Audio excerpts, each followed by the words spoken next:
Huzzah!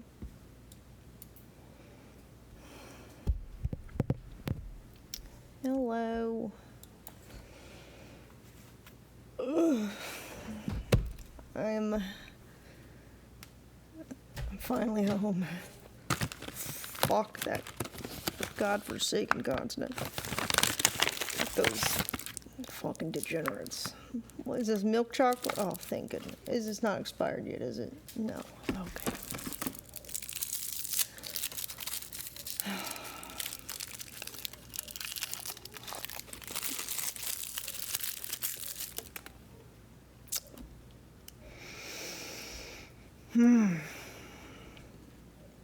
My food is almost here. Thank God.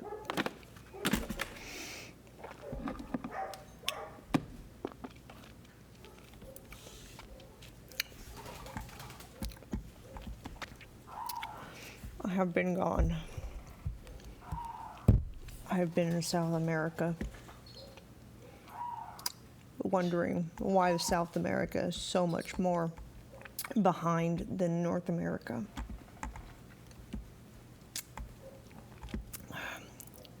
Shit is decades behind, bro. All right.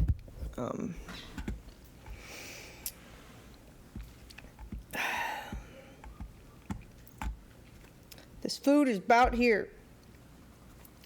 Let me call the man to get it.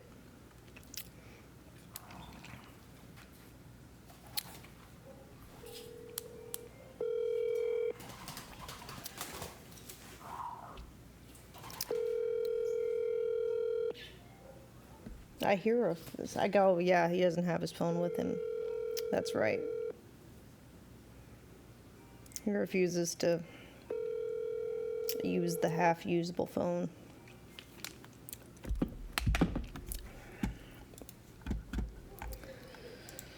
All right. Let me go bother him in his chat, because he has my Android, so I can't go up there and stream it. Where's this man? Meaning they've raised more money from investors. Can you get my DoorDash? Man with the pants and the guns. Now, every single airline. He's not going to read the chat, is he? Can I get your DoorDash? Sure. Oh, thank fuck. 2 minutes. Okay. It's not going to be 2 minutes, is it? You know, does every single airline lose money? I don't want to hear about this. Okay.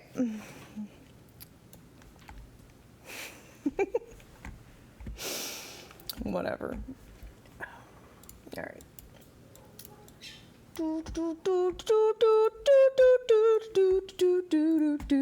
So while I was gone, apparently there's some war shit starting. People are blowing each other up again. Yeah.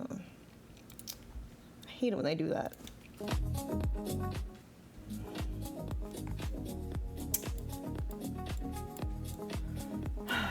I've been okay. I have been coping, surviving. I wish I could say thriving. I've been alive.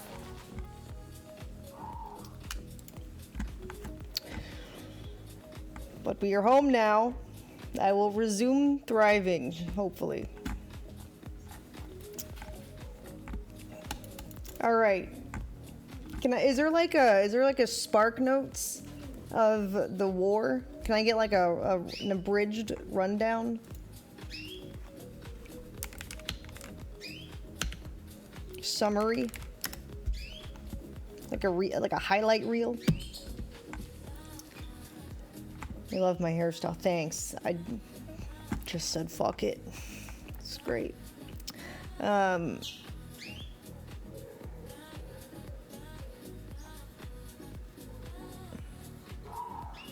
Oh, look, CNN, not that that's a credible source, has a 10-minute from Revolutionary War, the history behind Iran-Israel-U.S. conflict. Would you think that's worth watching? Probably not.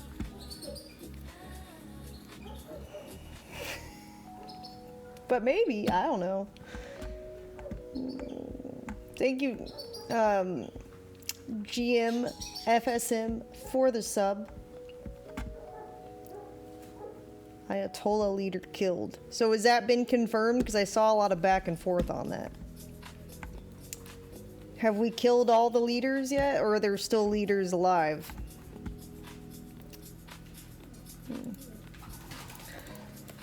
No, my voice is no longer lost.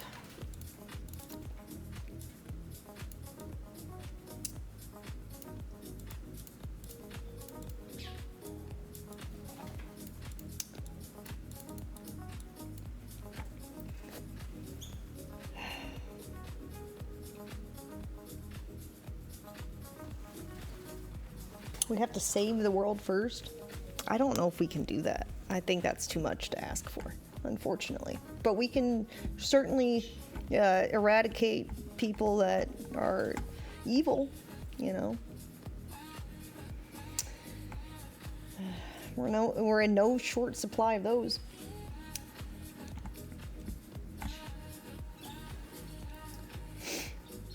America shouldn't be doing shit. I mean, you know they're going to, though.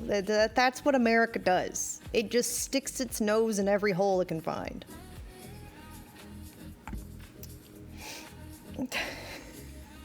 That's what America be doing. Save the cheerleaders, save... I don't understand the reference. I might be too retarded for that one. They keep swapping in new leaders. I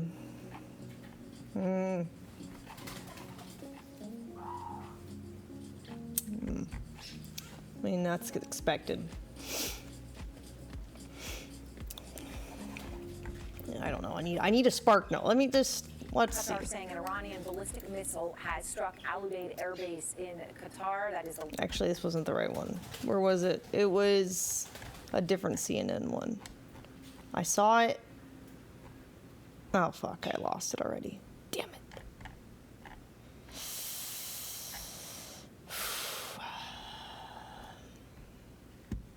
This one.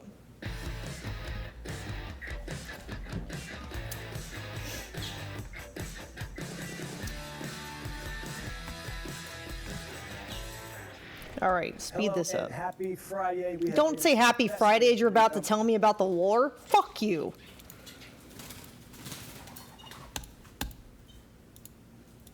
God.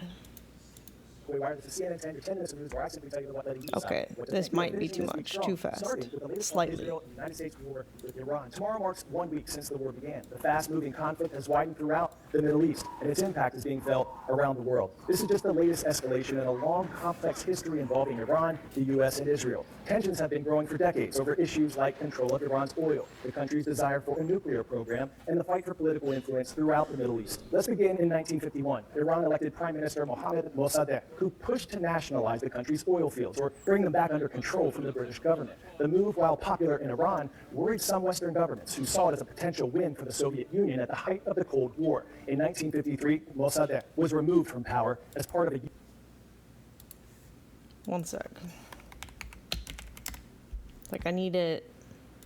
Okay, so there is some water. Okay. All right. I was just like, there's on either side. Okay. That's where the oil comes from, right? So I was just thinking, like, where is the water? I don't remember what side it's on. U.S.-backed coup that overthrew Iran. So that's probably where all the trouble's going to be happening. He was replaced by U.S.-supported Iranian monarch Mohammad Reza Pahlavi, who then ruled the country as the Shah, or king, for more than 2 decades. The Shah remained a close ally of the U.S., but many Iranians resented the foreign interference, fueling an anti-American sentiment in the country. During this period, the U.S. helped Iran begin building out a civil nuclear energy program. The capital city of Tehran looked much different than it does today. Women were not required to dress modestly. The influence of Holy fuck, I see leg. Western culture was prevalent, and Iranian universities flourished. Then, in 1979, everything changed with the Iranian Revolution. Millions of Iranians took to the streets to protest the Shah's regime, which they viewed as corrupt and illegitimate. Secular protesters opposed his authoritarianism, while Islamist protesters opposed his modernization agenda. The Shah was forced to flee the country, and Iran transformed from a Western-backed monarchy to an Islamic republic. That's a form of government in which religious leaders hold majority political power. This new government was led by Supreme Leader Ayatollah Ruhollah Khomeini, an Islamic That's a scholar lot. who'd That's a been exiled mouthful. during the Shah's reign. He served until his death in 1989. He was Okay. succeeded by the nation's most recent supreme leader, Ali Khamenei, who was killed last week in the U.S.-Israeli military strikes in Tehran. The Iranian Revolution marked a stark shift in Iranian relations with both the U.S. and Israel. It was marked by events like the Iran hostage crisis, when dozens of American citizens were held hostage in Tehran for 444 days. And in the 5 decades since, tensions between these countries have continued to grow. From every corner of the world, nations and people have voiced their strong revulsion and condemnation of Iran and have joined us in calling for the release of the hostages. Iran's current government does not recognize the state of Israel, and Israel has long accused Iran of I'm using trying to their- get like an abridged summary of the war. Nice. Here's your food. Thank you. I had to go to war to bring this food back to you. Oh yeah? Yeah. Is that a how many inches is that?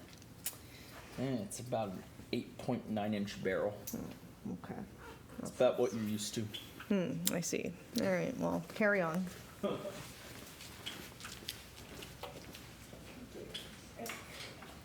All right.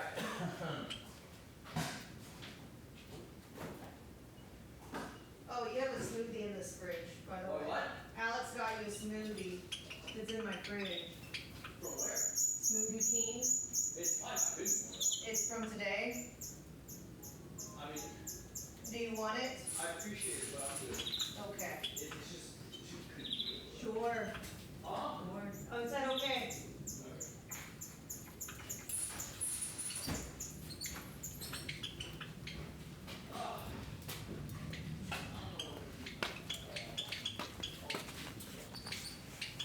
Okay.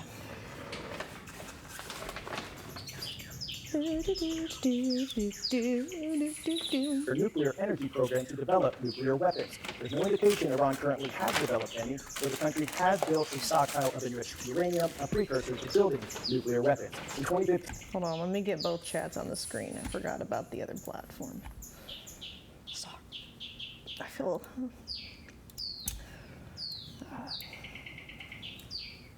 God. Do do do do do do do do.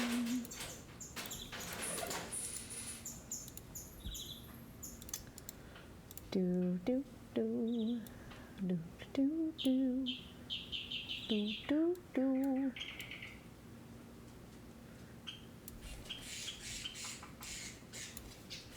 Okay. Iran reached a landmark deal with the U.S. and 5 other world powers to scale back its nuclear program in exchange for the lifting of sanctions or economic penalties. President Steven! Donald Trump withdrew Stop the it! U.S. from that deal during his first term in 2018. Steven! Steven! It's being annoying again. I hate the rattly. The tweet I don't mind, but the rattly needs to stop.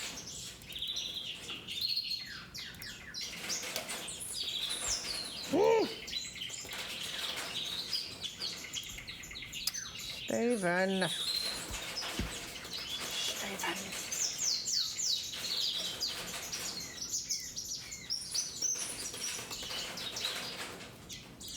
Oh my God, Steven.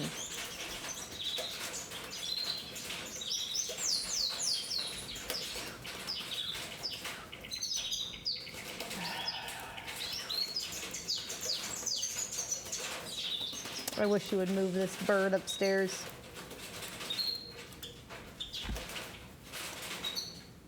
Okay, where is the browser? I'm gonna tell him to get his bird. It's fucking annoying.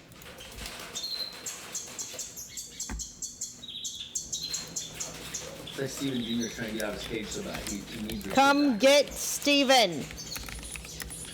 He's fucking mad and being annoying. I'm not gonna be a game streamer, but I will Oh my occasionally God. play a game that I like. I'm still mostly figuring out what my content is. I think that like He doesn't by allow towards me the to end of touch this year, him. my Like plan the is bird to doesn't have like the him. podcast I mean, going and he'll be bite doing me. like 4 events a year at least. So then I think we'll have like the podcast, which is like ideally once or twice a month. Hey, and man. then events, and then just a Get smattering of your whatever travel or whatever I'm pigeon. doing outside of that. Steven wants freedom. Freedom. My bad. Freedom. It's on PC as well. Come get your angry burb. Why are you ignoring me? With all those cigars, why you stock up in Miami? Oh my god. Dude, these cigars, the cigars you see Oh here. my fucking god. Alright, whatever. He stopped for the second. And in June of 2025, the U.S. struck a series of key Iranian nuclear facilities with the goal of destroying Iran's nuclear program. Earlier this year, Iran was rocked by unrest as anti-government protests unfolded across the nation. The government's brutal crackdown resulted in the deaths of thousands of protesters. This brings us to the present. Less than a week ago, the United States and Israel launched a joint military attack across Iran, calling them preemptive attacks. Key leaders throughout Iran's government were killed, and Iran has retaliated with strikes throughout the Middle East. Pop quiz, hot shot. Which two U.S. states do not observe daylight saving time? California and Who Nevada, cares? Texas and Oklahoma, Hawaii and Arizona, or Alaska and Arizona? It's your time to shine if you said Hawaii and Arizona. Most of Arizona stays on standard time all year, except for the Navajo Nation lands that stretch across multiple states. The tribal didn't government chose ask. to adopt daylight savings, so the entire reservation stays on the same time. All right, get ready to spring forward, set those clocks ahead, and yes, sadly lose an hour of sleep. Sunday marks the beginning of daylight saving time. At 2 a.m., clocks You should never sleep. Or just go to bed earlier. across much of the U.S. and other countries will spring forward an hour and stay that way until November. That means one less hour of sleep for many of us. So why do we have daylight saving? The tradition has its roots in train schedules, but that is the federal law. Why? Spark Jones was the first. What happened to the Revolutionary War? Language instead. The self-taught British computer. What are we scientist even spent looking at decades now? Studying how machines understand language, a field known as natural language processing. In the 1970s, she developed a method called Common Word on How does this pertain to anything I give a fuck about? Reading right now. It's the outside as well as the characters are with us. Talking of said it makes a wonderful system. What? I'm so confused.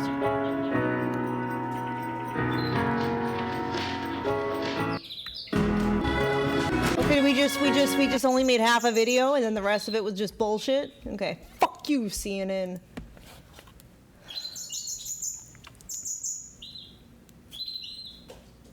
I knew it. I knew they would do this to me.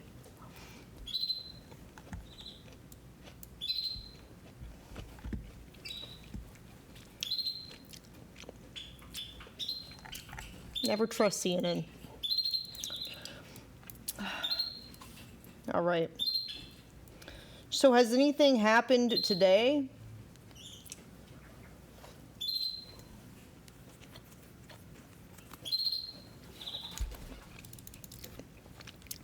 What, has Trump dropped any banger quotes about the war? Do we have any entertainment? I need my comedy hour. Please. Okay, was there a day ago? It takes quite, I'm not sure, whatever. We're coming to you with breaking news. President Trump right now speaking live from the White House about Iran. Take a listen. Introduce a lot of them are political champions. Steven! Shut up! I'm losing my mind.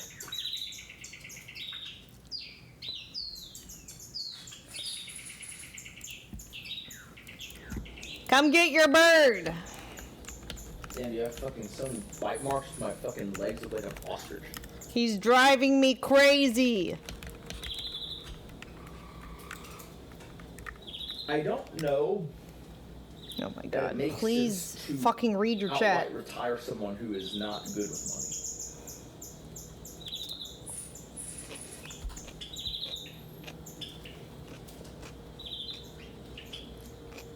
She told me that for much of her life, her parents were in crushing credit card debt. And so they're Is he out talking of about it, me? And they have a system that works. I don't know if it would be wise to just shower money on people I'm confused. in that situation.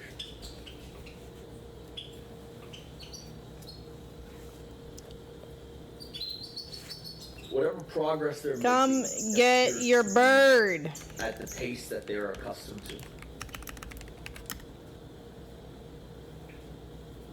Any update on my old school Ferrari? I don't know. Oh my I god. fucking can't talk to I'm any sorry, of it Steven, your because dad my doesn't love you phone is anymore. fucking bricked. He's not letting you fly around after being Stolen gone my for almost 2 contacts on there. months. I'm pissed if I have to reset my contacts.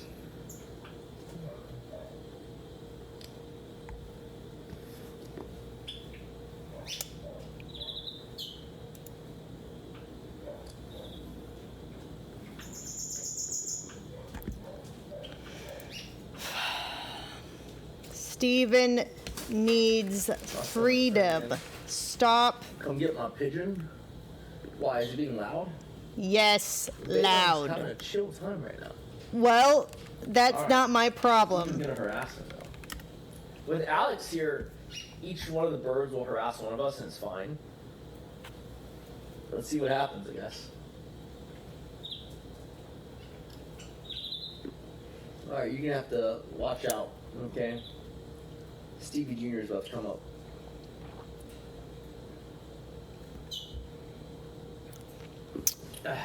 All right. Thank God. Okay.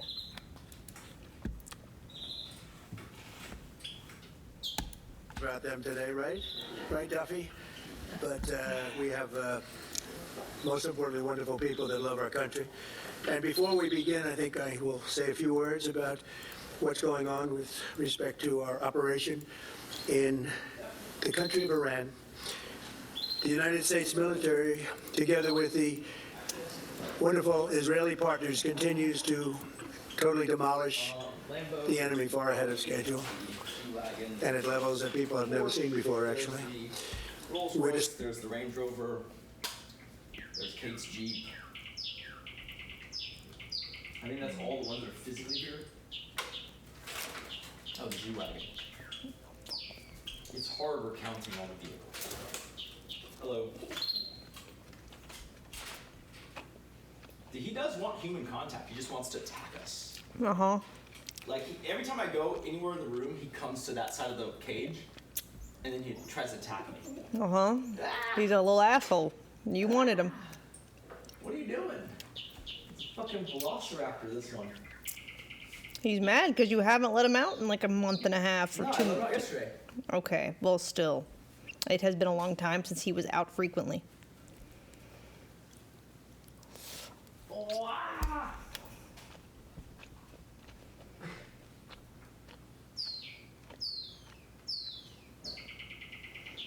Destroying more of Iran's missiles and drone capability every single hour, knocking them out like nobody thought was possible. As soon as they set off a missile, within 4 minutes, the launcher gets hit. They don't know what's happening. But we have the greatest military anywhere in the world. Their Navy is gone. 24 ships in 3 days. That's a lot of ships. Their anti-aircraft weapons are gone. So they have no Air Force, they have no air defense. All of their airplanes are gone. Their communications are gone. Missiles are gone, launches are gone, about 60% and 64% respectively. Other than that, they're doing quite well. I said, what's left? But they're tough, and they want to fight. And they're calling, they're saying, how do we make a deal? I said, you're being a little bit late, and we want to fight now more than they do.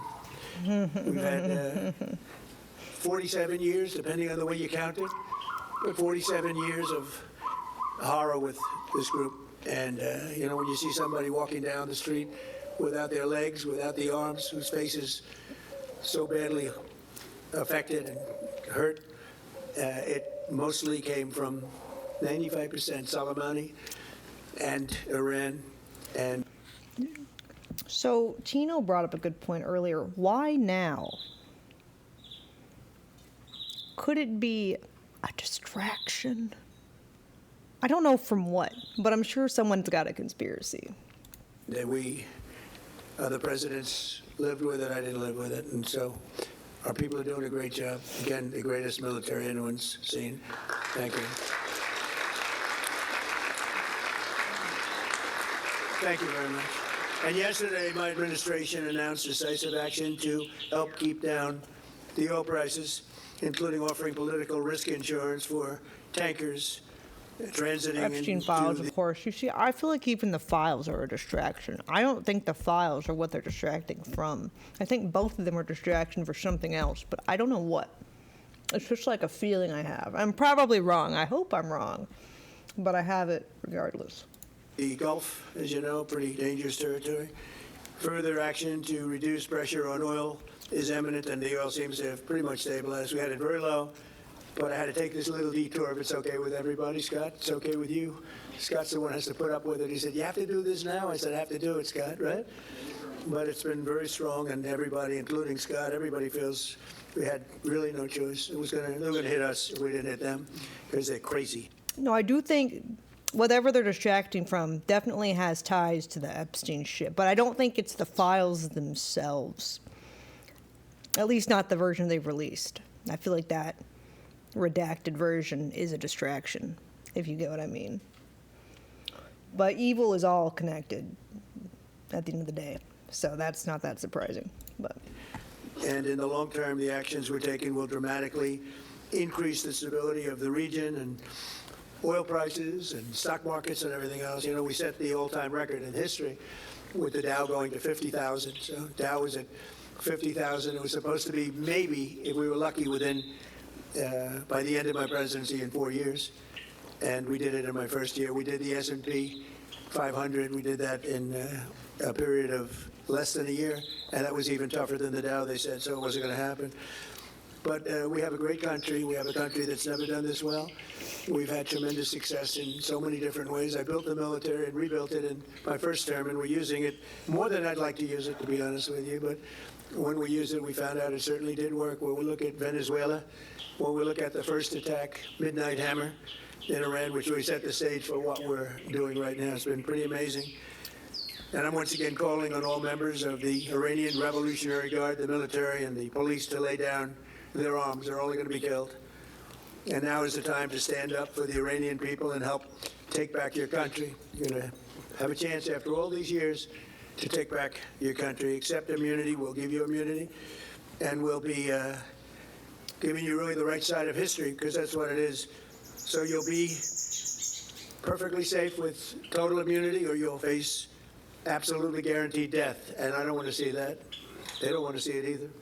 We also urge Iranian diplomats around the world to request asylum and to help us shape a new and better Iran with great potential. It's a country with great potential. It's a much better future for Iran. It's now beginning. It's going to be, I think, a great future, and the United States will ensure that whoever leads the country next, Iran will not threaten America or its neighbors, Israel, anybody.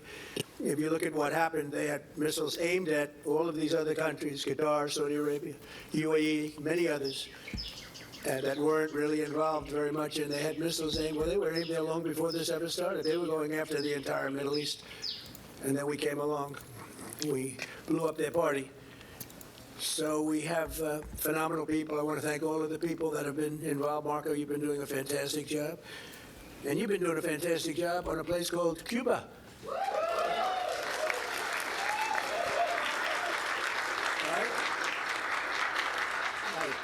And A-Rod came in. sorry, what's going on with Cuba? I missed a lot. I didn't have news in English for like almost a month. Before I said, hey, do you want to come up to a little award? He's gone to plenty of award ceremonies. Thank you, A-Rod. Big fan. But what's happening with Cuba is amazing, and we think that we want to finish this one first, but that will be just a question of time before you and a lot of unbelievable people are going to be going back to Cuba. Hopefully not to stay. We want you back, and we don't want to lose you. We don't want to make it so nice that they stay. But some people probably do want to stay. They love Cuba so much. I hear it all the time. That was another one that wasn't supposed to happen. Venezuela is going great. It's been stabilized. We have a wonderful person as your president-elect, Delcy Rodriguez, and she and her staff have been doing a fantastic job working with us. We're taking out hundreds of millions of barrels of oil. Cuba's getting in the way of our trade.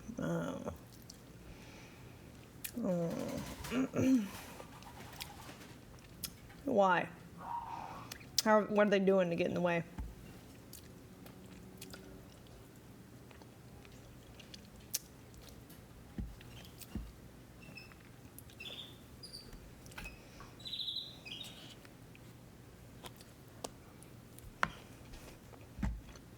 All made up bullshit?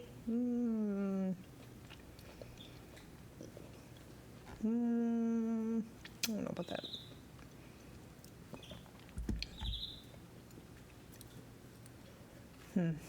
And it's going to Houston and various other places where it's being refined, and we're sending them back far more money than they've made in many years, and actually very shortly it'll be more money than they've ever made.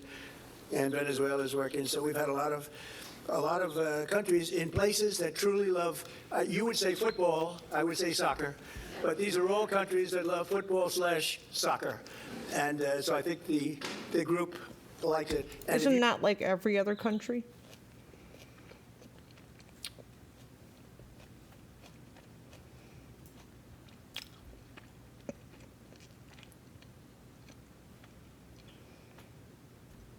No, I thought it was most like all of Europe and South America. I thought. No. If you'd like, you could say, I know I'm a very exciting speaker, but you can sit down if you'd like, okay? I'm looking at everybody standing. I'm saying, let's sit down. Because we're here to honor these great champions, and we want to. All right, you were just listening to President Trump there at the White House. This was a ceremony for Inter Miami CF, the MLS team there behind President Trump as he's addressing the audience there and reporters, but obviously news of day being about Iran, the president. Okay, well, that's great.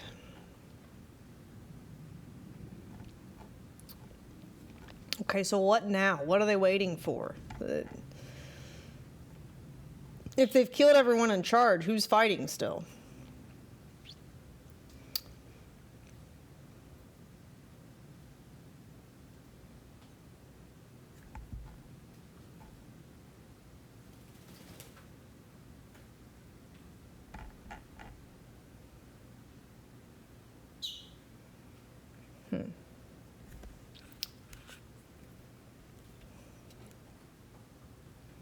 The soldiers work independently to the leaders? They don't have any self-preservation? With no leaders to tell them what to do? That doesn't seem right. His son's currently in charge? Oh. No. I thought they killed the family or something. I don't know. I just keep hearing shit.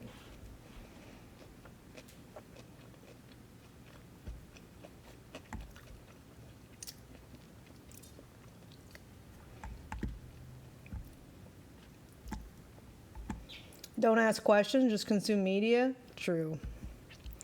Yeah, asking questions in the past has never worked well for me. It's true.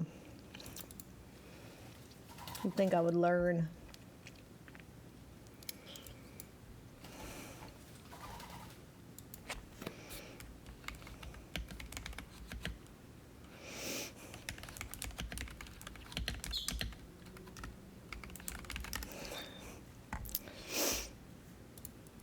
Why do we do this? What do you mean, why do we do this? It's Easter! Right, so why do we color eggs? Well, so that the Easter Bunny can hide them! Yeah, but why?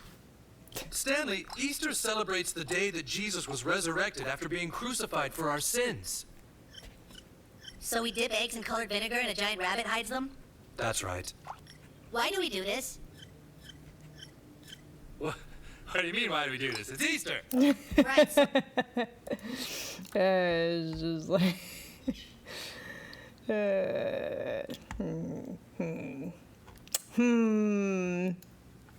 shouldn't ask questions.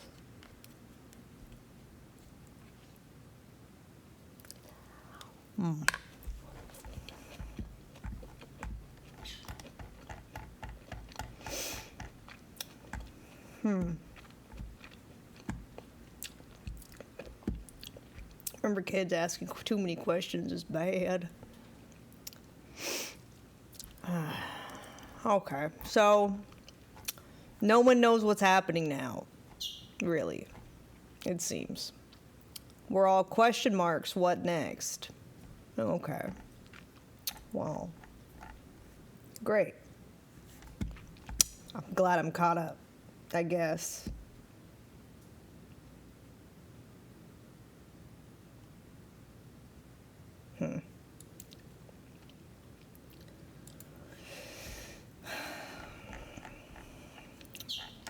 Has anything else happened? Oh, what was about that Tesla rocket that Or SpaceX, not Tesla. SpaceX. You know the one. It's all this. A few days ago. There's nothing from a few days ago? It looked like a fucking dick in the sky or something. It looked really weird. Like the clouds. This week?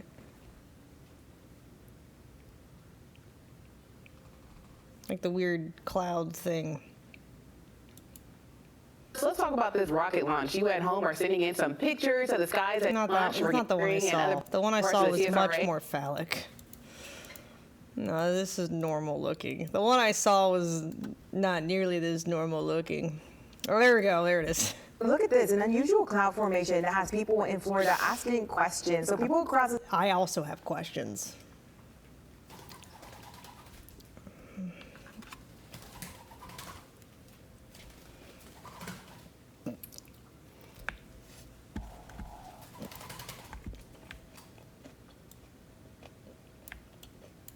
What the fuck is that supposed to be? They saw this cloud Wednesday just after a SpaceX rocket launch around 6 a.m. Those clouds form high in the atmosphere from ice.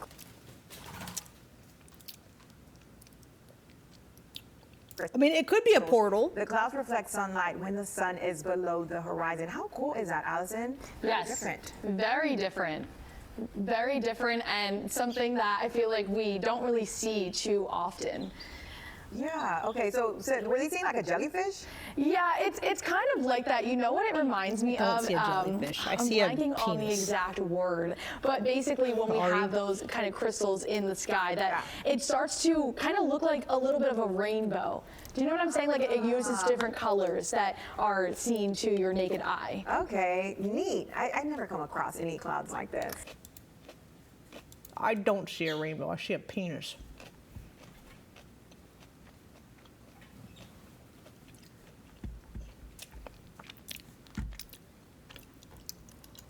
I just thought that was funny looking. No conspiracies. It looks weird in like every angle.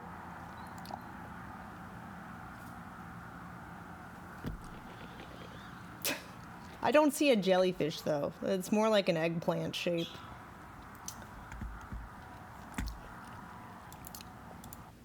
Here, let's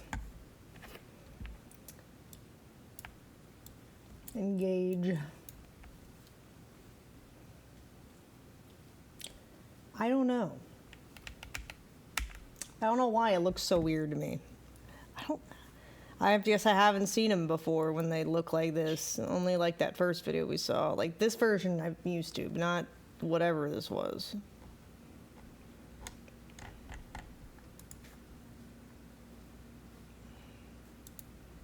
All right. Welcome back this morning. Yes. And take a look outside. Yeah, look outside your window, see what you can see after this rocket launch happened just moments ago. Yeah. Up in the sky, it does look like kind of a heart. Now we're just toaster strudel. Yeah, although it keeps changing. Right. It started much smaller. It almost looked like a ghost in the sky. Yeah, a little bit, right. Somebody was trying to come through like a warp portal from some right. science fiction The alien invasion this morning. We had a blood moon yesterday morning, and this morning we get to wake up to this. Yeah, lots of excitement in the skies over St. Pete this morning. Taking a look over the Tampa Bay area, this is a rocket. Are they trying to distract us from the planets aligning? Those aren't the planets in the sky. You see, they're bombs. It's SpaceX. It's launch from Cape Canaveral, taking Falcon 9s up with satellites, 79 satellites. There it is, time There it is. SpaceX. Okay, so here we go. There it goes. Look how fast it goes. It just blows my mind. Yeah. There it Very is. cool. It looks like it. Whoa. Yeah, that's really cool. Super neat. It kind of looked like a tail coming out of like that little jellyfish there in the sky, and then now. I don't see a jellyfish. Do these people just not want to say like a nutsack or something? It looks like it. Whoa. Yeah, that's really cool. Super neat. It kind of looked like a tail coming out of like that little jellyfish there in the sky, and then now we have a heart. Yeah, very cool reason why we live in Florida here. We get to see those every once in a while. That's amazing. It is really neat. And we're lucky because we have some clear skies out there this morning. We got a chance to see this, and if you step outside, also another mild morning. Yeah, very nice to start the day, and we. Just looks like a fucking Have another great Seaman. kind of spring-like afternoon out there, and more thankfully, we have daily chances for rain. Which did that make English? Does that make sense? Did that make English? That make English. If you guys can't talk.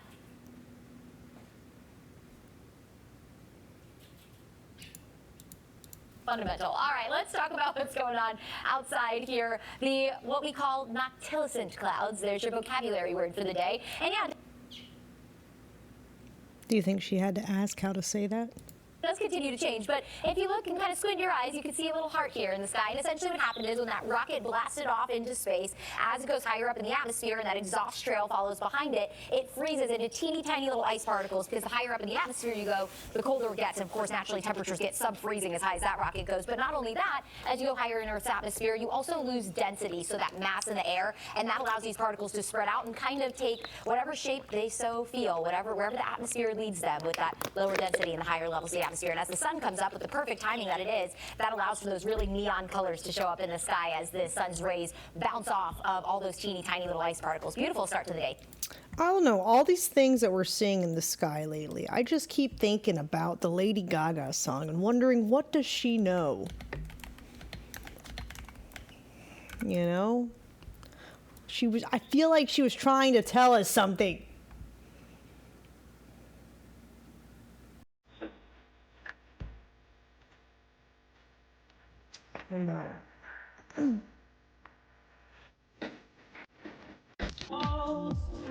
So it's this part.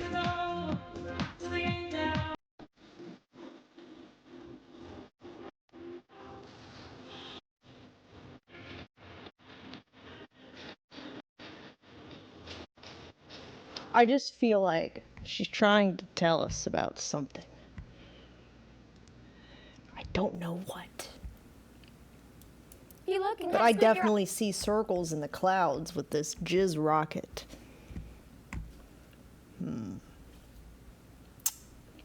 What could it mean? I don't know.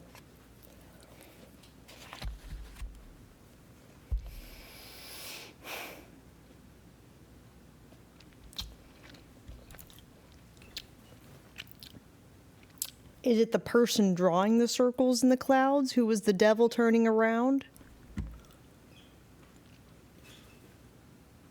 I don't know. I'm not sure.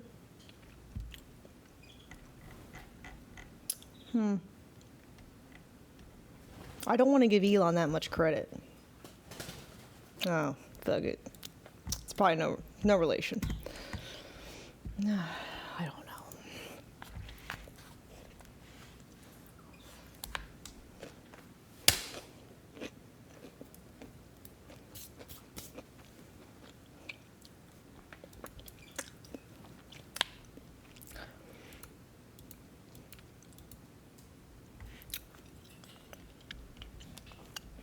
Speaking of devils, I need to do Hellcase. Before I forget about it.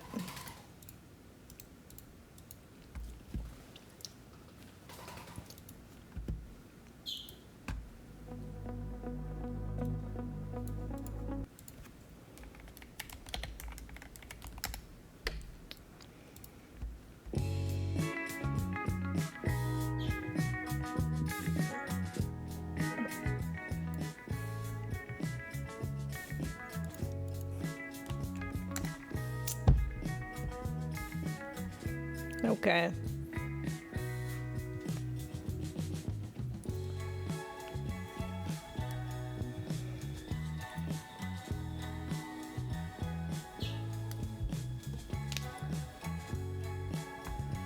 Let's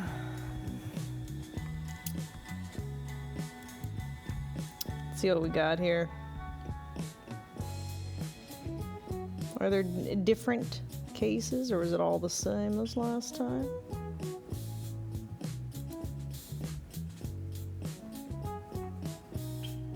I think of the ones I was favoriting. Aha! Okay. Oh, let me put up a giveaway first. Let me switch switch my scene also.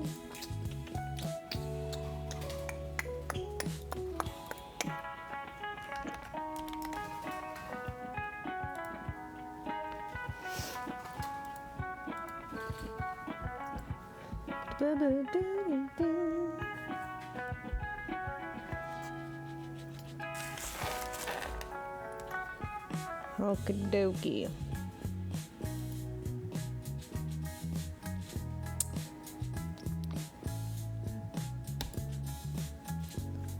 Ammo,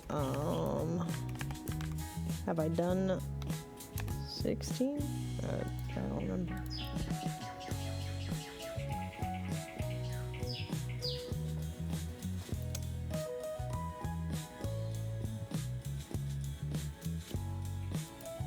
Sure.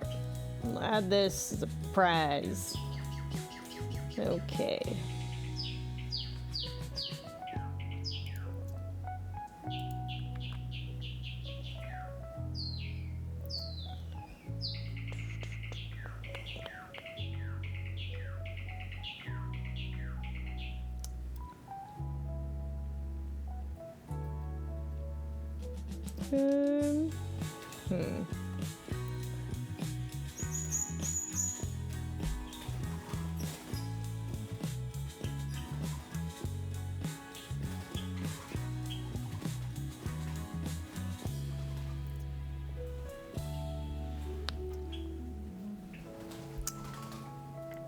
I plan to promote this on Instagram. I'm trying to decide what would be the best second entry precaution or whatever. Can I disable those actually? That'd be better.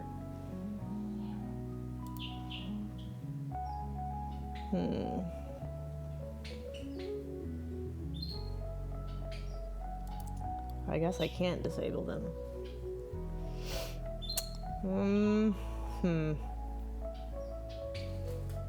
Oh well. Guess I'll just add this.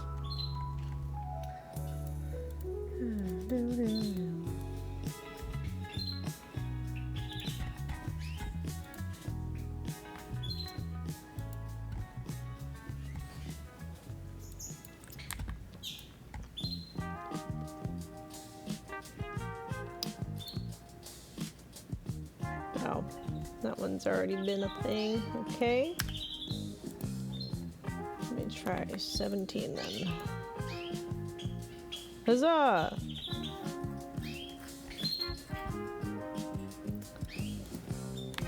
So here's the giveaway right now. The giveaway link. I don't know if people on Kick use it, but mostly Twitch right now.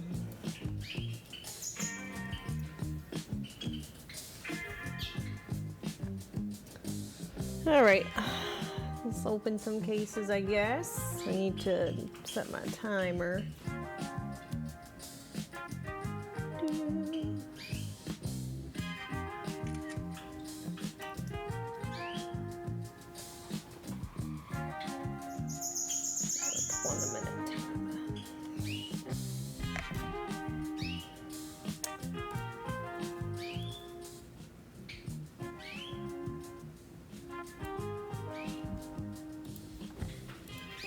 Alrighty.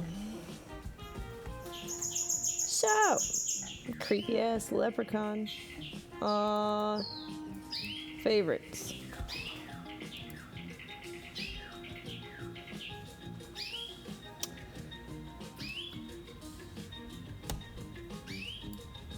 Alright, let's see what we can open on these cases. It's only a 20-minute segment.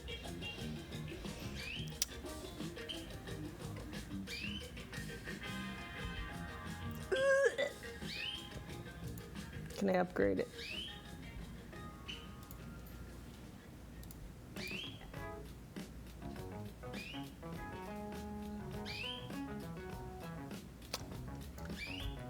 Failed.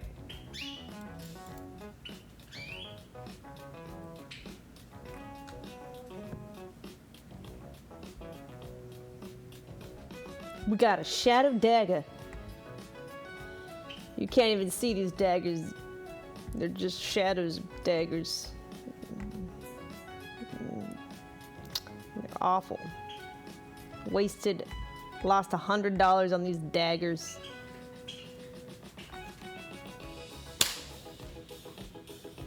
Damn net.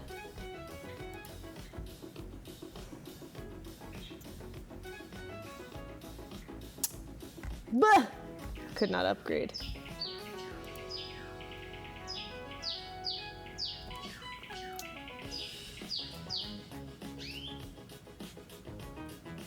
It's a classic knife. It's a kitchen knife.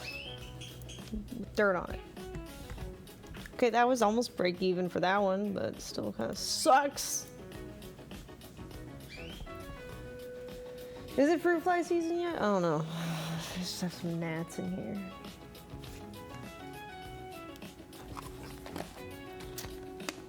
here. Ugh. Dirty ass huntsman knife.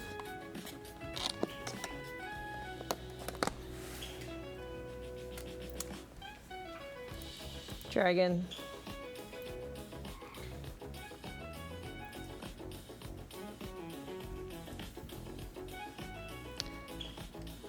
Ew. It's a moldy knife.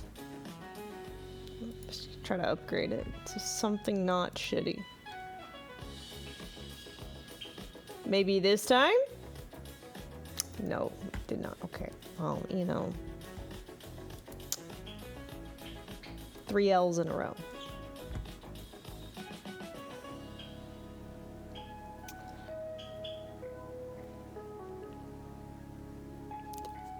Piece of shit. Can we upgrade this one? Surely. Give you something. Okay, I'm trying to rep this platform. It's working against me right now. But that's how you know it's not rigged. You see, I'm taking all the L's so you can get the W's.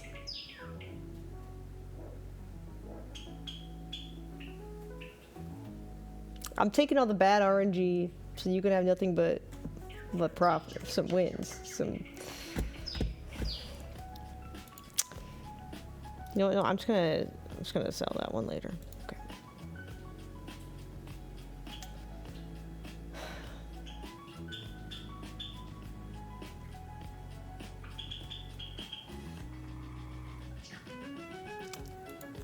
Can I upgrade this one? I haven't been able to upgrade anything today, but maybe this one. This gun looks really cool. It'd be really cool if I could get this upgrade right now and save it. I didn't get it. I lied. Okay, well, fuck you. You know what?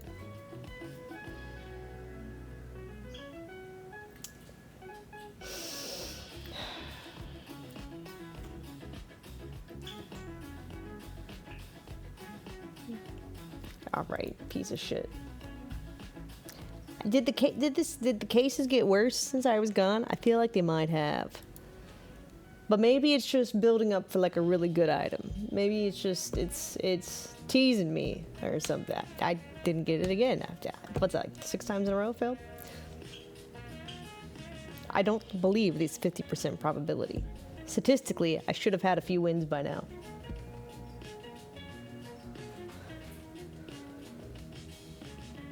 Come on. 44% it says. Nope. Fuck you!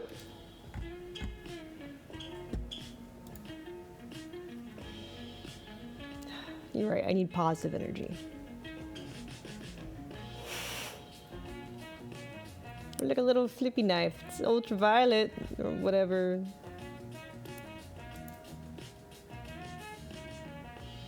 I haven't gotten a single knife over 200 and I haven't gotten any upgrades. This is uncharacteristic. There we go, it's better. It's okay, it doesn't make up for all the L's, but it's better. Crimson Web.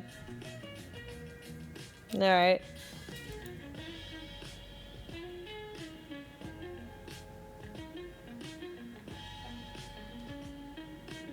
And then he gave me a piece of shit again. Typical. Typical. Okay, let me try to upgrade this one. Maybe this one will be cool.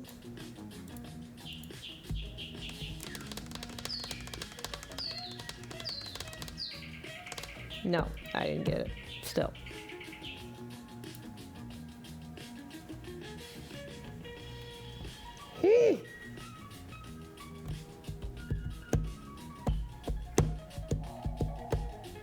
Okay, this one's all right. It's okay. Keep that for now.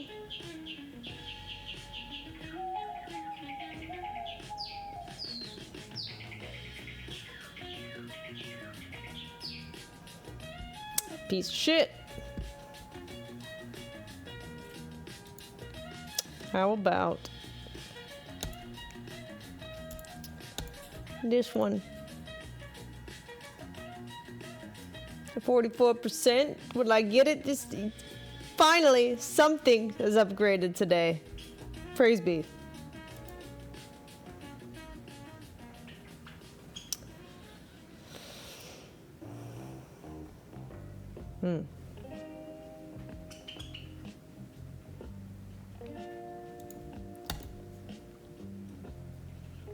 Do I still have the rabbits? No, I rehomed them with a place that does petting zoo visits and animal therapy on a big farm.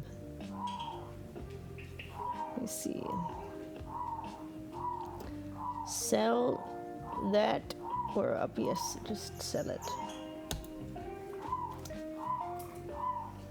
Do I place yes? No, I don't. I'm sponsored by Hellcase.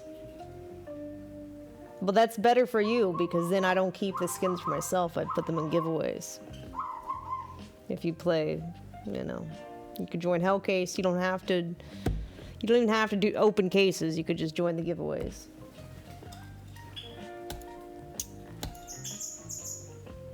We have a giveaway going right now. There's the links in the chats.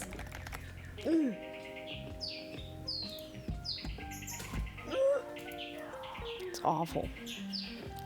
There's some cool gloves. Can I upgrade to get them? No, I did not. Okay, well, fuck me.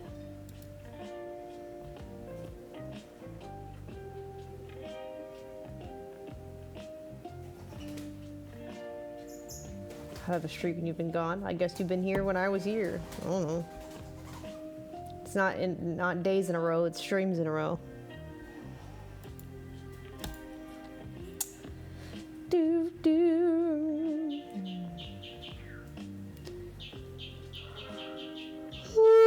I was gone for almost a month.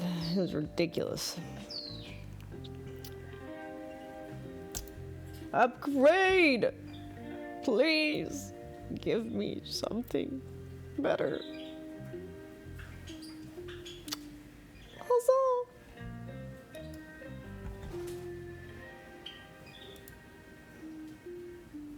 why am I here? You got to be more specific with your questions.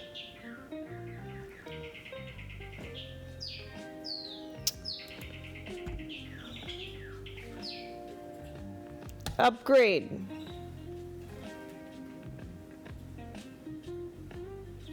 Yay! Something interesting.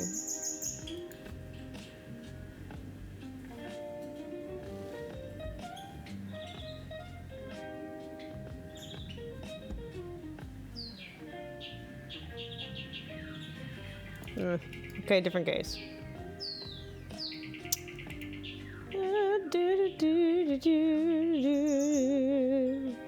What happened to my favorites? They're there. This one's got a sale going on.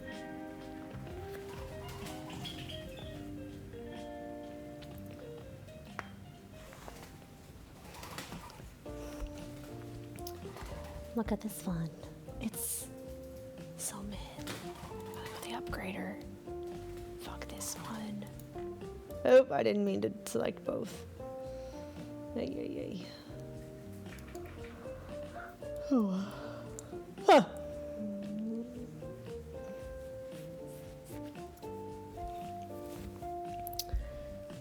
The Safari mesh. It's meh. I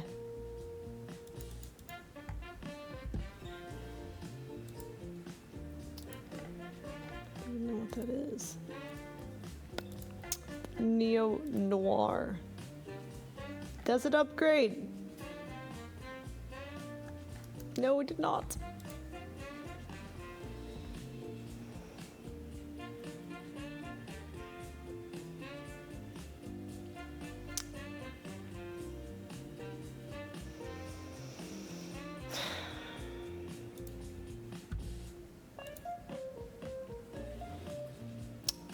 Upgrade? No, it didn't.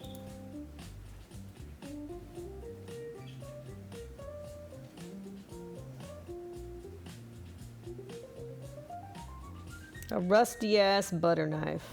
Great. Just what I wanted.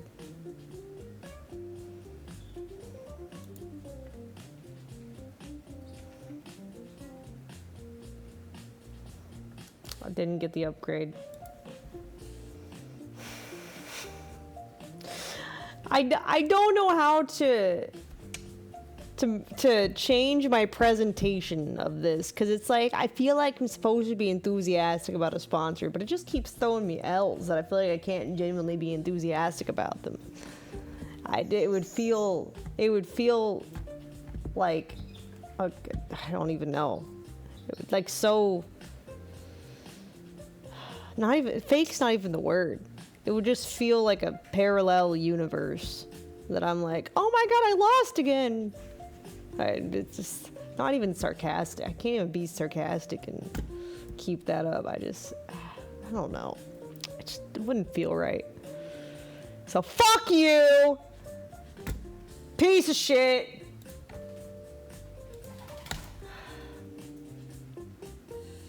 Why are you playing gambling? Oh, I'm being paid to gamble. It's not my money. I'm gambling at least. But it's still soul sucking nonetheless, just to see like it go from 6,000 to 3,000 in 10 minutes. You know, it's still the amount of disappointing, even if it's not real money.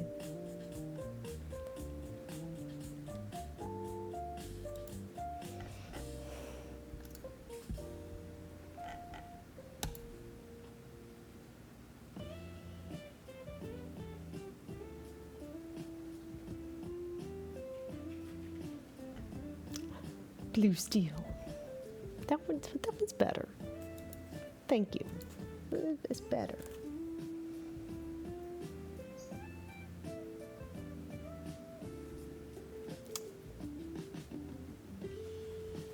Then we're back to the rusty butter knife. Okay.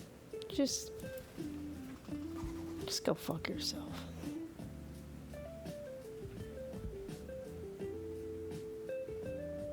Oh, hey, look, I got an upgrade for once. I'll take it. Alright, stiletto knives. No, it's not a rerun. I don't do reruns.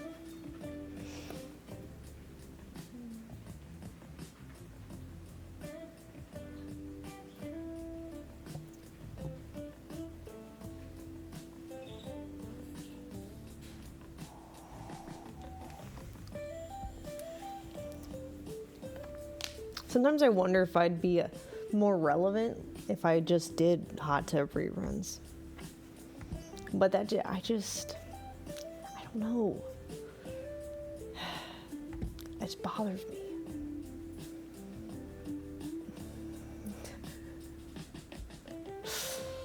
It'd be better. That's TOS now, is it? I don't even know.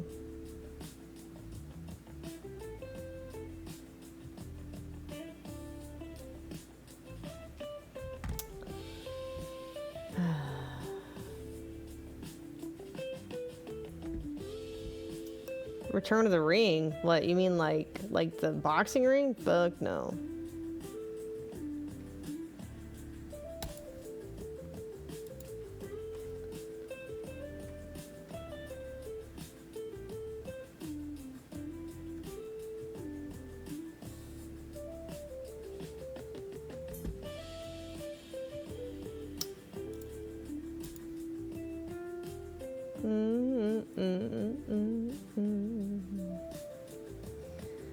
I don't even know what I would do in a hot tub stream anymore.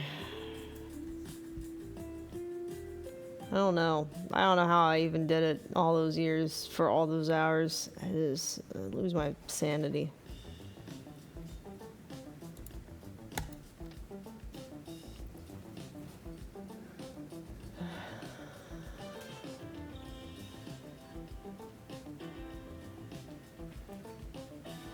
Yeah, Just Dance got ruined. They stopped allowing, like the game just doesn't really work anymore. Like the whole library doesn't exist anymore, basically, of online dance songs to dance to. They fucked it.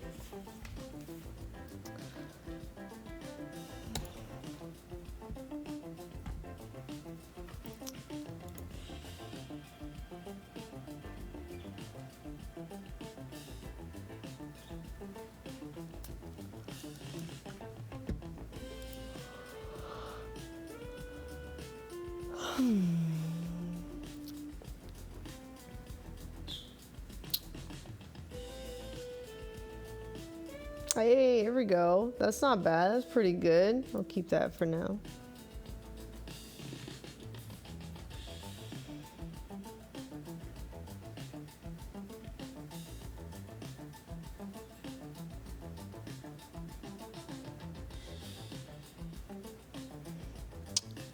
Blah.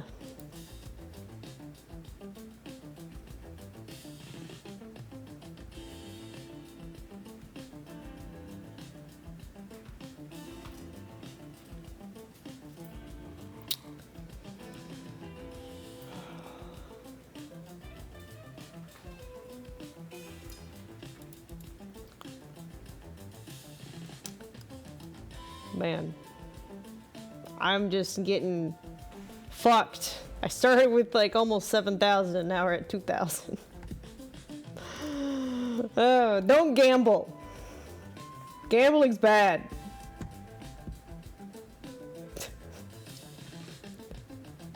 Don't. God. Is it addictive? I don't find losing addictive. Maybe if I was winning.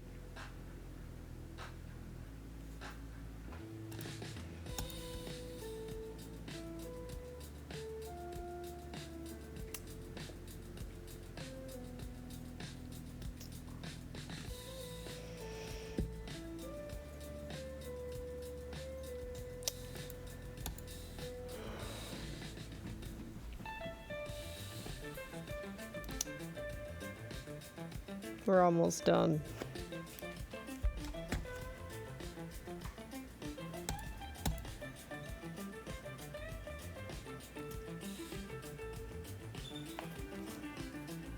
Okay, well, this piece of shit, I'm fed up with this. Fuck this.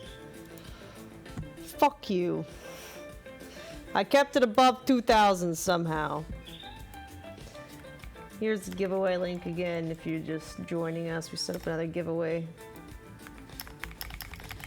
And I'm probably going to do an Instagram story of it too later. Okay.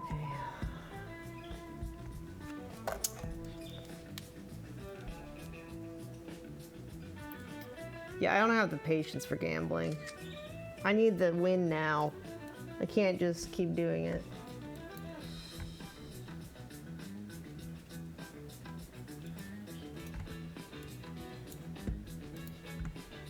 Let me tell them I did a segment.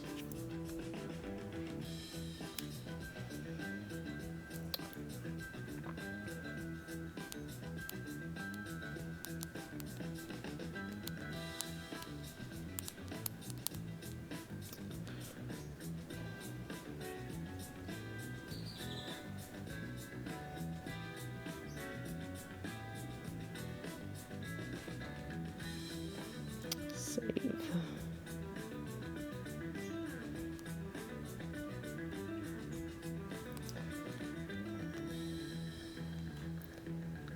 Okay, let me do an Instagram story.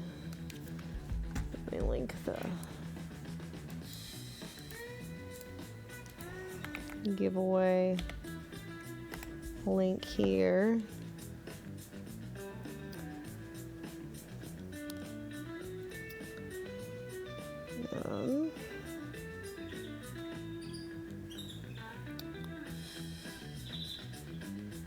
Save.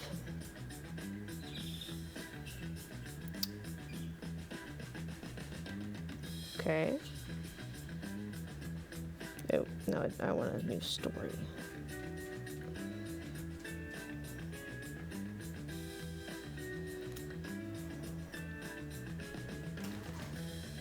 Okay. Do.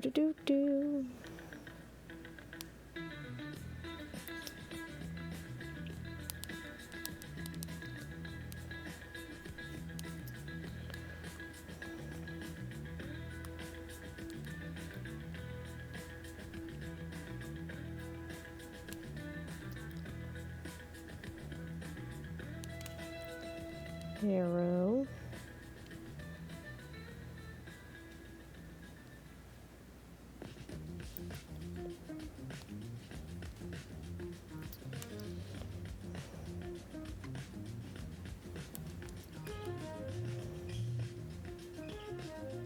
Okay.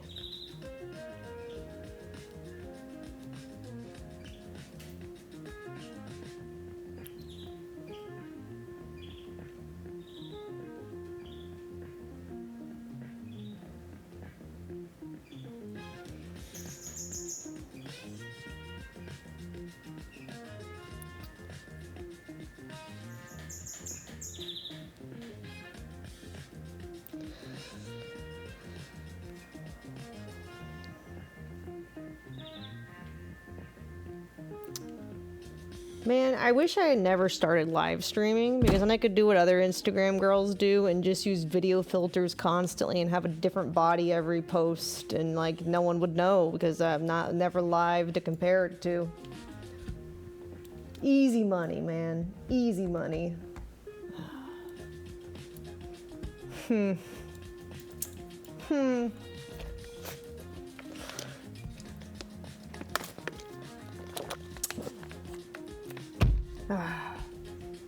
Yeah, but that's all fake. Yeah, but the money's real. That's all that matters.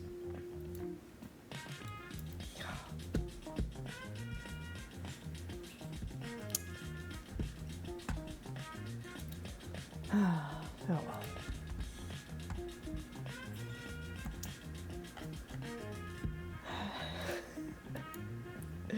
It is what it is.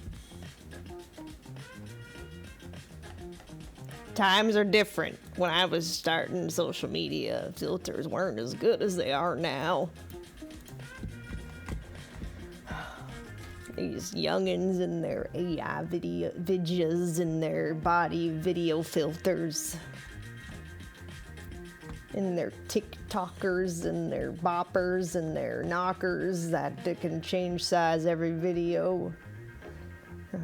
They don't know how easy they have it.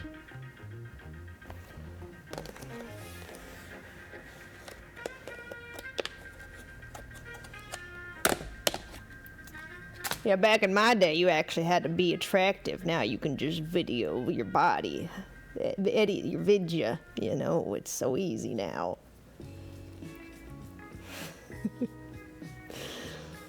Back in my day, you had to try to grow an ass in the gym. Nowadays, you can just vidya edit it.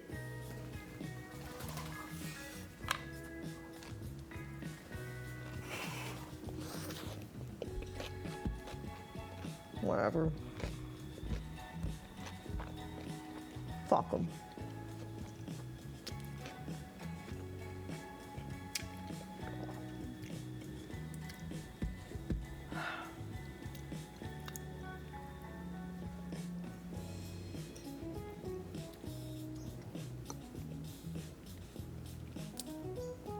You would go into the Photoshop. No, but they got the video edits now. They can freeze the background and change their proportions like fucking crazy. It's stupid. And it's so easy to do. And I see girls doing it all the time. Maybe I should just join them. Say the ones really paying probably aren't watching my stream anyway.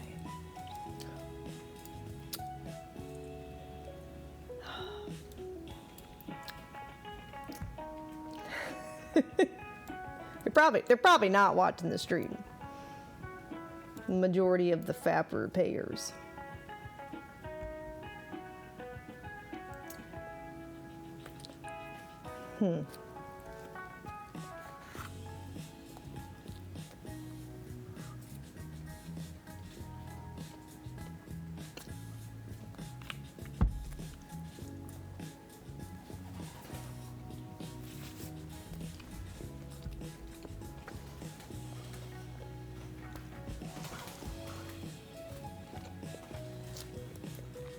Whatever.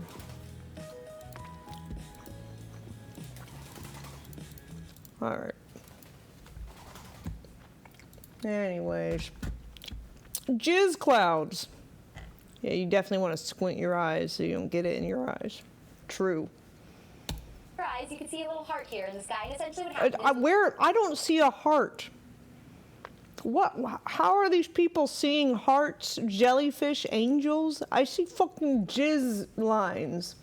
that rocket blasted off into space. As it goes higher up in the atmosphere and that exhaust trail follows behind it, it freezes into teeny tiny little ice particles, because the higher up in the atmosphere you go, the colder it gets. And of course, naturally, temperatures get sub-freezing as high as that rocket goes. But not only that, as you go higher in Earth's atmosphere, you also lose density, so that mass in the air, and that allows these particles to spread out and kind of take whatever shape they so feel, wherever the atmosphere leads. She's just trying not to say jizz. Lower density in the higher levels of the atmosphere. And as the sun comes up with the perfect timing that it is, that allows for those really neon colors to show up in the sky as the sun's rays bounce off of all those teeny tiny little ice particles. Beautiful start to the day. Okay.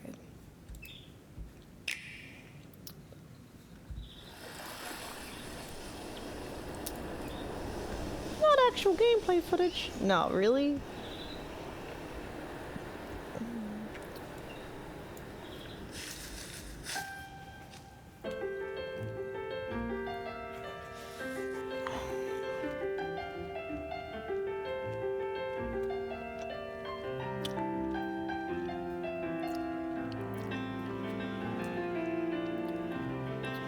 I kind of wish Pokemon would make a game that looked like 2D watercolor, though. It'd be kind of sick.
Ew!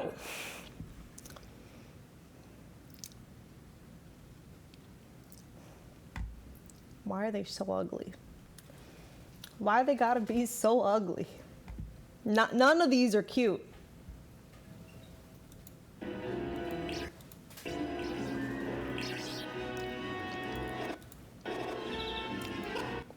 This is just Zorua mixed with Finnegan. This is not, it's not even creative. This is just the replacement for the, what was it, Sobble, basically. It's just like frozen lizard meets Sobble. Like, this is not even creative. The bird one is just discount Rowlet.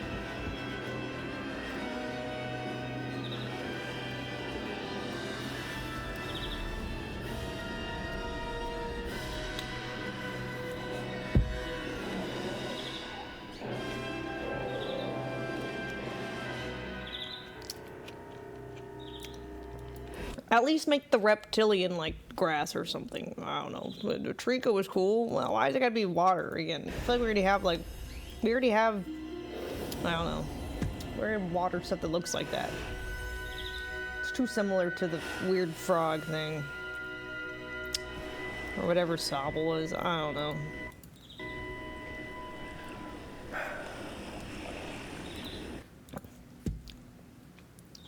I mean, why don't they make like a water cat? That would be kind of cool. We haven't had a water cat. I don't think. It could have been a water cat. Or like a grass dog. We don't have a grass dog. We already have plenty of fire dogs. And then it could have been like a, I don't know, something else.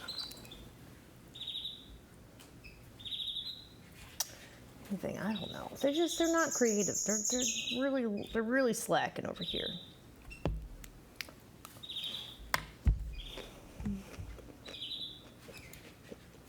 A water cat would have been cool because then they could have done like a jaguar or something that likes to swim, or a tiger or something. Like a blue and white striped tiger would be kind of sick. I don't know.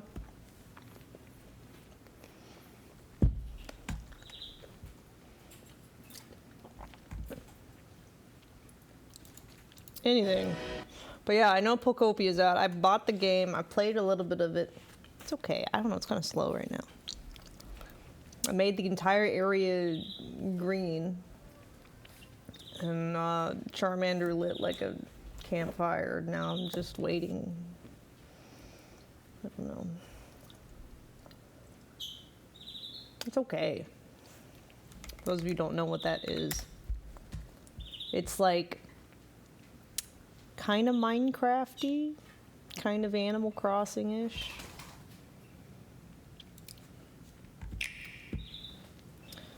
Maybe I just haven't played it long enough to get good yet. In this desolate world, humans and Pokemon have vanished. Doesn't say why. Oh, a Ditto transformed to look like a human. And a unique-looking tan growth. They decided to build a new town.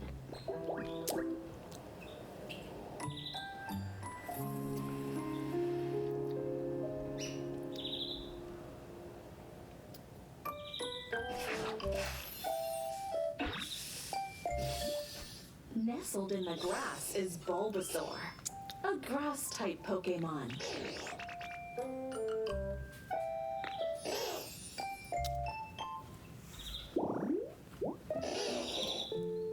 Pokemon will appear in their preferred habitats. Ditto can learn moves from Pokemon. Like I said, it's kind of slow. Refresh I thought it would be and enrich faster the paced. land, and open up new paths. As nature flourishes, so will the Pokemon. Ditto's also quite handy. Gather materials and use them to create all sorts of items. Till the fields, grow crops, and build houses for Pokemon. There's so much to do here. Pokemon may also have unique requests.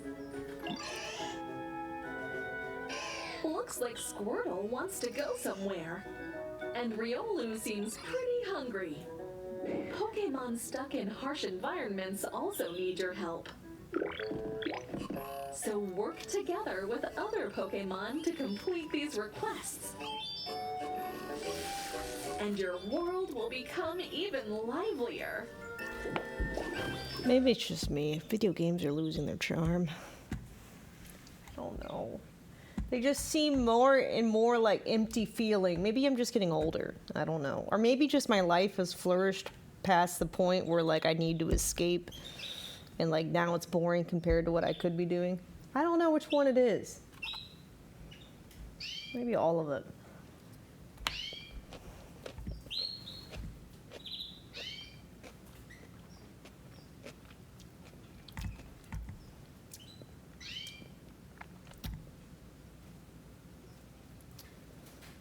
Yeah, it's probably just my options expanding. I'm getting older.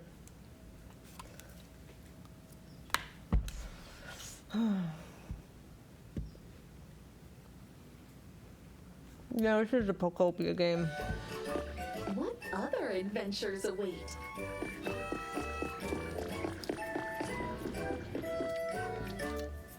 It's not depression. Playing the video games makes me feel like meh. And then I just go hang on my horses and I'm like, wee, I'm happy again. I don't know. It's just Will there be other just unique like- encounters? wasting seconds of my life interacting with pixels on the screen. What kind of life will you make?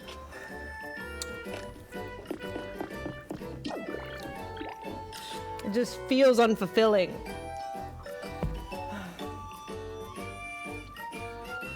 Will these relaxing days spent playing and bonding with other Pokemon become precious memories? Maybe, Rebuild the world but doubtful. one step at a time. Pokemon Pocopia. Available. Of course, it could also be that I'm still jaded from when my Switch blue screened of death on me and I lost all my fucking files. Maybe I'm still just bitter. Maybe I still have trauma. Now, only on an And that's like when I Switch. realized so much time had been wasted. Maybe I'm still just like, 2 system.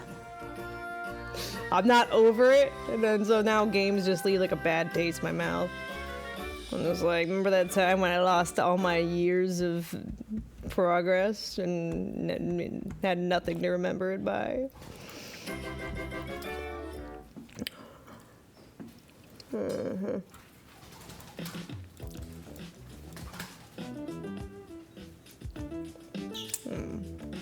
No, that SD card was not in it.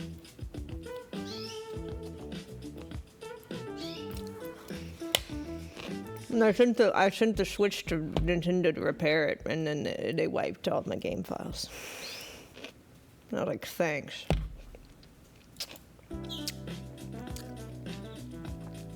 Appreciate it.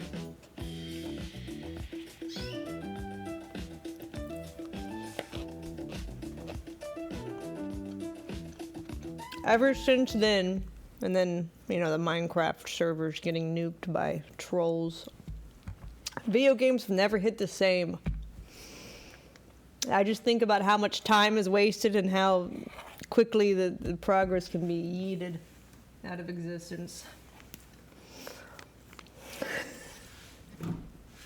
I'm just a salty old woman now about the video games.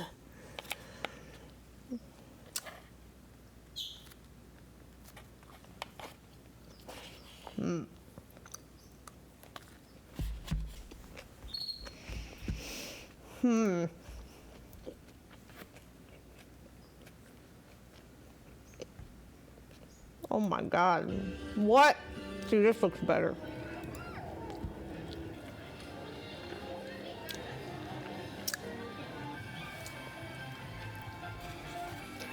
This looks much more fulfilling.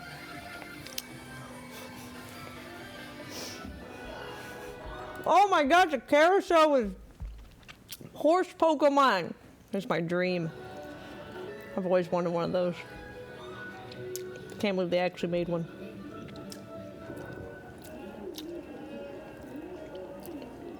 The sad thing about it being in Japan means the next time I go to Japan, it probably won't be there because they cycle through these kinds of things often. But hopefully it has some lasting power. We'll see.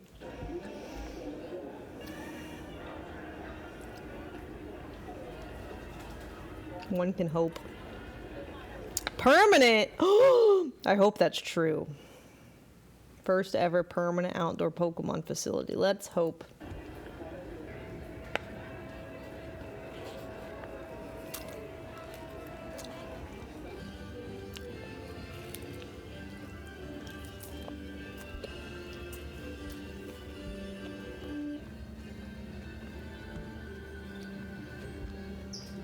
It's cute as fuck.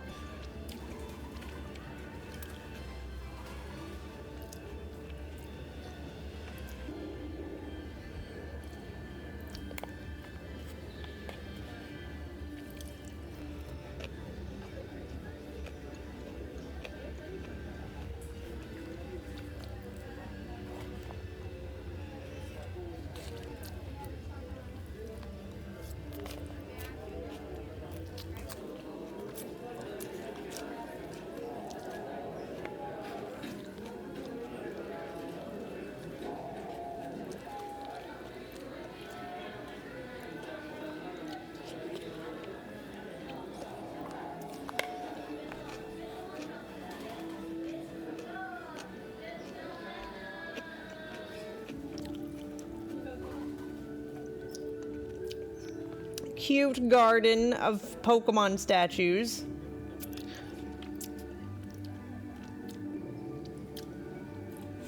Yeah,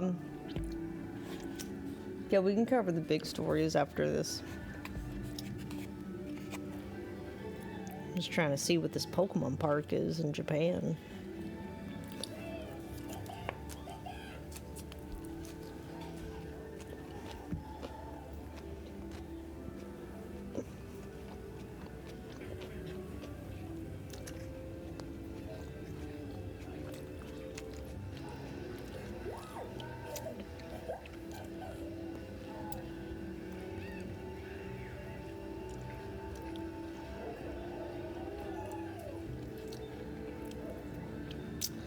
Yeah, we need less shitty Pokemon games and more good Pokemon parks worldwide.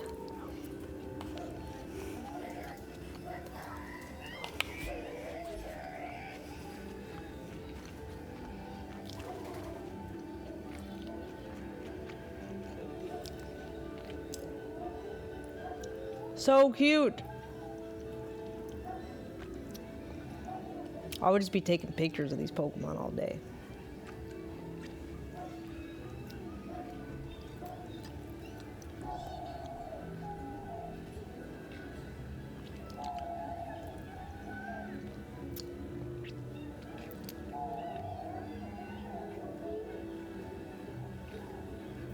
I would love to like work on the design team, decide where to put new Pokemon.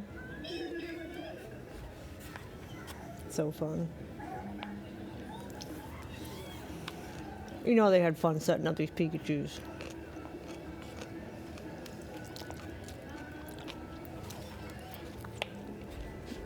Oh my god, my camera.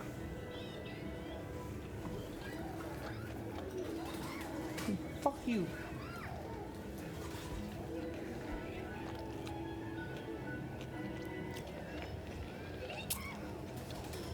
It's a girl Pikachu. Fuck you, camera. Oh my god. Fucking stop. I hate you.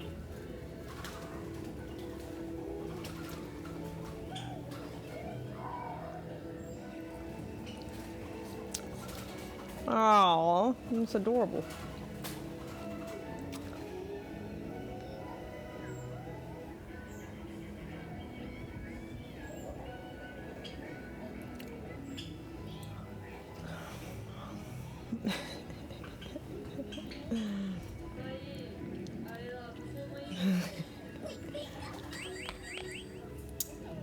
Cute.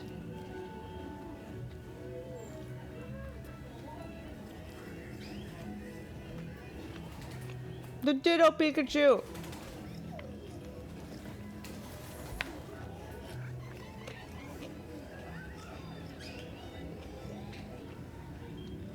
Aww.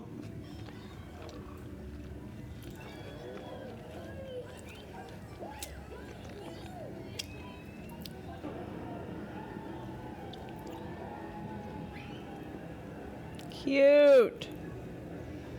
Even the ears are, they have movement and life to them. So cute.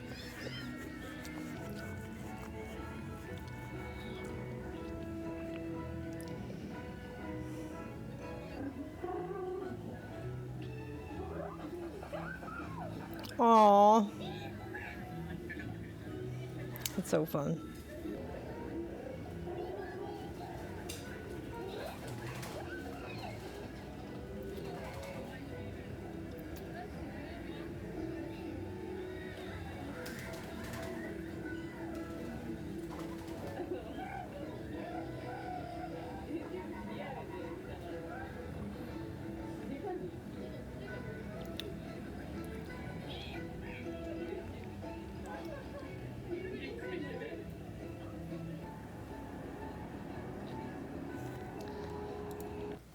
Someone on Kick said, Asian women don't want to grow up. Seen it on many IRL streams. Even in their 30s, they act like teens and wear Pokemon suits and make the same noises. We all seen Nana. It was so funny when Ammo made Asian girls last week. I mean, they do sound like Pokemon. Pokemon / hentai a lot of the time. But honestly, they know what they're doing because most of the people watching it are also teens, which is why they act like teens. Try to stay relatable. If they act like they're 30s, like I decided to, which is a terrible business idea, you lose most of your audience. You gotta be fucking brain rot and hip or whatever. I don't know.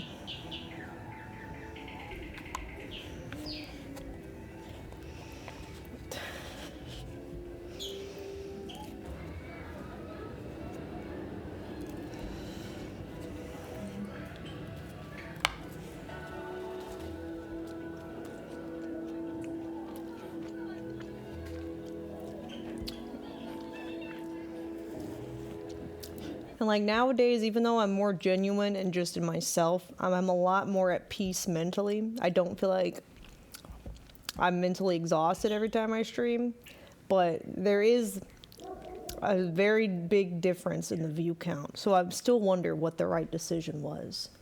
Mental health or monetary gain? I'm not sure I chose the right one.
This is cool. I like how they did the birds on the canopy.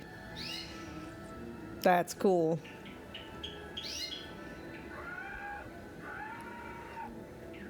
Very well done.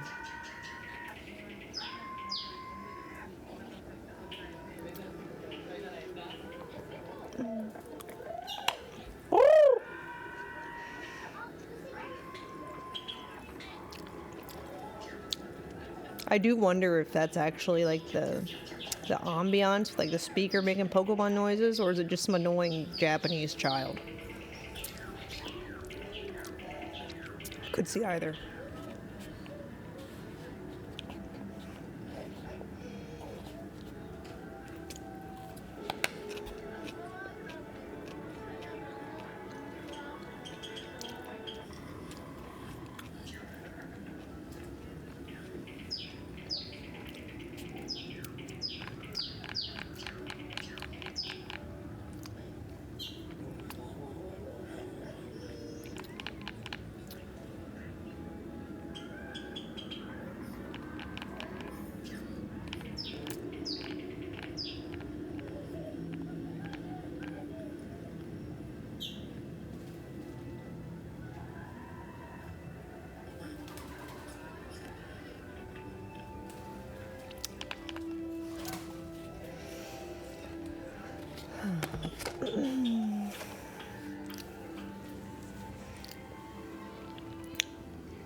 I want to see like the rides.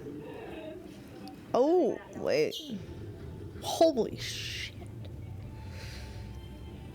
Huge. You think they made these? I guess these are life size. They had to have made them to scale because the Pokédex says how tall everything is.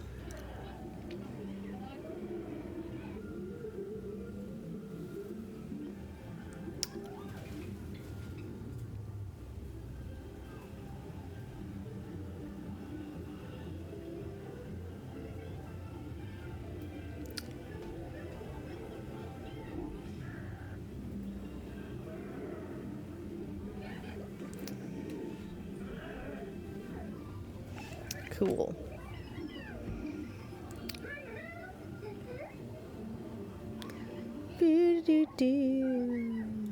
Great. So now we are in a different part.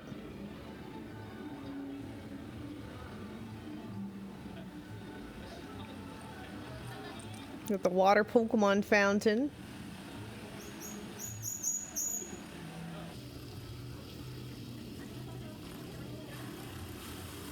Cute.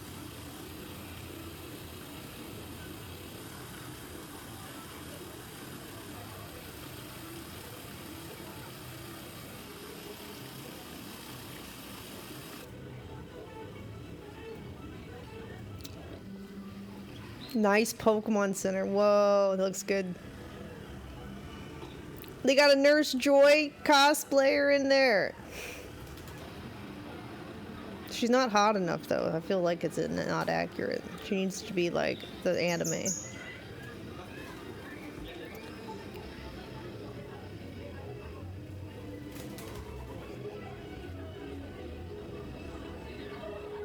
Look at this derpy Dragonite. That's adorable.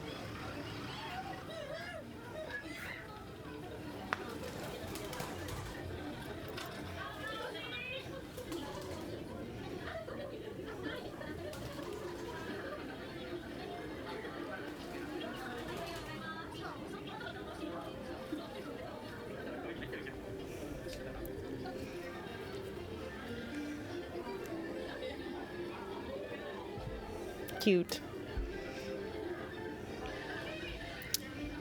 Oh, Psyduck hats. I need a Psyduck hat. It's adorable.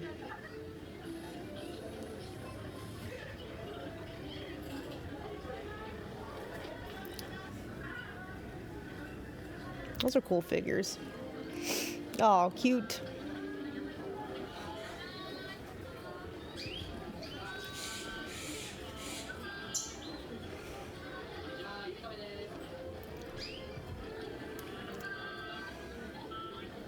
Pikachu's Rice Ball Shop. Nice.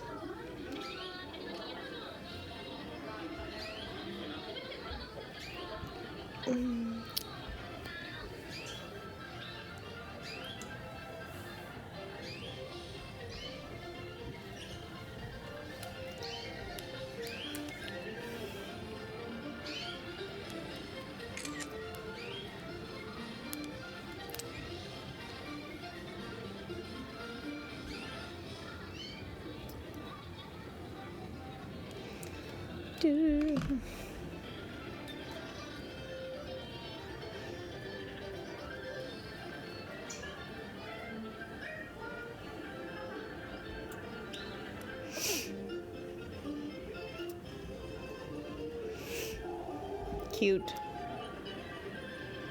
They did a good job with this park. Everything is so cute.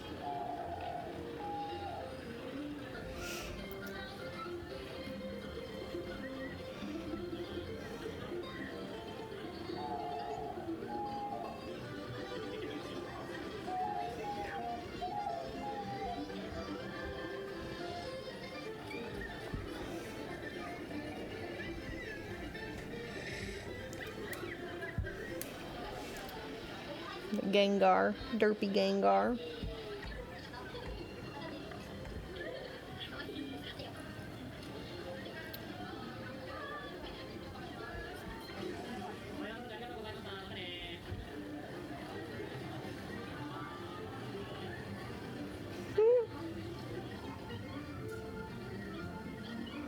Aww.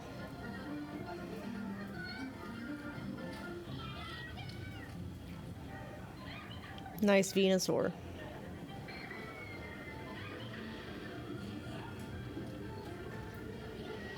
Don't do it.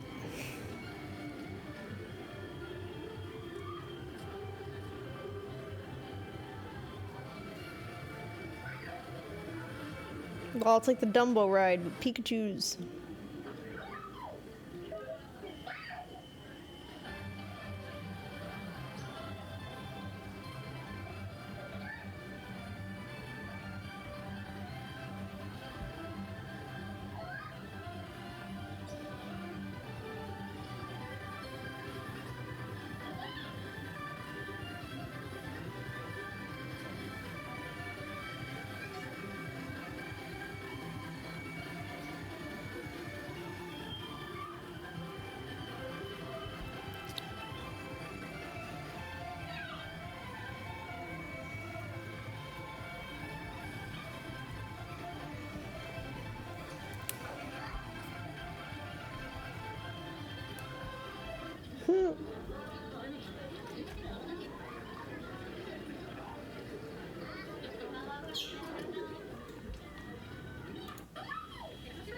Aww.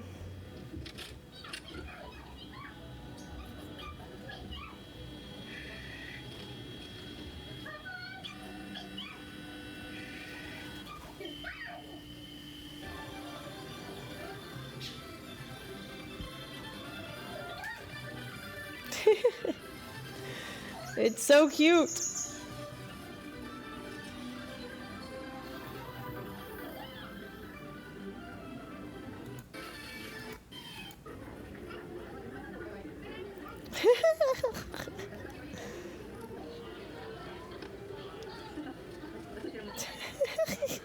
They're so fat.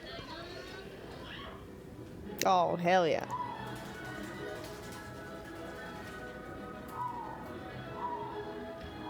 Oh my gosh, I love the Ponytas.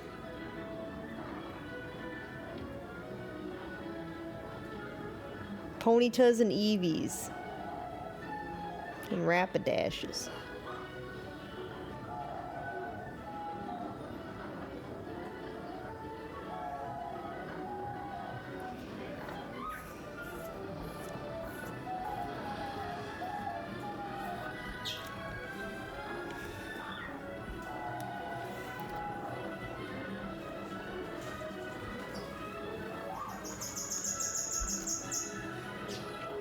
So cute.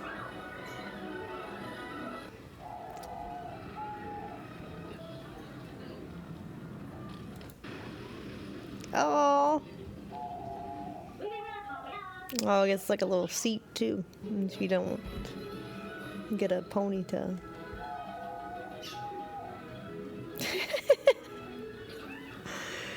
It's so cute.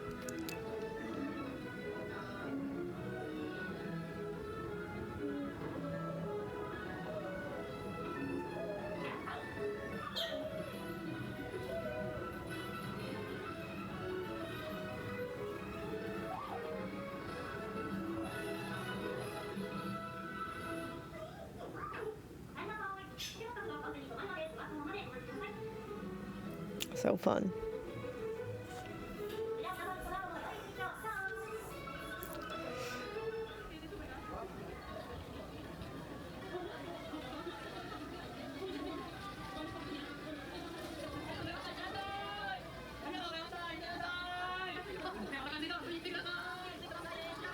What a happy place. So wholesome.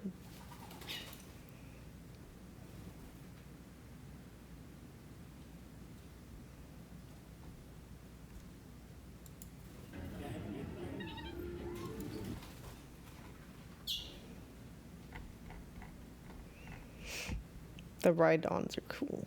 Rhyhorn, whatever. Rhyhorn. Do they have Rhydon though?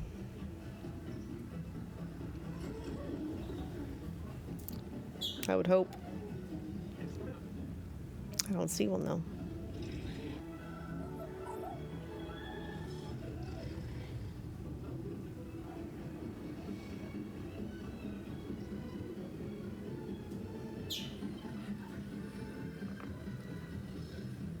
It's really hard. Yeah, it's a sculpture.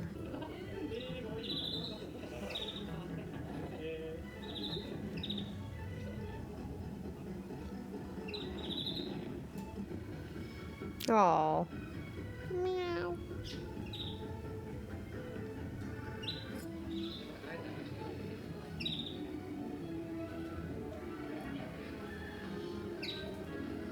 Yeah.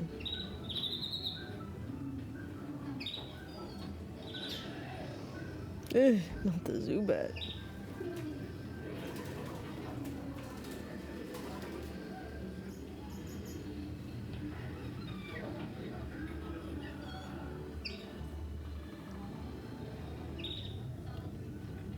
Whoa, the Onyx is cool.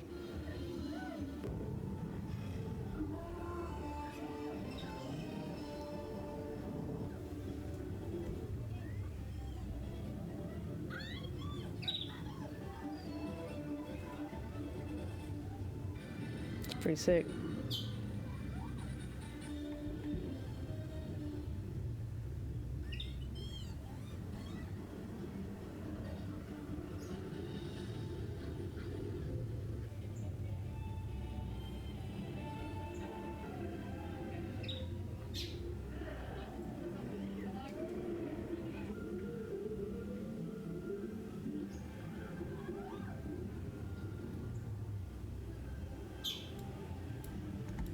Cool. I like these.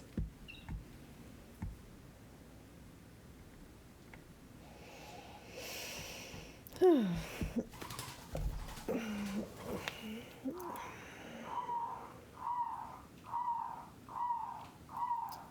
streams in hot tubs anymore? Not really. I don't even know what I would do in a hot tub.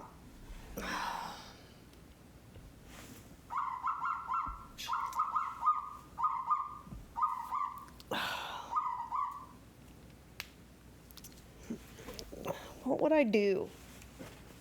I don't know. It's like I can't twerk. I'm not gonna write people's names on a banana. I don't even know.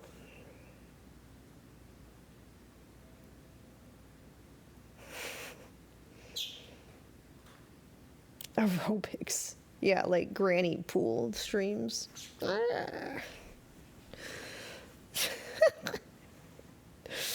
Water aerobics.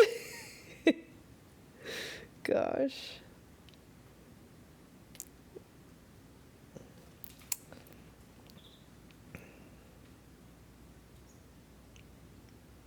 In the pool with a walker. Yeah, for real.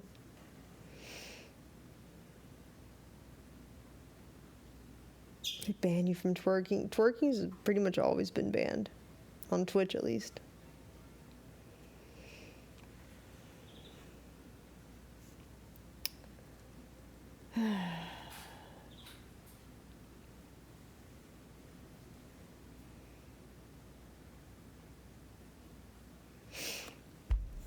I don't know. I just feel like leaving that in the past.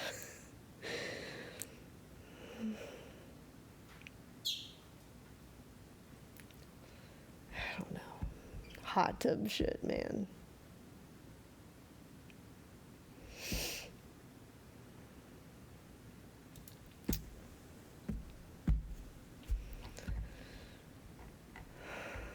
Boob bras in the hot tub.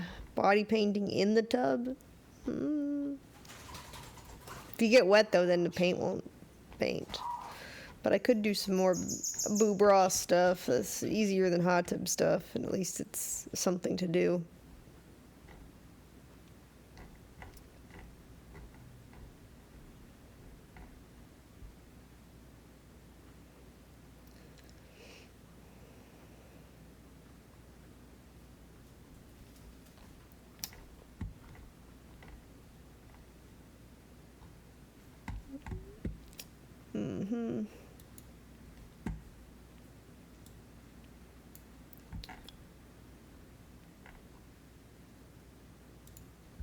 I guess when Tino gets back, she can give me a rundown on what I've missed.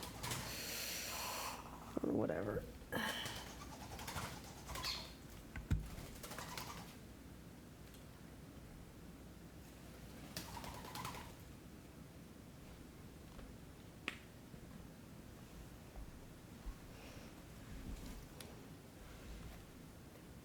Instead of coming up with like new interesting stream concepts, I think I just need to be more active on my other social media.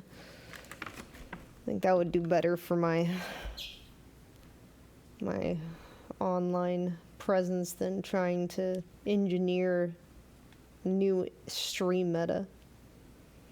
So I need to get more consistent on Instagram. I need to make reels. I need to do Snapchat content, the TikTok whatevers. Because I think unless they ban me again, I finally got the TikTok back. Yeah. Just haven't posted on it. Action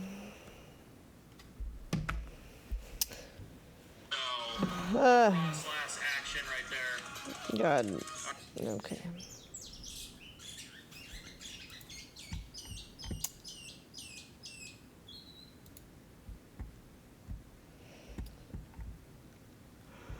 Yeah, getting banned on most platforms didn't help. Still don't have a YouTube account. Instagram would be huge by now. When it got banned in like 2021, it was like 5.5 mil, something, 5.7 mil maybe. It would have been huge. It's such a pity.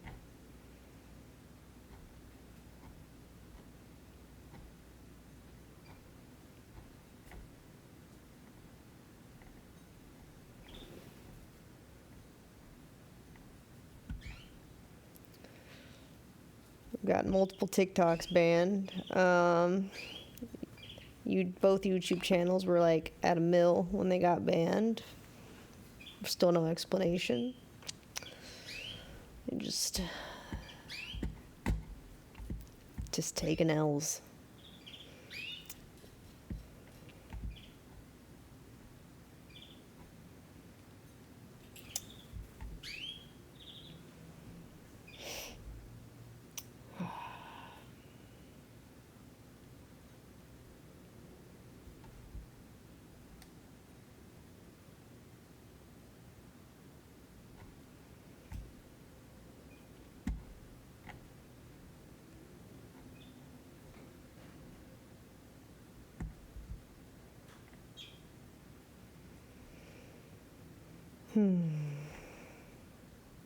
It is what it is.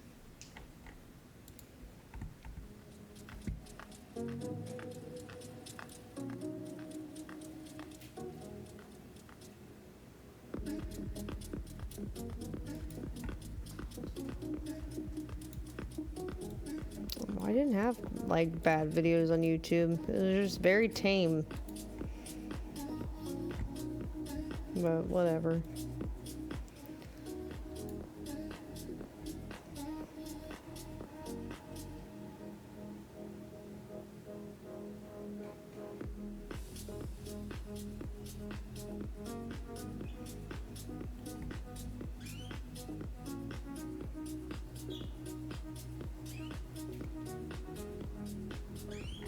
I read chat sometimes.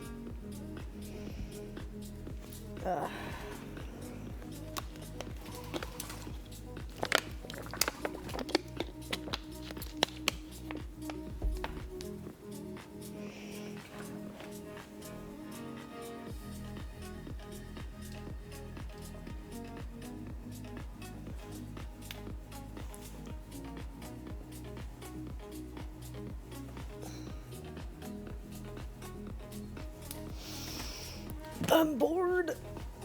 Ugh.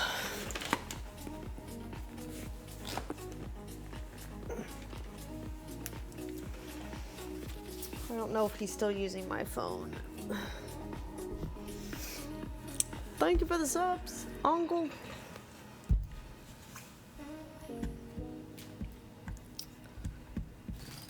go see if he's still using my stream phone.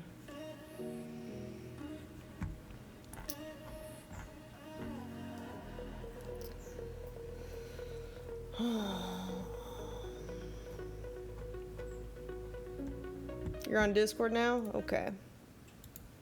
At least it's something. Hello. Hello. Oh my Sorry god, about that. loud. Hold on. Let me adjust my volumes. Okay.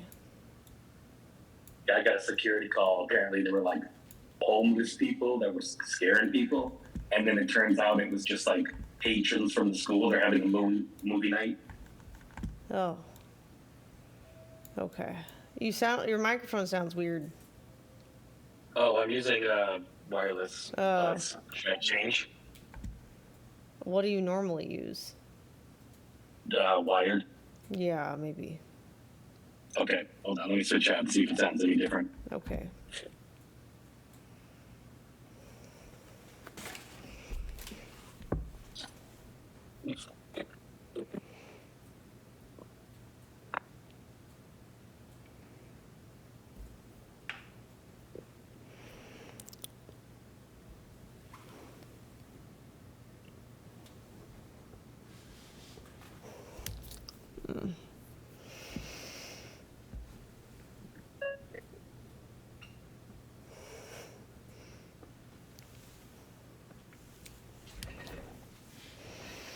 Mm-hmm.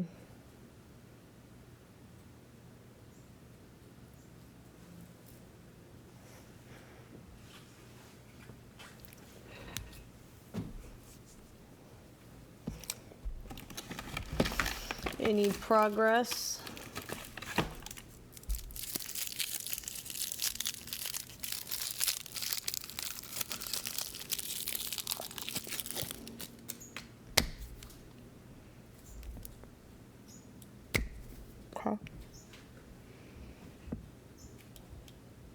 Okay, is that any better? Oh yeah, way better.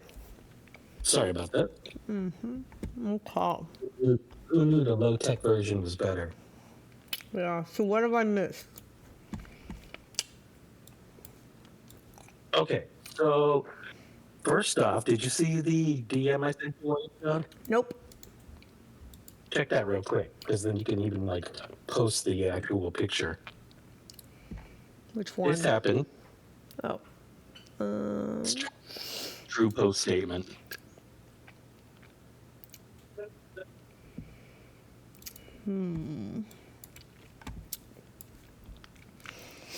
Based on the tremendous interest shown, oh god, too big. Oh, come back.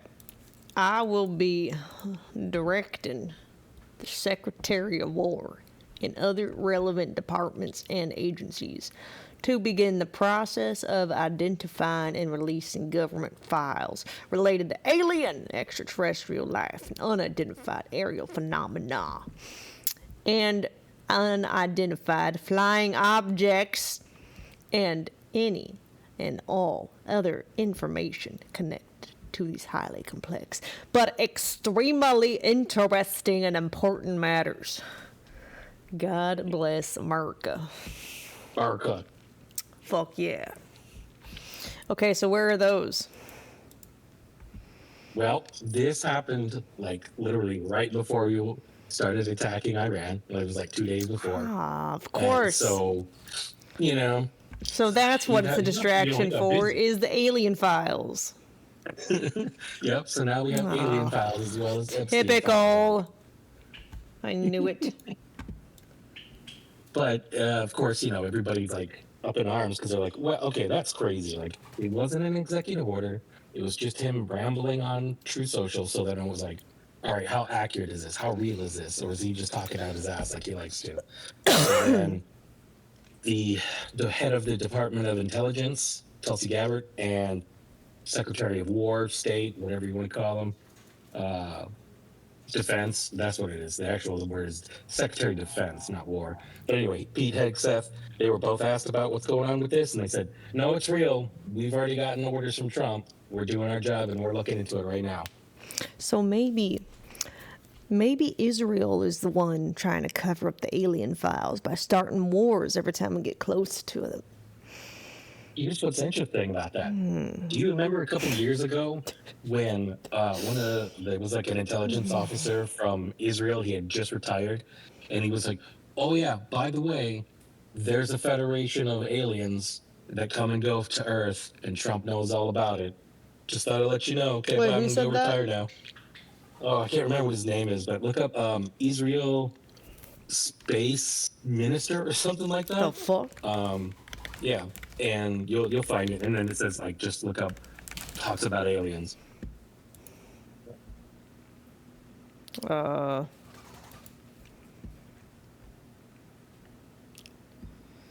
Former Israeli space security chief says extraterrestrials exist and Trump knows about it. A galactic federation has been waiting for humans to reach a state where we will understand what space and spaceships are.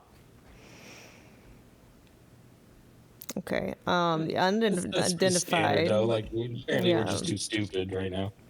I don't think it's too stupid. I think they're wanting to set up the world in a way which we can't rebel and the elites lose control first before disclosing it because they know it'd be mayhem. They have to get everything in motion first. Right. Oh, I was just talking about the generalized excuses why we can't have first contact. You know, usually it's either we'll all panic or we're too stupid right now. Well, I think it's Both because are they're lie. the demons, and then we would Demons. start questioning everything going on in our world if, biblical accounts could be correct, and then the morality comes into question, and then, like, who's fucking the world up comes into question, and then you get people starting to, have a problem with authority, and then they just want to make the world a place where that's not an issue for the people in power. Yep. Okay, so here's what's really interesting about this whole Trump talking about this. While you were gone, did you hear anything about what Obama was saying? Mm-mm. Okay, so Obama was on some random podcast, and they said, this was like 3 weeks ago, and they were like, so do aliens exist? And he said, yes, they exist. I haven't seen any, but I know that they're not at Area 51, and there's nothing underground at Area 51, unless there's some kind of huge conspiracy I don't know about. Suspicious. Like, bro, what? That's because they've been moved to Area 52. I just love like how it just goes back and forth like a nutcase. I was like, what are you talking about? And then the very next day, he jumps on Twitter and he was like, let me be clear. I wanted to let the people know that when I said aliens exist, I do mean in a statistical sense. Not that they're here, but that they exist in the universe. I'm like, no shit, Obama. We know this. Mm-hmm. That's because they're in a different dimension. Yeah. But it was almost like somebody told them, they're like, reel it back, bro. What are you doing? Mm-hmm. So then, a couple of days after that, Trump was on Air Force One, and somebody flat out asked him, they're like, hey, did you hear what Obama was saying? He was saying that aliens exist. And then Trump got all upset and was like, oh, well, he shouldn't have been saying that. That's classified information. So then the reporter just like fired right back. He's like, oh, so you're saying they're real? And he goes, I didn't say that. This is such a shit show. Okay, so probability of Trump being from a family of aliens. The best part is, after the Air Force One little snippet interview came out, he was then saying some random crap about, well, maybe I'll declassify stuff so that way we can get Obama out of trouble, so he won't be in trouble anymore. And then, not even 4 or 5 hours later, he makes that post on Truth Social. Damn. Maybe he's the same alien as Starfire. That's why they got Orange. Jesus Christ. Just saying, it could be. No, it's a shame he's not as sexy. I didn't say they were all sexy. They should be, damn it. Amen. Look, some of them aren't sexy.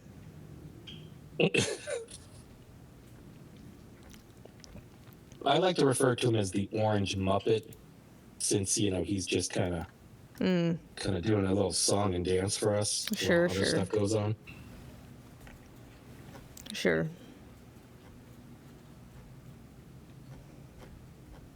Yeah, let me know when you're done gooning on Starfire. There's more. I was looking for like male characters, see if there's any that look like Trump.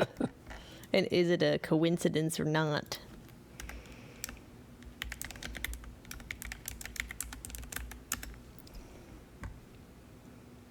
Just gender bent Starfire if mostly. he's an alien, somebody needs to come get him. Can y'all take your member back? Yeah, get your boy. He's just fucking shit up. It's funny. Anyways, well, what's next? Okay, so then following that, gonna put something in media share for you. We had talked about this, but it's just funny to see on a major publication, just out there in the open instead of in conspiracy theory circles.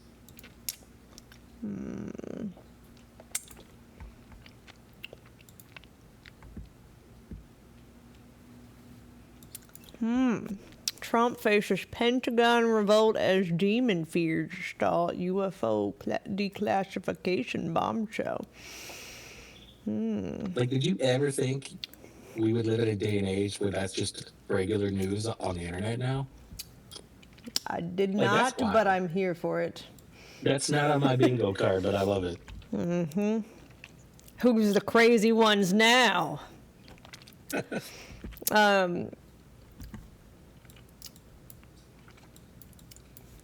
President Donald Trump's pledge to pull back the curtain on America's deepest UFO secrets has reportedly hit unexpected turbulence, not from political rivals, but from within his own defense establishment. Officials are weighing how much the public should be told, with concerns ranging from national security to cultural and religious sensitivities. What began as a bold promise of transparency has now become a contested process. The outcome could determine whether July's planned disclosure is remembered as a turning point or a cautious half step. According to multiple insider claims, parts of the Pentagon are pushing back against full declassification amid fears that the phenomenon may have demonic or even interdimensional implications. It sounds like they've been listening to my stream for like a year. Right. Now I'm wondering, okay, now I have a new conspiracy. Is this real life, or am I in a simulation where my thoughts manifest reality?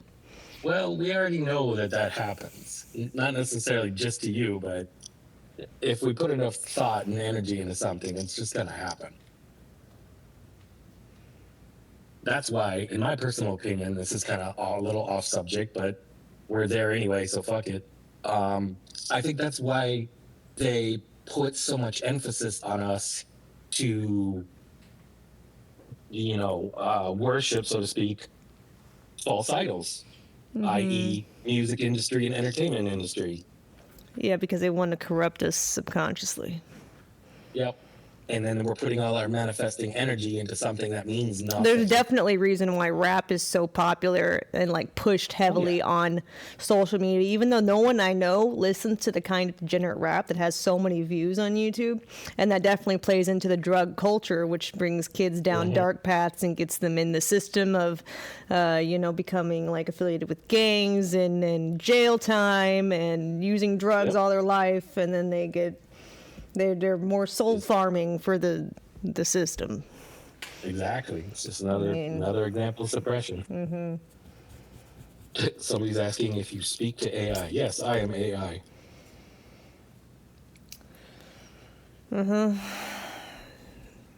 Okay, ready for the next part? Sure. Or are you still on that article? I mean, I feel like it's all the same as what we just read. So. You know what comes next. Yeah. What will be released? We're not going to tell you until it is. So here's what I think we're looking at right now. Since before you left, we talked about this concept that there's a famous disclosure lawyer that's been saying there's two factions, if not more, fighting about disclosure, right? The Collins elite, which are like, no, they're demons. Let's not do this. and then the legacy group, which is like, we don't care, we can make money off of this technology, right? And so they totally want disclosure. But the more and more I look at it, the more and more I see everything that's unfolding, it looks like we're probably gonna get disclosure, but it's gonna be like super heavily controlled. Right. Like to the Yeah. point No. where it's And almost they're gonna pointless. try to tell us that they're aliens. You know. Yeah, they'll say that there is aliens, they are real, but then like they can't tell us anything else because it's all national security, blah blah blah. When really they're just diamonds, interdimensional beings. So at that point, it's going to be very strange because it'll be like there's this major turning point for human civilization, but it didn't actually fulfill the way That's it's the supposed interesting to, you know thing what I mean? is they are trying so hard to get to other planets so they can have a more convincing, like, oh, we found aliens here, they're from this planet, blah blah blah. But they're having so much trouble that they keep just getting shitty footage of Martian rover tests on Earth and trying to act like that's what they're seeing right now. And that's the reason why they can't communicate it with very well, because it's not actually on Mars, probably. Yep. So as far as the two factions, one wanting disclosure, one doesn't, here's a little interesting update that I think is entirely connected. Posting that in media share. And this just happened 6 days ago? 7 days ago? Let's see.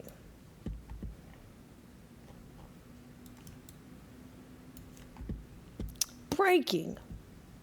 Man in charge of Roswell UFO at Wright-Patterson goes missing. Major General William Neil McCasland. Interesting name. With President Trump ready to sign an executive order to declassify all of the UAP files, this seems very suspicious. And now the man in charge is not here? Oh, man. Wait, when was this posted, you said? Just a few days ago, Oh, yeah, March 2nd. maybe about a week ago. Well, of course. So, dude is old. They posted a silver alert for him, but he's all his mental Hey, faculties. he's younger than the Doesn't have- president, so... Yeah, he doesn't have dementia or anything like that. So he lives in Albuquerque. I don't know if you've ever been there, but going hiking in Albuquerque isn't really that dangerous unless it's hot.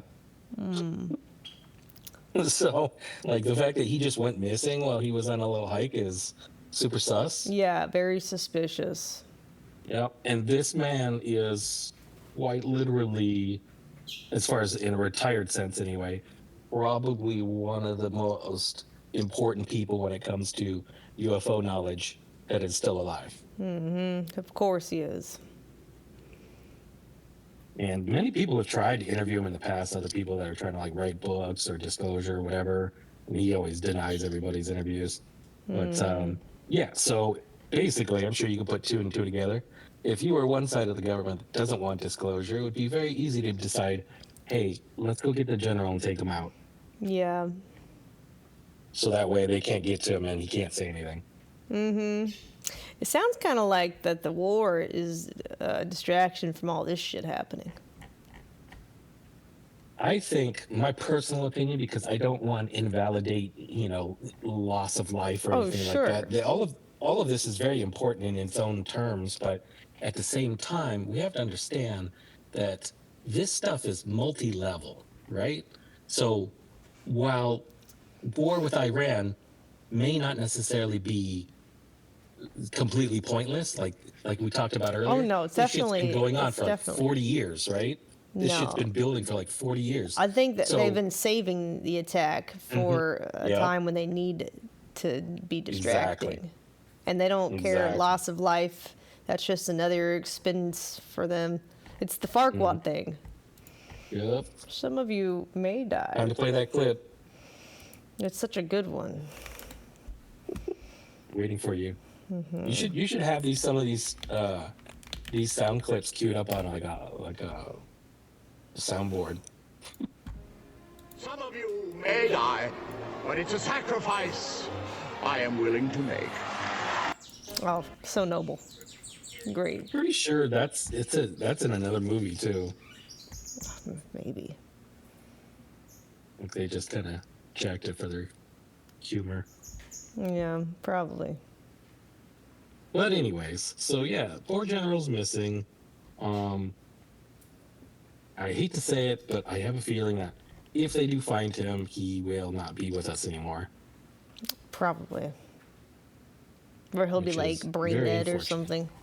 Yeah, like they just MK Ultra Like a the shit out of him.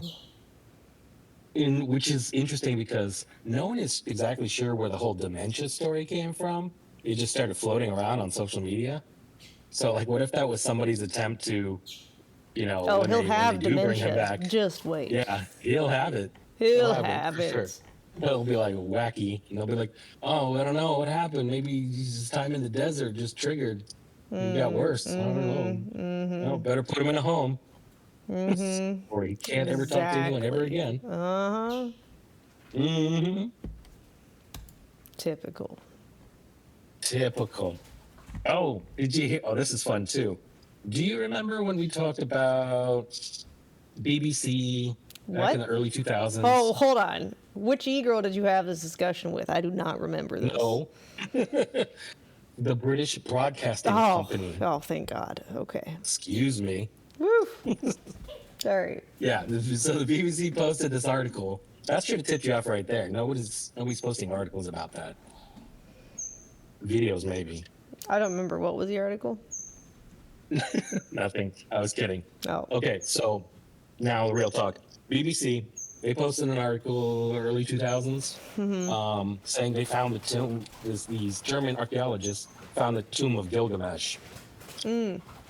Okay. Which, of course, is fucking weird because Gilgamesh is not supposed to be real, right? So why does he have a tomb? I thought he was real.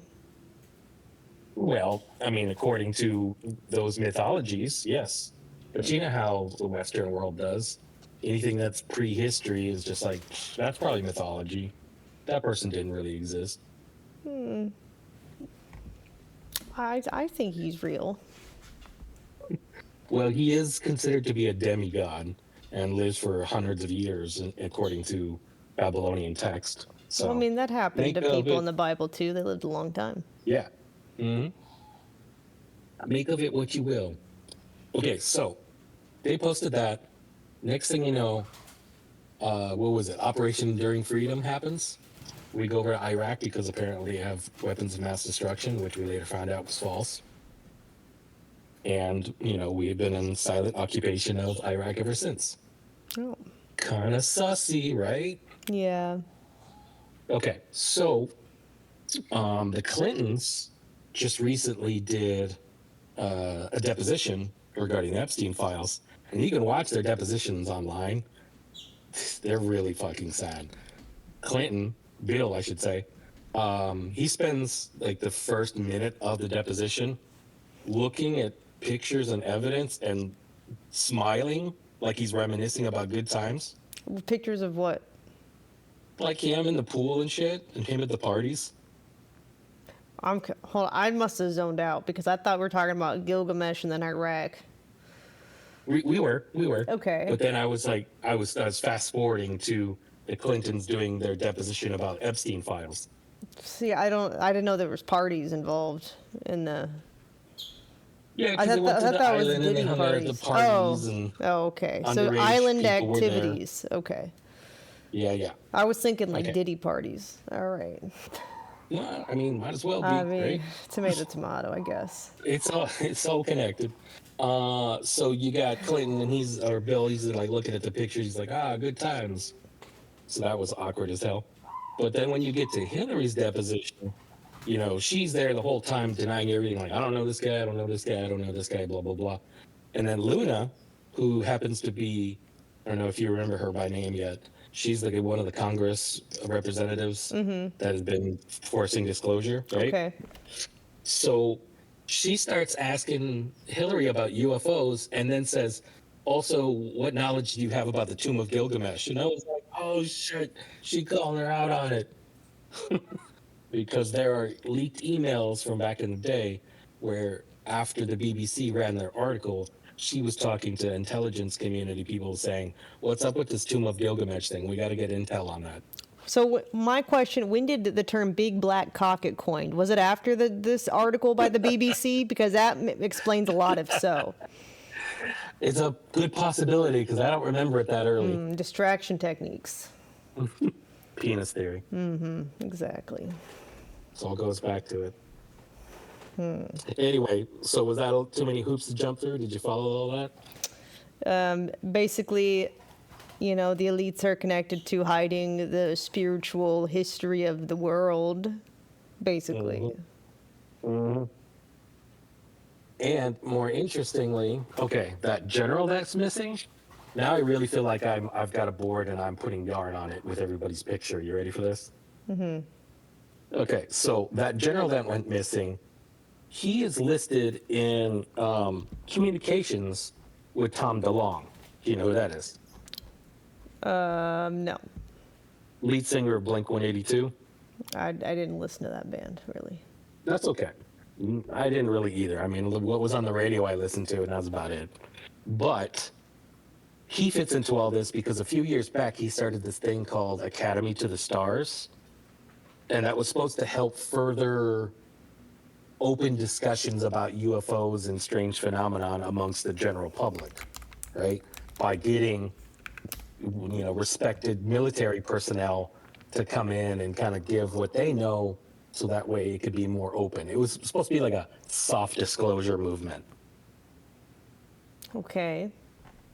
So the general was talking to Tom DeLonge, right? We know that for sure. And it would seem that back then, the general was trying to push a soft disclosure because the idea was, at the time, Hillary and Trump were running, and no one was expecting Trump to win. So they were all gearing up, and I'm sure Hillary knows about this too. She was supposed to be the disclosure president. So I just think that's kind of an interesting little connection there. So she probably does know about UFOs. She probably does know about the Tomb of Gilgamesh, and she's just lying to the deposition. Probably. I'd be pissed though if I was her. Oh, I mean, I'm not a big fan of her. Yeah, I'm not a big fan of hers, but if I knew that I lost out on being the disclosure president to Trump, I'd be pissed. Yeah. And that's probably what he's talking about, the enemy from within. It's like the other side that is his opponent and like rigging the government or whatever, and they have their own agendas. That would be interesting though if she somehow was sided with the Collins elite. Because I always look at the Collins elite as like very old-fashioned, not necessarily liberal or democratic. They gotta die at some point. Yeah. Anyway, so what does chat have to say about all this? Let's get them in the combo. And no brain rot. You might be asking for too much.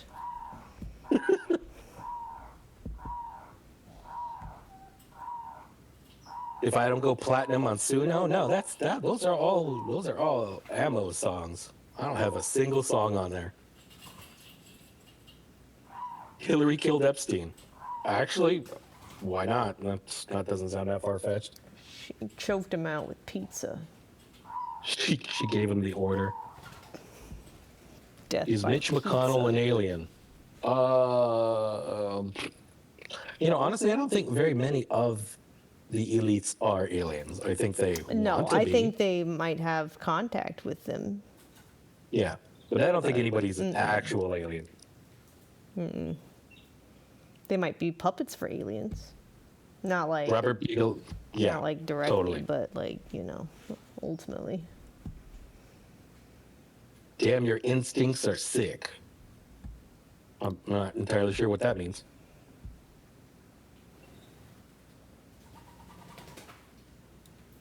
I view Trump's the bullshit. elites as like Snoke for the Palpatine. Yep. Trump cannot be a bigger Snoke than anything I've ever seen.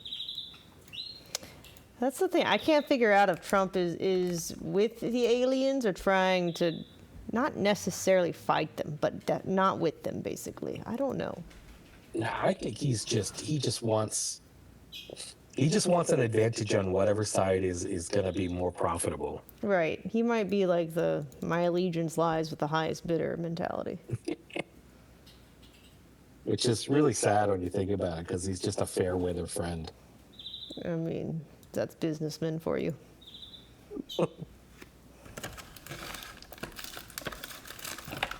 It's just good business. So that was a lot to process, but you got any thoughts or I mean, that's about what I've been conclusions? thinking. So, I mean, it's not that, it's new information that makes me feel better about my instinct, but it's not like mind blowing.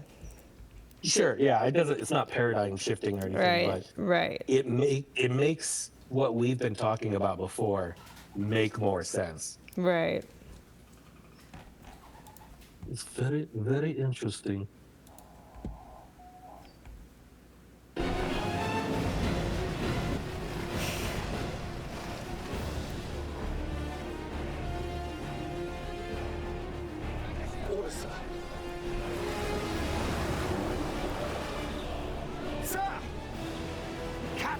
No one knows what to do with this disclosure shit.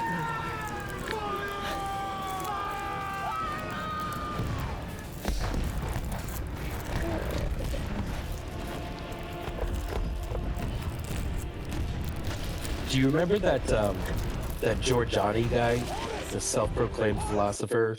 And I was like, we better be careful with this video because it's really long, and he goes off on all kinds of tangents. Mm-mm.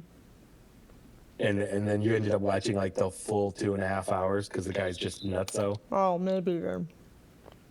I wouldn't say he's like, I don't think he's crazy, and I don't think a lot of what he says is wrong. I just think he loves to puff piece himself up. Like, if you were probably to put him in a room with other, conspiracy theorists, he would probably think everybody else was wrong. Is that the guy who was talking about, like, so many different topics from Antarctica to Epstein to Atlantis? Yes, that's the guy. I remember that Yep. guy.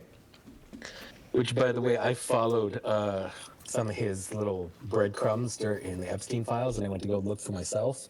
Yeah, they're totally there. Epstein was talking to Nat Geo about investigating an Atlantis site. Mm-hmm. Totally normal. You don't hear about that in the news. Interesting. Anyway, That's because they're looking for Nephilim technology or DNA that was covered up by the huge flood. I don't know, maybe. Huge flood. While you were gone, I happened to listen to a little bit of your songs. I was blasting Giants with the windows down just to bother hell people. Yeah. Good stuff. I was like, yeah, what you know about this? Nothing. Y'all seen any Giants lately? No, not the sports. Forget it. Just forget it. Jesse Michaels actually just recently did an interview with Gary McKinnon. Oh, yeah? That was pretty interesting because that's the guy, I don't know if you heard about this, that was the guy that hacked into NASA, or a bunch of different places, but hacked into NASA back in the early 2000s and found out that we have a space fleet. Oh, no, I didn't hear about that. Yeah, that was a cool story. What does the space fleet do? Do you want me to post the link? Are they in Antarctica? I bet you they have some kind of like cargo ships launched from Antarctica to go refuel them, I bet. Mm-hmm. Yeah, Because sure. remember that other the guy link. who was like, I was gonna say, remember that other guy who was like, oh yeah, there's it's like an air traffic control base in Antarctica. Mm-hmm. Yeah, so they probably call in ships up and down Probably. from Antarctica. Anyway, I posted the interview with Gary McKinnon if you want to watch that. Totally up to you. There's a live arrest warrant out on you now, right? You can't go to the U.S. now. I'm on the Interpol red list. The biggest military. There's a live arrest warrant out on you now, right? Yeah. You can't go to the U.S. now. I'm on the Interpol red list. The biggest military computer hack in all time. We talked about the case of computer hacker Gary McKinnon, on which the Prime Minister has expressed very clear views. Well, on Mr. McKinnon, we have proceeded through all the processes required under our extradition agreements. I'm just a guy, normal guy, interested in UFOs. happened to have some IT skills, nothing genius level. You hacked into the Army, the Navy, the Air Force, the Department of Defense, and NASA. They wanted to put you in prison for 60 years. Whoops. So 70. for 70 years. And I bought potassium chloride. I was just going to swallow it and have a heart attack and die. Oh my God. Mr. McKinnon is accused of serious crimes. The reason that you are here today on this show is because what you found. He found, he says, photographic proof of alien spacecraft and the names and ranks of something he called non-terrestrial officers. I was in my dressing gown up till like 4 in the morning, smoking weed, drinking beer. Ride of my life, really. The first one I looked at was the one where I saw the picture. And so I double-clicked this. But it was very, very slow. I was on a 56K dial-up. And I was just thinking, my God, this is my eureka moment. Then there's like slowly a hemisphere started appearing. I'm thinking, fuck, that's a planet. What the hell? And then suddenly there's a big, straight kind of silvery line. Cigar-shaped object. Another cigar-shaped I see the object. mouse move, and someone else is out the computer. That's out. You know what it is? What's that?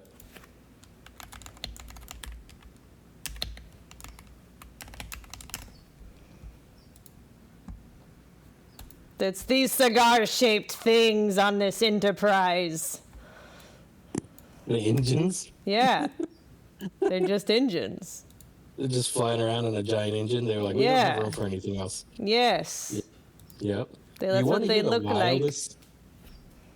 Before we go back to the video, you want to hear the wildest theory that I heard about the cigar-shaped ones? Mm-hmm. I saw some random documentary and it was like really very woo-woo, but the guy was saying that after World War II, when we started reverse engineering stuff, when we started trying to replicate the technology, the American government decided our best bet would just be to retrofit submarines for anti-gravity propulsion. Yeah, I mean, So that's they how they just- did it in Star Trek. It was water. So they just used old submarines and repurposed them just at least for the first tests. And then after that, then they started trying to replicate other shapes. I mean, what if this is actually just a submarine in the water image he saw? Not actually. That's why he's allowed to live. I think the non-terrestrial officers is better, more interesting. Oh, yeah, that's true. That doesn't mean non-aquatic. That just means non-land dwelling. Right. We'll get to that. Boom. That was it. I was cut out. What do you think photographed it? Very good question. This spreadsheet was titled Non-Terrestrial Officers. So, not on the Earth. And that was incredible. I had one very strange experience that I can't explain to this day. I was suddenly woken up by a really sharp pain. Then immediately I just went, oh. In my left heel, there were 2 perfectly circular holes. Whoa. Weird. What? I can't turn my phone off. You can see my finger is on the power button and both. This is like a hard reset. That's never happened before. Absolutely, it's never happened before. But you're with Gary McKinnon.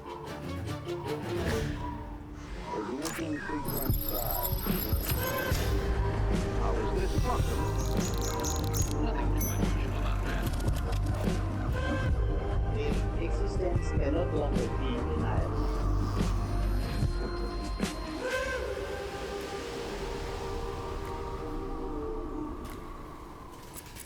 Before we dive into the incredible story of Gary McKinnon, I want to shine a light on one thing his story reminds you of instantly: online privacy. Gary is a brilliant It is an self-taught ad. hacker. Look what you do on your 1946 year upgrade.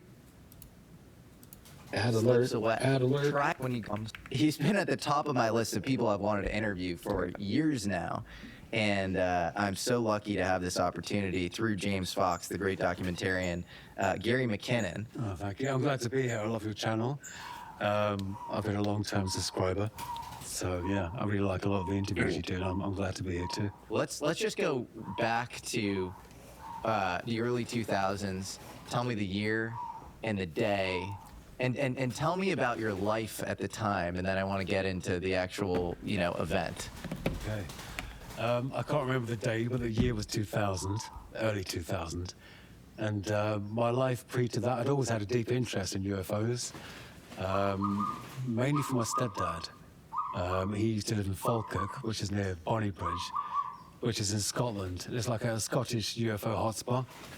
Many sightings, almost like a tourist attraction. People go there to see UFOs. And I had one sighting myself when I was about 12. And I was looking out of my bedroom window, and I saw this kind of reddish-orange glowing light, and it was moving in an arc from there to the horizon.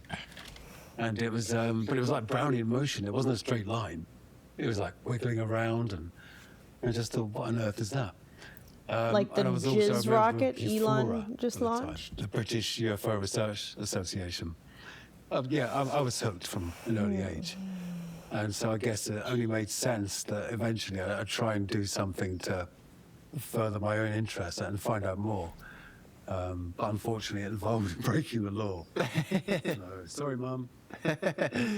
So you already have an interest in UFOs. Had you seen a UFO or Just that one sighting. Just that one sighting, okay. But I had my stepdad's stories. He'd seen them. His brother, my step-uncle, had seen them.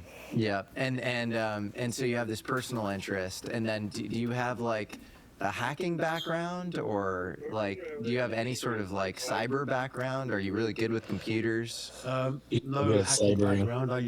I was good with computer. What? You said you have a cyber background, and I said Oh, yes, he's yeah. very good at cybering. Oh, yeah. So I started off with an Atari games console in like 78, 79. And then eventually got the Atari computer, learned to program in BASIC at first, and then machine code, assembly language. Moved up from that.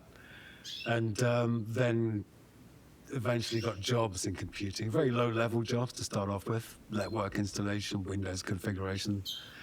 Then did a computer science degree, which I eventually failed because I spent too much time in the student bar. But yeah, so I eventually ended up contracting at a bank. It's quite high-level stuff, but doing very basic sort of networking stuff. So I had a good background in networking, especially Windows, knew how they communicated, and some Linux, stroke Unix, Solaris, stuff like that. So when the internet came to Britain in '95, I think I first had the internet. And the first thing I searched for was UFOs. And it was very popular, loads of websites, loads of information. And fast forward about 5 or 6 years, I read the Disclosure Project book, Stephen Greer and his team. And they told you Dr. Greer. installations, locations. And I thought, I've got to have a look at this. I wanted it from the horse's mouth. I didn't want to just believe, I wanted to know. And so I thought I could use my basic networking skills just to do a scan, a light scan on American military networks, which is mad now. but back then it was just kind of like a playful idea. And I wrote a Perl script. Perl is a programming extraction reporting language, just a scripting language. And I could run that across thousands of machines in minutes and find blank passwords or passwords that were either blank or password admin, a basic list. And when you do like wide-scale phishing like that, you do some His fish voice bite. is too sleepy. And that was my basic method to getting Speed it up entrance to more. these places. And so some of these extremely You wanna speed it sensitive up a little American bit? military Yeah. sites had blank passwords. Big time. That's crazy. I mean, although that seems beyond belief, it also makes sense. Like the government's way more incompetent than often, especially people in UFO world give them credit for, because we assume they have workable reverse engineered crafts that they know how to use at will, or whether like you would, of course would have passwords set up. But 2000 is early internet. We're still worried about Y2K, So like we didn't really understand how a lot of this stuff worked. It was this big experiment, and so wow. So that sort of phishing thing came up with some fish. Yeah. And as you say, the government really isn't tailored for this, especially the military. They didn't then employ specialized IT workers. They trained up existing military employees in the basic techniques to run a network. There weren't advanced security aware guys running government networks or military networks. And so while you're doing this, are you just like sitting in an apartment or something? It's a bit embarrassing. My girlfriend and I at the time, we were living in her auntie's house on the ground floor. And I was in my dressing gown up till like 4 in, smoking weed, drinking beer, just like ride of my life, really, for a young-ish guy. I think I was 36 at the time. So yeah. I don't think that's embarrassing for you. I think it's embarrassing for the sites you hacked into. Okay, so you're you're getting a little late night buzz, and you're at your girlfriend's aunt's house, and you're just like, I want to know for myself what's going on in UFO world. You do this blank password search. You actually come up with some results as far as sites that you can get into. Yeah. What do you look at first? Well, the first thing I had to do was test my method. So I did that on British sites. We're currently in Cambridge, home of the famous university. I hacked Cambridge's FTP server, file transfer protocol server, and Oxford as well. And a couple of Get to the point. And what do Does the he have sites chapters? I can't include as remember. far as hence organizations, information, or program names people would be familiar with? Okay, so NSA, I got into Fort Meade, DISA, Defense Information Systems Agency, DoD networks, basic Army networks, Navy networks, USAF, US Air Force networks. Okay, wow. So yeah, those are some pretty intense organizations that, at the very least, we know hold the keys to all sorts of military technology secrets that confer a tactical advantage to the U.S. If not some of these deeper, more interesting mysteries that you and I share an interest in. So what do you do next as far as your search? Why don't you go grab an ice cream? Okay, so I'm one guy. I've got potentially thousands of IPs to search the individual computers. I already had sweets. And once you find a blank password, and these are Windows networks, I'm just you need to become tired. the administrator, His which voice is isn't the highest helping. local account. And eventually the domain administrator, which controls the entire network. So once I was on one PC on a network, I then attack the domain server. Ammo down. Password. And that's through dictionary attacks, password cracking. I actually use a tool called Loft Crack. I don't know if that's still around. And once I'd done that, it's a huge job for one person, huge job. So I found a program called Landsearch. This is all commercially off-the-shelf available software. And what Landsearch enabled me to do was to type in a search term, and it would search every file and folder on all the local PCs that I had control of, which could be, I think the largest I did was 5,000 at one time, which took hours, it was a whole night. So yeah, that was my system for making it doable for one person. And also, it depends on your search terms. These files aren't going to be called UFO secrets. So I had to look for things like, secret, top secret, just anything, and PDF documents were particularly helpful. A lot of stuff was in PDF back then. And the redacting they did on PDFs back then was not fully redacted. You could unredact it once you downloaded the file to your own PC. So it was a huge network-wide document search, and just grabbing what I could, spending hours getting it, and then spending hours reading it and trawling through it. When you're spending hours reading it, is this like you backed this stuff up on a hard drive, or is it just on your PC? Yeah, downloaded to my PC. Okay, so it's just on your PC. Yeah. Wow.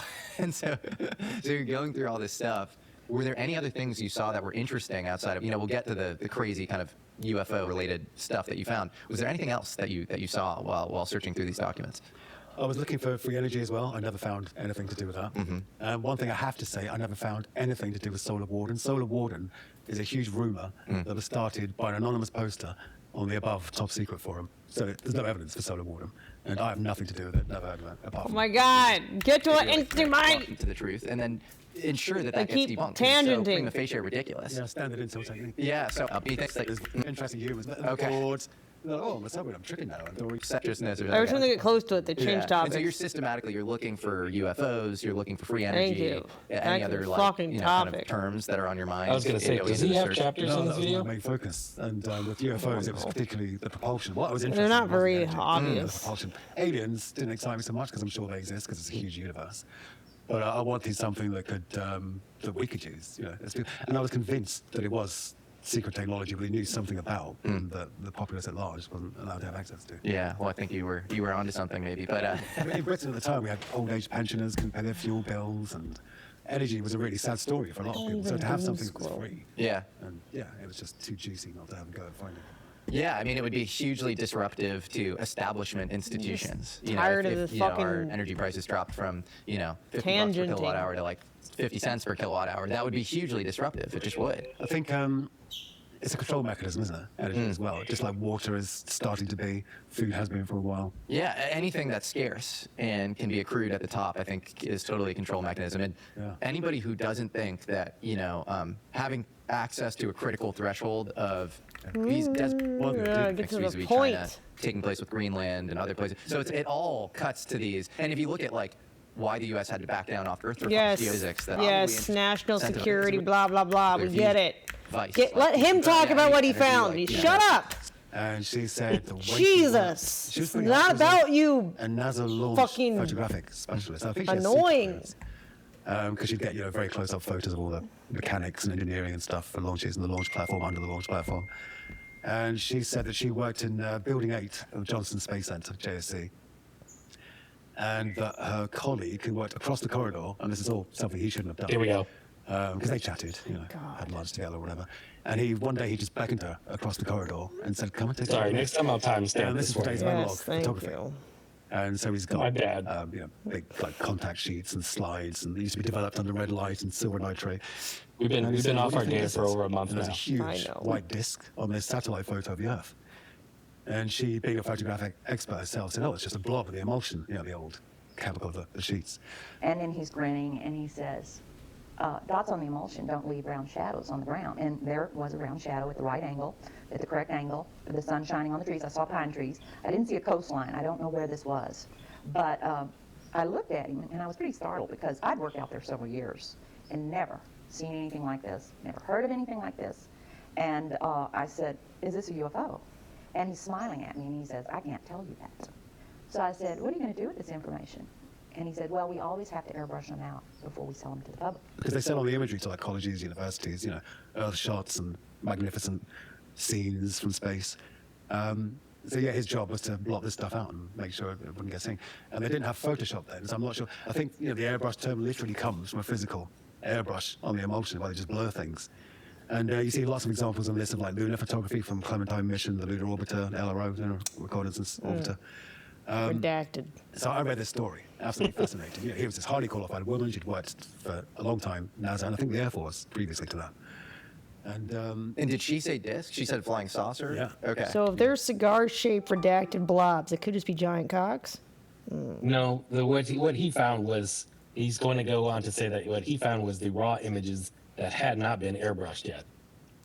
I like to think it's just a photographer with his dick in the camera taking pictures. I mean, that's fine too, but at least it wasn't redacted. No one should have their junk It's a redacted. UFO. It's like, what is that thing? I don't know. It's unidentified. She says so that shape, the circular shape. Yeah, and the shadow. Okay. Wow. Funny.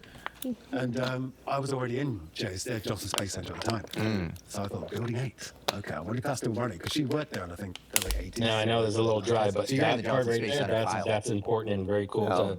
to corroborate, because he was just talking about Dr. Street. He was interested in Dr. Stephen Greer's book, which had that lady from NASA saying that she worked in the department that did airbrushing, which she said that she was in Building 8. So Gary McKinnon decided, I'm going to go look into Building 8. So, he had like a lead. And then, of course, this is when he saw the on airbrush stuff. So that just totally corroborates that other lady's story, too. Basically to that. And did she say disc? She said Camera's flying all saucer? funky. Yeah. Okay. Yeah. She said so that shape, the circular shape. Yeah, and the shadow. Okay. Wow. And I was already in Johnson Space Center at the time. So I thought, Building 8. Okay, I wonder if that's still running, because she worked there in, I think, the late 80s or the early 90s. So you're in the Johnson Space Center files on your PC. You're Yeah, I going was through already them. there when I read that. Okay. Yeah. So I thought, I've got to have a look. Yeah. I've got to have a look. And I thought, how the hell do I find Building 8? But luckily, Windows has, you can do network commands in the console rather than a GUI with a mouse. And you can type in like netstat, network status, tells you all the people connected to the machine. And there's other commands whereby NASA are great auditors of their system. So they have these special commands for auditing, where you see the machine, the PC, the number, the serial number, the date when it was last maintained, all stuff like that, and the building it's in. So I ran those commands, that produced a list, and I stripped out, I think it was about 1,500 machines, or maybe 150 machines. But once I stripped out the Building 8 machines, there was only like a dozen, maybe. And I ran the blank password script on them, and I think about half of them were accessible. And the first one I looked at was the one where I saw the picture. And it was strange. It was I did a lot of network support before that as well. And most users' desktops are covered in stuff, shortcuts, emails, like electronic post-it notes. And these were very bare desktops. All they had was like 2 folders, raw and process, and maybe a couple of other shortcuts. And so I thought, I've got to look at this. It's got to be images. It's where she said it was. It looks like images. It says raw, it says processed. And I double-clicked into the folders, and it's a proprietary NASA image format that I can't run. Not a JPEG, not a PNG. So what I had to do was basically, there was a, what was it called? There was a... Also, I know technical details are dry, but I appreciate it because it shows that he was actually doing it. Which was CLI, Command Line. Instead of just making this shit I was up. using remotely anywhere. I think it still exists. It's like PC Anywhere. It's like you're sitting at the desktop. You can see the screen on your screen. And so I double-clicked this, but it was like very, Team very Viewer. slow. I was on a 56K dial-up, which was, to give some idea of the speed, it was, if you download an MP3 music file now, you've got it in a few seconds. Then it was 5 minutes per megabyte. And a song might be 3 megabytes. So 15 minutes for one song. No one would even accept that now. So I double-clicked this. It was taking ages. I cancelled it. I turned down my remote control thing into like 8-bit color, then 4-bit color. Napster. Eventually, I think 4-bit color or 2-bit color. It was basically 4 or 5 different colors. So it was a shitty image. And but it came on the screen, like almost like, It well, I think a came few on lines the at a time. screen. So it's coming in Just blocks. giant cock. And I'm looking, and there's like blackness. Then there's like my God, slowly this a thing hemisphere was started appearing. And I'm thinking, fuck, that's a planet. What the hell? This could be what you said. Then the hemisphere comes into view, and it's very blocky, but it's kind of blue and white. So I'm thinking, it must be Earth. And then suddenly there's a big, straight, kind of silvery line that is coming down. Then that's, I guess, what they now call a tic tac, but it's what we used to call cigar-shaped object. And this thing was, This damn admittedly, camera. it's low What's wrong resolution. with you today? It's coming down slowly, but this thing looked very kind of smooth. On the outside, there was no lines, but would be like plates fixed or screws and bolts and stuff. And I was just thinking, my God, this is my eureka moment. Confirms Oh Dot my Hair story, not God. that Dot It's Hair giving story is up. confirming. Yeah, and I got the whole ship, in view, and then it started to go below that, where I would see the rest of the sphere of the Earth. I assume it was the Earth, and it was just amazing. The only possibly man-made thing that was there was like geodesic domes, like radar stations, one on top, below, and both sides. I don't know why it's doing this. It's like when I touch the desk back. And then If I don't touch the desk. I've got graphical remote control. I see the mouse move. Someone else is at the computer themselves, and they're moving the mouse. They've right-clicked on the local area network icon, right next to your clock on the bottom right of your Windows taskbar. Disconnect, and boom, and that was it. Gone. I was cut out, and I'm sitting there like waiting. Oh my With God. bated breath for my eureka moment. Come on, come on, come on. Oh my God. Anything else on the cigar? So smooth, no, it doesn't seem like rivets or seams. It's hovering above the earth. Do you notice anything else? No, just like a very smooth cylinder. The geodesic domes, and So the little dome on top, dome on bottom. yeah, and either end. Yeah. And on either end as Well, well. that could just be the kind of cigar Sure. tube, like the closure of the cylinder. Sure. I suppose. Yeah. That is fascinating. Yeah. So interesting. And did you ever speak with, yourself or through intermediaries with Donna Hare? Oh yeah. And Maybe did the she cigar say, thing is "That's the disc control that I saw," and center I just- because where all of us are hooked up to the matrix in.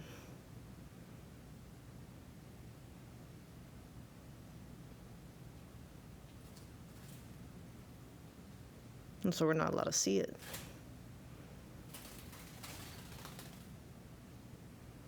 Simulation theory. I think of disc with her and then cigar tic tac with Yeah, you. she saw that one photo of disc, but she also spoke to. Okay, so these are probably different images. You're just confirming Oh, that yeah. the same building probably has a whole lot of images that they're sitting on. Yeah, even though maybe 10 or 20 years later, apparently this is still the place where those images. Yeah. UFOs or exotic craft, and they're being airbrushed out. It is proof that at least, it's really interesting that you have a whistleblower come out with nobody has any evidence for her claims at this point, and she says, this is where we process the images. I was shown this image, Building 8, Johnson Space Center. You independently, halfway across the world, hack into Johnson Space Center, look at Building 8, and then one of the first things that pops Maybe up that's on why your they call screen- it the cloud, because it's referencing the matrix blimp in the clouds. We're hooked up to the cloud. Yeah, we have a mothership, exactly.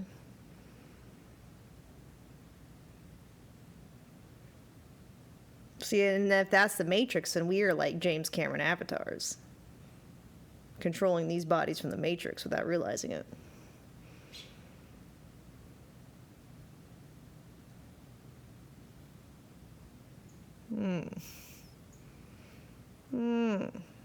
Bye, cow. Well, there we go. Sorry about that. I was Oh. on mute for some reason. Oh, yeah. Oh, now you're back. You sound disappointed. It's because I was just rambling and I was getting no feedback. I was trying to say they should have named it the dong instead of the clown. True.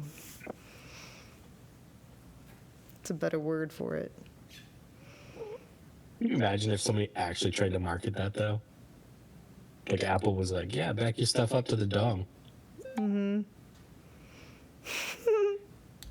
Is an image of a UFO hovering above the Earth, which is clearly not the exact same UFO, but it's, It's definitely exotic. It's nothing, it wasn't a rocket, it wasn't ISS, it wasn't like a space lab or... Well, it doesn't sound like a satellite to me, a cigar, like, rotating around There's the no area. antennae either. There's nothing, no like telemetry or sensor-looking stuff. Yeah. Yeah.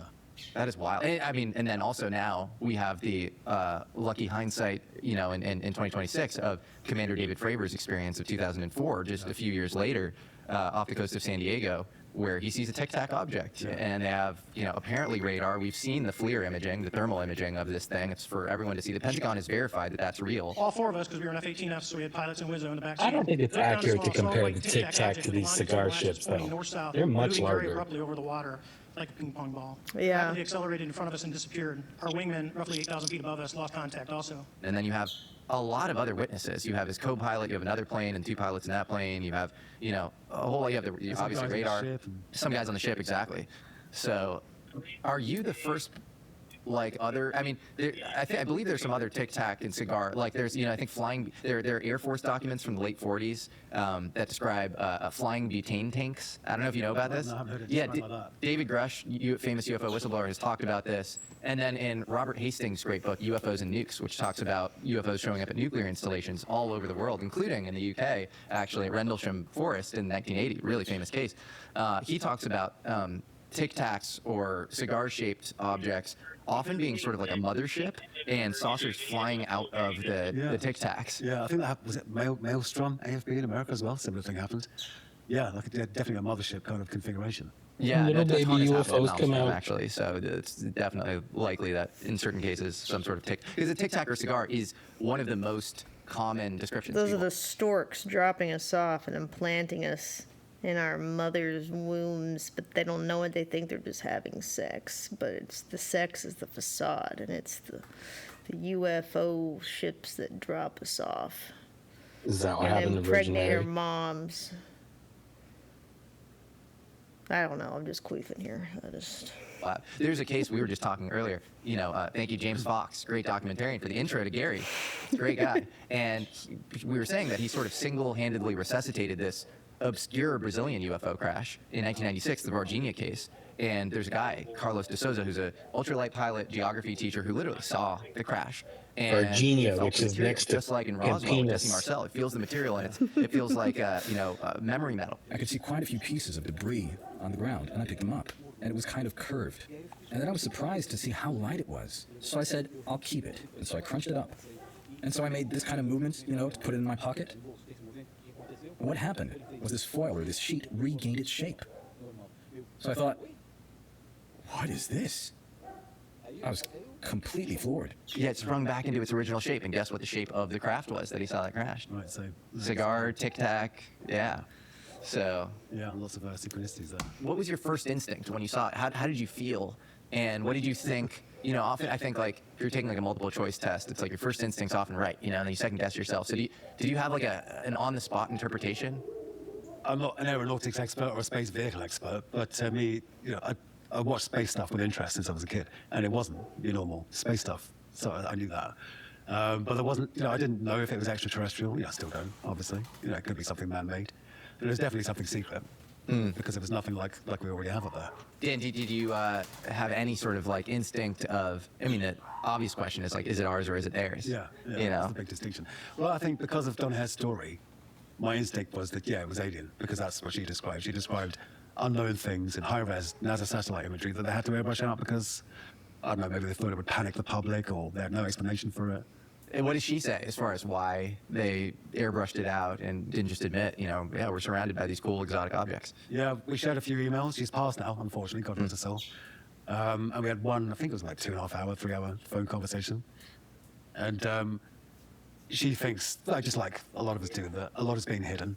It's being hidden. You know for what I've reasons always of wondered about the control. airbrushing? But it's weird when you try and extrapolate from this. What? Okay, so let's say, obviously they started doing this before there was Photoshop.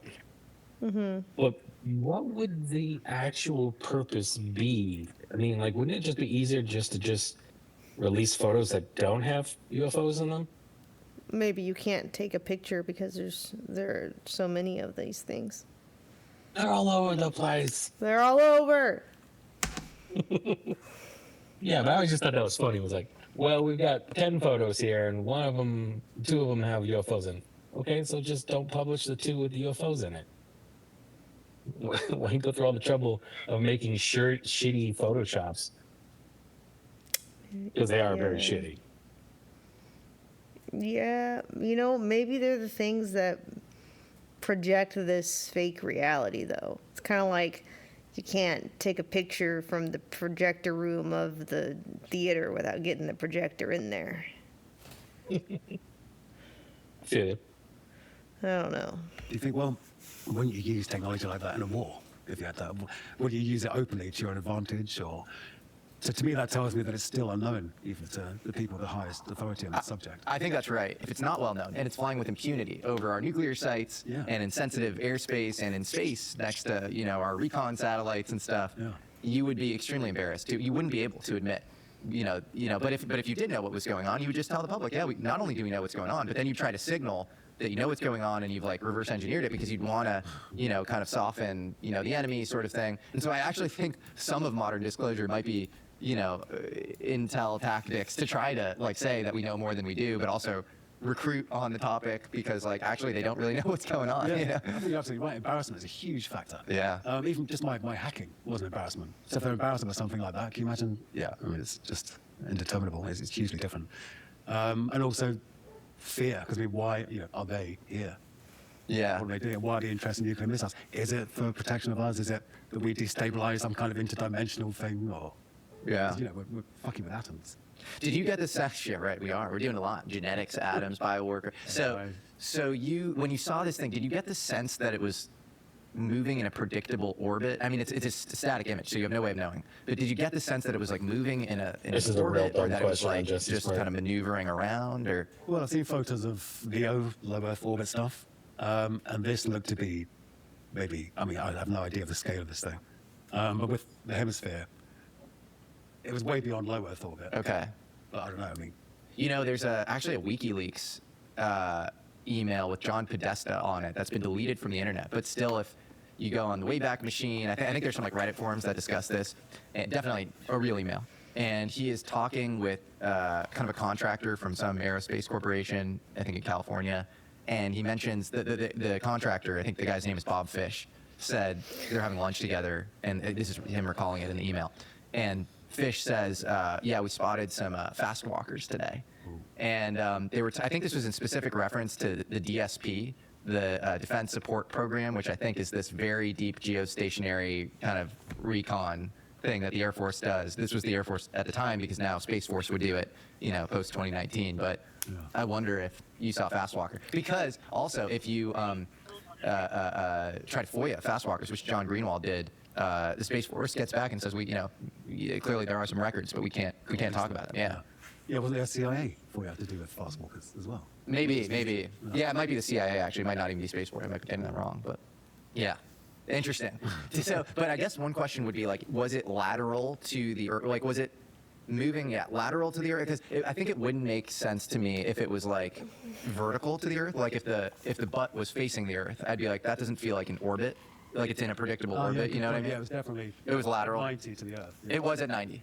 Yeah, so it's horizontal. Horizontal. I wasn't seeing it end on, so you're right, it was in a position to be rotating around. Possibly in or orbit. just traveling past. Or just skip ahead and see if you can get to the part about the spreadsheet. Okay, so it wasn't going directly at the Earth. It was, you don't know color. Or maybe 4-bit. But yeah, it was very kind of block-in. It was definitely white, silvery white. Mm. And did you see any sort of, I guess, I don't know how you'd see a shadow, but did you see any sort of... No, because this is, so far out from Earth. Yeah. Interesting. What do you think photographed it? Very good question. Yeah. So this takes me to I referenced the Disclosure Project a lot because that was the root of a lot of my locations and research at the time. And one of their witnesses, I forget his name, he was DIA, and he got a lot of the information to do with the satellites. And he was the one that said most of these satellites are actually pointed outwards. And they're not like low Earth orbit communication satellites. So I assume if you've got very far out satellites looking outwards, you can also rotate them and look inwards. So that's the only thing I could think of. Okay, so that is fascinating. You see that. How are you feeling when you see that? Oh, man. I was ready to inform the press, tell the world, oh my God, look, it's true, and NASA knows, and NASA has known for ages, and Donna Hare was right. But then, boom, disconnected. As it's loading. Yeah. So it hasn't even fully loaded. I saw like just under the bottom half of the ship. Yeah. And then disconnect. And you have no reason to lie about this. You've never made any money off of this, right? And if anything, you were kind of put on a witch trial. Like there's sort of this witch hunt for like 20 years where this like, blanket extradition was attempted to be applied to you where they wanted to put you in prison for 60 years. So 70. For 70 years. Mr. McKinnon is accused of serious crimes. On his visit to the White House, Tried to jail the dude for 70 years. Insane. And both agreed they could find an appropriate solution. We talked about the case of computer hacker Gary McKinnon, on which the Prime Minister has expressed very clear views. You said you would work together to find a solution, so have you found one? Well, on Mr. McKinnon, we have proceeded through all the processes required under our extradition agreements. It is now in the hands of the British legal system.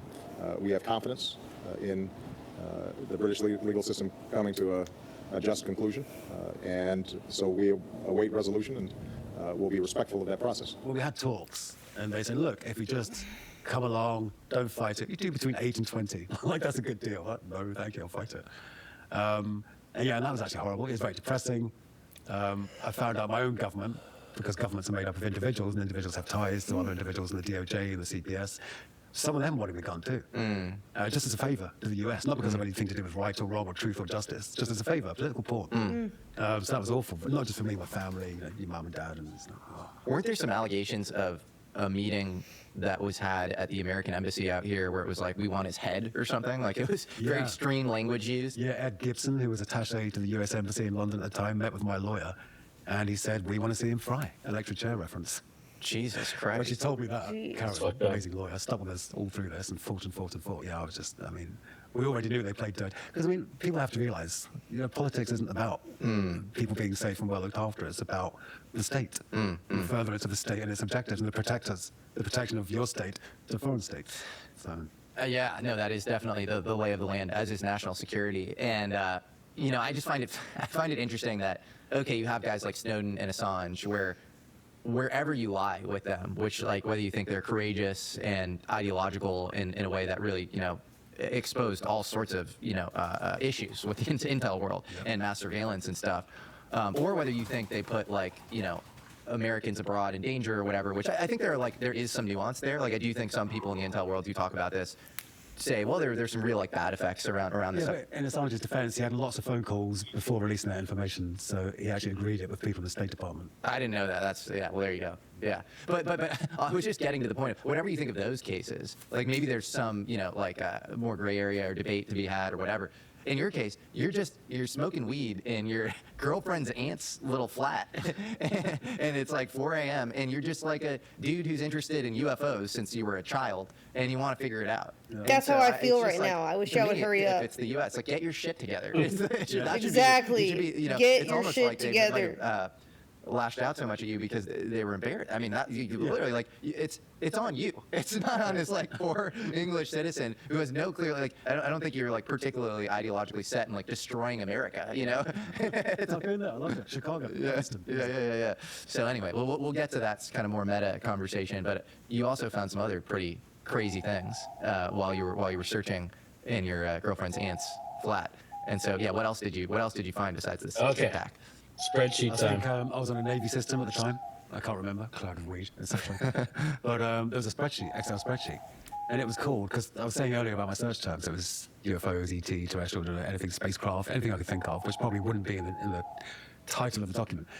But this spreadsheet was titled Non-Terrestrial Officers. So, not on the Earth. Which They're isn't necessarily in the water. Alien. It could just mean space-based Marines or, Secret Space Force. And that was incredible. It had ship names, it had materiel, the military spelling, not materiel, And it was transfers of weird chemicals like molybdenum and other weird things that are hard to pronounce. Ship-to-ship transfers and fleet-to-fleet transfers. And at the time, I looked up the ship names, thinking U.S. Navy, must be boats. Nothing. Absolutely nothing. What do you remember the names of the people? No, I don't remember any of the names of the people, but there were long lists. No, I said, did you catch that about the ship names? I don't think they were first names. He hasn't said the them ship yet, names, I was right? expecting like USS Lincoln. No, he hasn't said that, but he said that he tried to look them up Everything in Navy registry and they didn't show I up. think it was Oh, Alta yeah. Vista, They don't the exist. biggest search engine at the time. And none of it was seagoing vessels. So you see a list of non-terrestrial officers, and then you also see chemicals. What are the names of these chemicals? Molybdenum, barium, something was in there. They were very exotic. So, what does that imply? Do you remember the exact? So what is molybdenum? Have you looked up what the uses are of this? Yeah, I remember molybdenum. I can't even say it now. Molybdenum. Molybdenum. They're very exotic. They're used in like magnetics. Lots of very kind of exotic industrial processes. A lot to do with metal hardening, if I remember rightly, like metallurgy. Like you make an alloy and it makes it stronger than the original two components. So again, that time now, years later, with the research you've done, the people you've interviewed, it's all making more sense, especially when we come to the biofield brown stuff and dielectrics.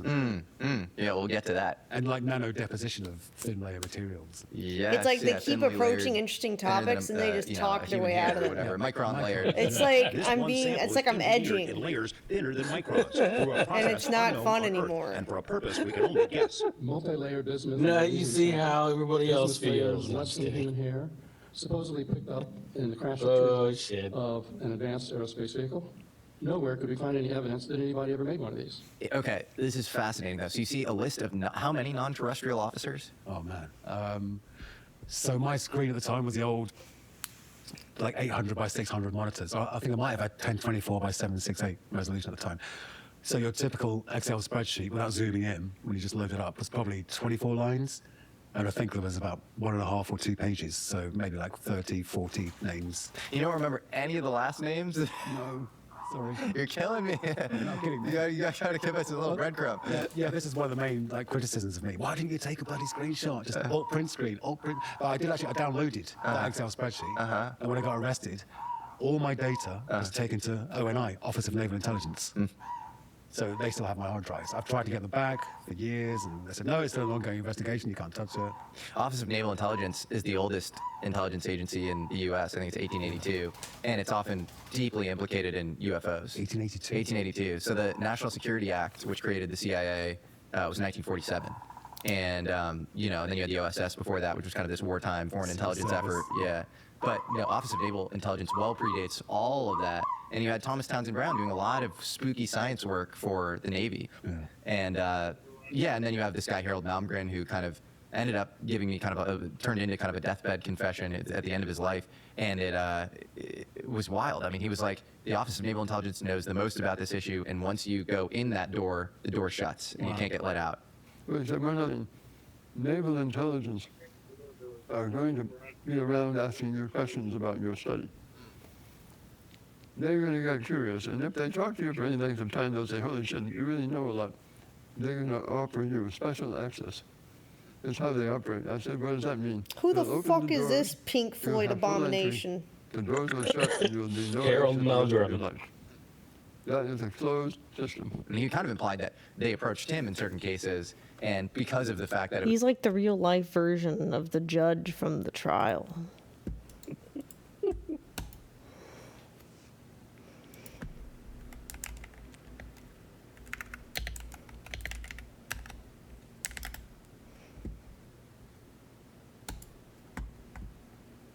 This is from the actual movie or whatever. No, not that one. The animated one. I don't know. The trial. There, maybe.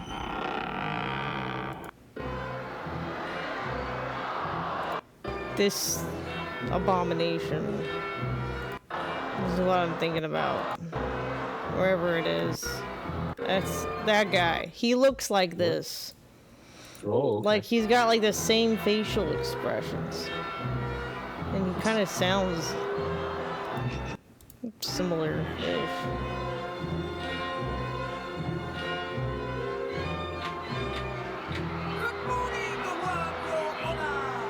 The crowd will plainly show the prisoner who now stands before you. He just reminds me of like it's the neck, I think, and the face shape. The doors will shut and there will be no exit the rest of your life. Well, I hope I have half He the kind of mental implied that faculties they he approached does him in certain cases, when you're on your and deathbed because like of the he fact was. that it was this closed system, he didn't want to engage. Wow. So very interesting. So they end up with your stuff. Yeah. Wow. Yeah, they were when the British police at the time it was the NHTCU, National High Tech Crime Unit in the UK.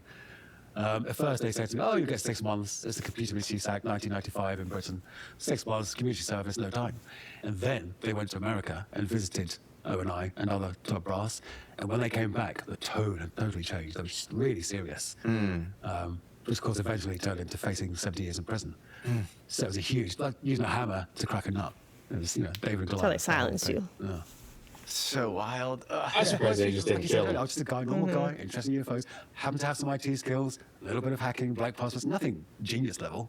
And then next thing you know, boom, it just blows up. It's Try to make an example of you. So when you think about those chemicals, and we'll get into our mutual interest in Thomas Townsend Brown and anti-gravity experiments. So you think that they could have been used to create special alloys or what you might call metamaterials in UFO world, which allow for greater thrust in these anti-gravity experiments? Like one thing that is true about the Byfield Brown effect and this anti-gravity experiment is that if you use an insulator in the middle that is considered a high... There's a Pokemon that reminds me of this. I was going to say, while you get this on pause, the only other interesting part of this interview is when they start talking about Townsend Brown and his anti-gravity, because then they start realizing that the minerals that the ships were transferring probably has to do with construction of more craft. But other than that, you can skip the rest. Look, it's cigar-shaped. What is that from Pokemon? Beldum. Evolves it into like Metang and then Metal Gross. So he's just a metal dong? Basically. Okay. Just want to make sure we're all clear on that. He becomes a flying saucer. Drugo, you're here for the metal dong Pokemon. Welcome. Mm-hmm. Just perfect time.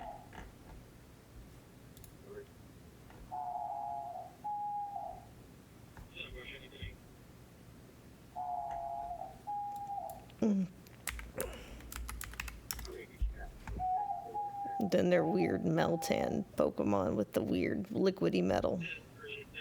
How come that park didn't have any Pokemon actually fighting? Like, what's up with that? I don't know.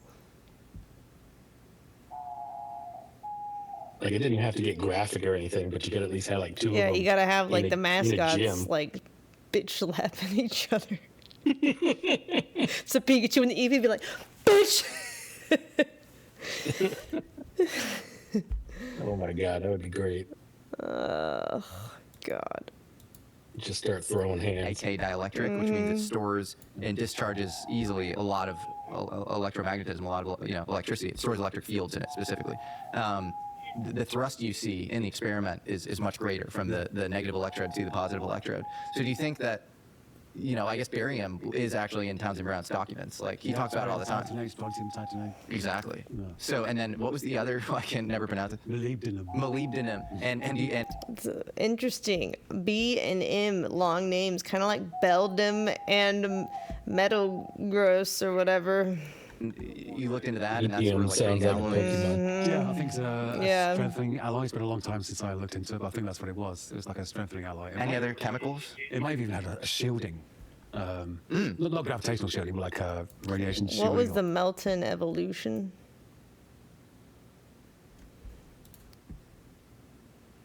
Metal. Suspicious. Don't be wrong thing. suspicious.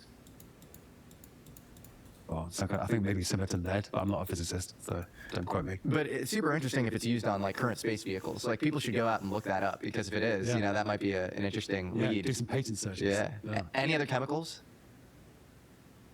Molybdenum, barium, strontium. Strontium. Yeah, strontium. And strontium is also mentioned in Brown's stuff, I believe, or? I can't remember any others. Okay, but isn't strontium, I believe, is one of Gary Nolan's pieces that he has at the Stanford lab that he thinks might be UFO metamaterials that come from crashes, I believe has strontium in it. Yeah, it's a good dielectric. I forget its K constant, but I know it's high. So it's also a high K dielectric. Yeah. This is crazy. So you have a list of non-terrestrial officers. Yeah. Yeah, so... And then what does the fleet-to-fleet thing mean? This was fleet-to-fleet transfers, because it was a...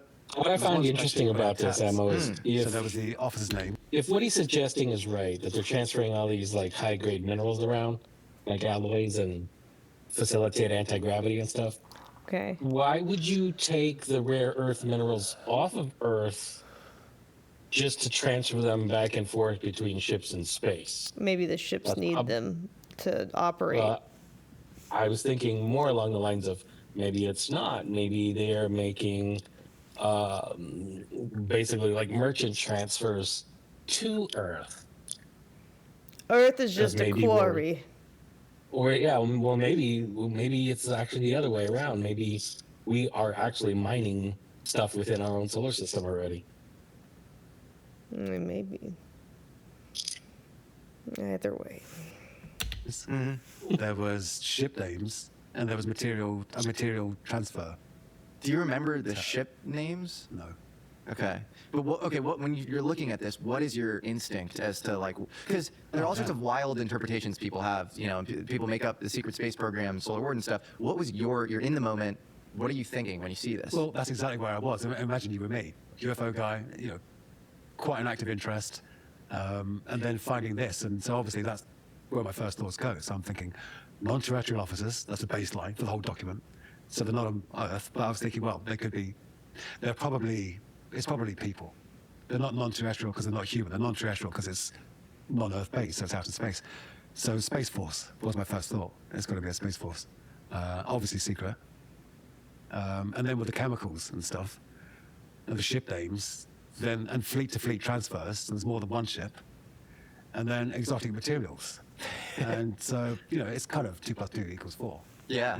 Who said? It's to do with my mindset. That's what I was looking for, so that's how I interpreted it. Well, you know what I would do? If I was Office of Naval Intelligence and I hated Gary McKinnon, you know what I would do? I'd make up some BS secret space program, call it Solar Warden, send people down the wrong trail, when actually I do have real, deep space fleets and transfers of these. And Solar Warden did come after me. So it is. But like, I'm still trying to get to what do you think the fleet-to-fleet transfer of what? Of people? I think of the materials. Because first you have the people, then you have the ships, then you have the chemicals. Okay. Metal elements. Okay. And do we think that the material is being transferred between humans? We don't think that the material is being transferred between extraterrestrials and humans, do we? Or do we think the material is being transferred between humans? I think, ship to ship. So I guess maybe this was kind of like a logistics train. Like a supply chain in space or something? Yeah, just a basic, because the Army's all about, or the Navy or whoever, it's all about logistics. Right. And a lot of these materials, if they are layered extremely thinly, and you have kind of atomic layer deposition style stuff, we know that manufacturing in space and in zero-G environments allows you. So a lot of these materials, they go, it looks like it was built in zero-G. Like, this is so crazy. No faults. So like maybe they built it in zero-G, and then they're like conflating it with the UFO stuff, which actually just shows up around nukes and in other contexts or whatever. But like they might have built it in zero-G. Yeah, that's the Occam's razor explanation, isn't it? That's the simplest. Okay, so there's like a space supply chain where humans are manufacturing these exotic materials in space that you literally couldn't make physically possible on Earth. On Earth, yes. Yeah. That's fascinating. I don't think, has anybody ever explicitly tied together your thing like this, like we're doing now? No, this is fresh and unique. I love this. This is fascinating because if that makes sense. Look at that bromance, that makes buddy. sense. Like the other stuff doesn't make sense. Maybe sending people 20 and back through the sun into a portal, or maybe that's possible. I don't know. Yeah. But, super soldiers on Mars. No. Yeah, super soldiers on Mars. We need more evidence. I'll entertain, whatever, but you need evidence. Yeah. You can't just. I'm open to all stories. Yeah, but this is fascinating. Okay, so it's like a space supply chain logistics, like a space factory, essentially, where they're creating these metamaterials that you can't make on Earth, and you need deep space to create them. Yeah. And then so the non-terrestrial officers would just be humans overseeing this supply chain, this space supply chain. This is really good, because I never even saw it that way before. Oh, this is fascinating. Yeah. And what's ironic is they're probably making space travel that much easier by creating these high dielectrics, which involve greater thrust in the Byfield-Brown effect. Yeah. So they're like making their own program more powerful. Yeah. With to fit. This is fascinating. Wow. Wow. All right. I like that. I like discovery as we go. Yeah, I mean, who knows? But like that makes it's still speculation. It is speculation, but the idea that we have people in deep space, or we have like literal alien, like Men in Black style, like aliens walking among us, and then we put like Navy suits on them, commander suits on them, and they're like, you're a non-terrestrial officer or whatever. That makes less sense. Both of those make less sense. Just don't look at his huge almond-shaped eyes. Yeah. He'll crawl out of his skin suit occasionally, but like, it's like that, we're stuck between those two options, like that, or it's like aliens in like military garb, or literally humans that we've sent into like super deep space or whatever. I've never believed any of the stories of alien contact with governments. I think it's just outlandish. Yeah. No, I think a lot of that stuff is pretty ridiculous. It feels like passage material that like is meant to send people down the wrong trail or something. Yeah, at least it doesn't feel like there's a ton of good evidence. I do think there are a lot of weird abduction cases where people experience things, and have you ever had anything like that? Or I had one very strange experience that I can't explain to this day. Was he smoking weed? 2006. My girlfriend and I are in what we call a bedsit in the UK, tiny flat, on the first floor, not the ground floor.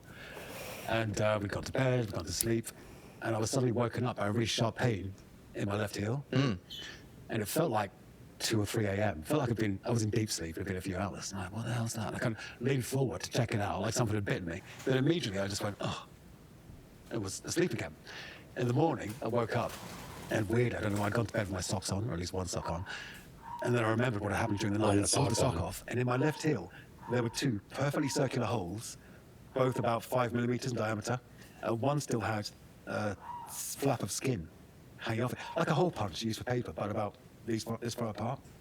What? Gary McKinnon was an alien this whole On the time. first floor. I was trying to think of every possible conventional explanation. Was it a rat with perfectly symmetrical 5 millimeter teeth that come to my bed and bit me in the lap? I'm on the first floor, not the ground floor where like rodents could be. No explanation whatsoever. Weird. I can't say much more than that. But I did, later as I got more into electronics and electromagnetics, I did like scans and stuff. And anything come up? Couldn't find anything wrong. But a few years later, I found out, because this is something I'm always researching and looking for an answer, because I still haven't got one. There's a company, I don't know if it was VeriSign, there's some chipping, like electronic chipping company. And their process was exactly like that. No way! Yeah, double injection. And then years later, I got 2 bumps that formed where those holes were and then moved around, and I still have those bumps. What? On my heel today. Do you think a human did that? Do you think an alien did it? I'm thinking some kind of government tracking. Government tracking? Which I feel ridiculous saying it. Well, do you feel ridiculous saying it? Because you had a 20-year, prime ministers were negotiating with American presidents on your behalf because the American government had it out for you. Yeah. So I don't think, I think for a normal person being like, they wanted to chip me or whatever, like that might be a little paranoid. But I think in your case, I'm not so sure, man. Yeah, but even so, I wasn't running away. I was on bail. Everything was safe. I was contained, as they would put it. But yeah, I just can't explain that. It's just weird as hell. Interesting. And do you still have that in your foot? Still have the bumps. Can I see him? Yeah. I hope no one's got any foot fetishes or the opposite. Maybe you can start an OnlyFans after this. Striptease time. But you've not done this before. This is wild. Are we ready? Yeah. Yeah. So this company, Veritas? No, I think it was VeriSign or something. VeriSign? It definitely began with a V, but I can't remember. And they do these little chip implants? Yeah. So when I woke up with the holes, they were kind of round here in the corner. But now they've moved slightly. So one's there, it's a lesser. Wow. And the other one's there. The other one's big. Yeah. Like that's like very easy to spot. Yeah, and that's the other one. Okay. I think that's shrunk over time, actually. Yeah, it feels smaller. Yeah. Whoa. You know what they actually are? They're just calcium deposits, and they hurt when they press on nerves when he stepped on them, and that's why they move around.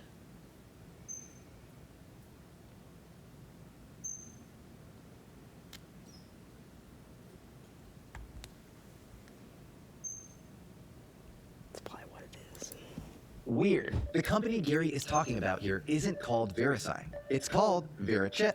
And yes, it's done work in human microchipping. Blah, In fact, blah, the blah, company blah, has blah, produced blah, blah. on that side if that's a coincidence or not. If you look a little deeper, VeriChip's corporate lineage runs through Applied Digital Solutions. And prospectus filings show that the implantable microchips themselves were ultimately sourced from a subsidiary of Raytheon. what we do saves lives. It protects peace and democracy throughout the world. Yes, that Raytheon, one of the largest defense contractors in the world, deeply embedded in military systems, missile guidance, radar, guys who got classified base in electronics. Antarctica. By the end of the 2000s, Verichip themselves had secured the rights to technology that would allow the chips to detect viruses from inside the body, including strains like H1N1. The proposal described an implant that could determine whether a virus was present, what kind it was, and how serious the threat might be. At that point, the device would no longer just be identifying a person. It would be monitoring their unique physiology and biomedical data. Completely dystopian, to say the least. And even more dystopian, knowing that this tracking technology was likely used in retaliation on an ordinary citizen like Gary McKinnon. So if that were surgically removed, what do you think you would find? I don't know, maybe 2 lumps of unanalyzable material. I don't know. I didn't have so much good equipment back then, but now I have really good stuff for electromagnetic analysis, radio frequency analysis. And I'd rather do that first before having it removed. You should do all that. Yeah. Just do it like tomorrow. Okay. I'll ask my local doctor. I'm just saying. You know, you don't want the names to go missing like in the non-terrestrial officers. Right, yeah. Like you want to like do it now. You know? Yeah. Figure it out. We're in between your implant experience and then this possible space supply chain for anti-gravity materials, and I don't know where to go. My head's exploding. Yeah, I mean, is there anything, just going back to the materials thing and the fleet-to-fleet transfer? It's just so fascinating, and it's fascinating that you're into Townsend Brown too. Oh, man. It's like you have this like hermetic connection to this whole stuff. Like you were meant to like see that or something. Like what? Anything else as far as takeaways from that document? You know, and interpreting it, because it was James Fox came out with the program, and he did this great piece on you. But I think a lot of people do take what you found and run with it, as far as just the people out there, like their interpretations of it when they see people discuss it. Yeah. So this is your interpretation, that it's some sort of supply chain in space or something? Or? Well, we stumbled on that together. Together, I guess. So, yeah, I hadn't really connected it in that way. There was a supply chain. It just came to my mind while we were speaking. And in light of what we both know now, it does make sense in terms of potential propulsion, the materials that might be necessary for that as a dielectric, so it's pretty amazing. No, it makes total sense. There was a company called Made in Space that tried to do this for a while. There's now a probably more promising company called Varda Space, which does this, like factories in space. At the end of the day, you can think of the value proposition as this, is we can do special chemistry because we can essentially turn off gravity for the manufacturing engineer. And then often commercial companies are doing things that have already been done in classified settings, and so the stuff that was done in classified settings might have been this, who knows? Yeah. I mean, right now I think it's like we have that are known, like 6 people in space, like 6 astronauts, like on the ISS and on various space stations. Chinese space station, they have an astronaut or 2. So the idea that how many officers were on this list? At least 40-ish. 40-ish. So maybe they're in space, or maybe they were also, and maybe they were in orbit, or maybe they were just managing this non-terrestrial, kind of atomic layer deposition process, or materials manufacturing or something. Yeah, I've always thought they weren't aliens. I thought this is bound to be, because it says non-terrestrial. This is not extraterrestrial. So in other words, they're on a fleet that isn't based in space on Earth. When we talk about a speculative secret space program, we should establish something clearly. There really was an uncontested, very real, and now declassified secret space program. The U.S. Air Force ran its own classified manned space effort alongside NASA's more public-facing ones. In the 1960s, while the world watched Saturn V rockets rise under the banner of Apollo, the Air Force was developing the Manned Orbiting Laboratory, a military space station designed for reconnaissance of America's It's a cigar shape. Humans just like that shape, you know what I'm saying? See, they're telling us it's a space station for whatever, but really it's the Matrix. In other orbital operations, 17 military astronauts were selected. A modified Gemini capsule was built. Titan III rockets were assigned. Launches into polar orbit were planned from Vandenberg. And then, in June of 1969, exactly 1 month before the Apollo mission reached the moon for the first time, the Manned Orbiting Laboratory was canceled. Advances in automated spy satellites made human observers redundant. Vietnam was draining resources. The Apollo program was imminent, so the classified space program was folded. But in defense culture, cancellation does not necessarily mean disappearance. Programs are restructured, personnel are reassigned, infrastructure is absorbed into deeper compartments. So what happened to the military astronaut program? Where did the classified orbital expertise go? And what was really going on with the classified space program? In 1993, former Lockheed Skunk Works director Ben Rich was speaking at a UCLA alumni event. Rich had overseen programs like the U-2, the SR-71, and the F-117, stealth aircraft that had lived in total secrecy before becoming public knowledge. At the end of his presentation, according to multiple attendees, Rich's final slide showed a black disc-shaped craft flying into space. He closed with the famous words, "We now have the technology to take E.T. home." Was he just messing with the audience? Rich would end up dying just 2 years later, but towards the end of his life, he would privately say things that sounded very similar to this UCLA speech. Things about prodigious American space capabilities the public could barely dream of. Just before Rich passed away, I was talking to him, he told me this at the end of a 45-minute conversation. He said, "Jim, we have things out in the desert," and he wasn't referring to Area 51. "We have things out in the desert that is 50 years beyond what you can comprehend." I can comprehend a hell of a lot. And he said, if you've seen movies like Star Trek or Star Wars, we've been there, we've done that, but decided it wasn't worth the effort. Ben Rich's son, Michael Rich, was the president and CEO It's not worth the effort because there's nothing except floating and stars or not reaching any planets. RAND was the Santa Monica-based federally funded research and development center evaluating the prospects of Project Orion, nuclear pulse propulsion craft that could theoretically carry very large crews, reach Mars or outer planets, and enable long-duration missions. Not coincidentally, RAND has also conducted comprehensive research on the non-engineering side of deep space travel, crew psychology and isolation, life support logistics, radiation hazards, resupply challenges, cost and national priorities. RAND Corporation also happened to be intensely interested in the gravity-manipulating deep space propulsion work of Townsend Brown, his work going dark after he showed them a demo in 1967. President Ronald Reagan may have also inadvertently left a hint around secret American space capabilities in his diary entry from June 11, 1985. Lunch was with 5 top space scientists. It was fascinating. Space truly is the last frontier, and some of the developments there in astronomy, etc., are like science fiction, except they are real. I learned that our shuttle capacity is such we could orbit 300 people. You read that right. Not one shuttle crew, not a single mission. 300 people in Earth's orbit. In space. If you ask your favorite AI conversation agent, it'll tell you that we only have 10 or so people in space today. But we somehow had the capacity for 300 in the 80s? In 2020, Haim Eshed, former head of Israel's Defense Ministry's Space Directorate, essentially the father of the Israeli space program, publicly claimed that American astronauts and alien representatives were operating on underground bases on Mars. These bizarre hints have stacked up over the decades, and maybe they are mirrored in one of the most famous fictional versions of a secret space force, Stargate. With visible cooperation from the U.S. Air Force, the production of the show Stargate leaned on real-world military structures and culture. In fact, 2 sitting Air Force chiefs of staff, Michael E. Ryan and John P. Jumper, appeared on the show as themselves. These guys literally ran the Air Force and were showing up for cameos on this show. The lead actor on the show, Richard Dean Anderson, was later made an honorary brigadier general in recognition of what the Air Force described as the program's positive portrayal of the service. The show's central premise? A classified off-world program run by the Air Force from a hidden command facility. Show it. Of course, the military connection might have just been due to some fans among the Air Force staff. Or maybe it was just another tiny hint towards something really big going on in secret. Strange stories of a parallel space program are apocryphal, but they are more abundant than you might think. Like this stunning revelation shared with Ross Coulthart on Chris Ramsey's Area 52. It was a conversation I had with someone who I trust, who got very emotional and described a friend of his dying on the moon. Wow. And Dying on the moon. I didn't know what to make of it. It's important to remember that the public didn't even know the NRO, or National Reconnaissance Office, existed for decades. The parallel classified Air Force astronaut program. You know how he died on the moon? How's that?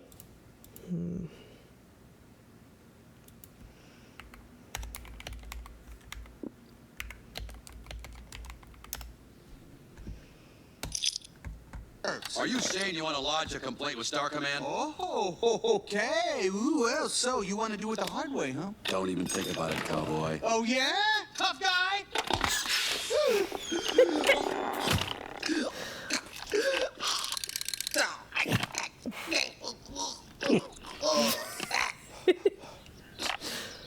The air isn't toxic.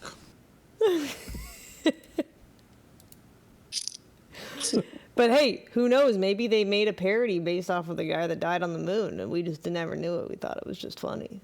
But maybe they were. Did you ever see that Buzz Lightyear film? No. The What one you that was, mean like, supposed to be the all- one where it's not the toy? It's like the real guy. Exactly. It's supposed to Yeah, be, like, I did. It in-universe. was kind of mid.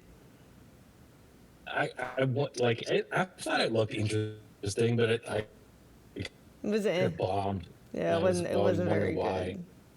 Because it's a lot of the time was just him going into hyperspace and aging past everybody, so you lose the characters of like the plot, and it's just like him aging really fast. Yeah, I'm just kind of meh.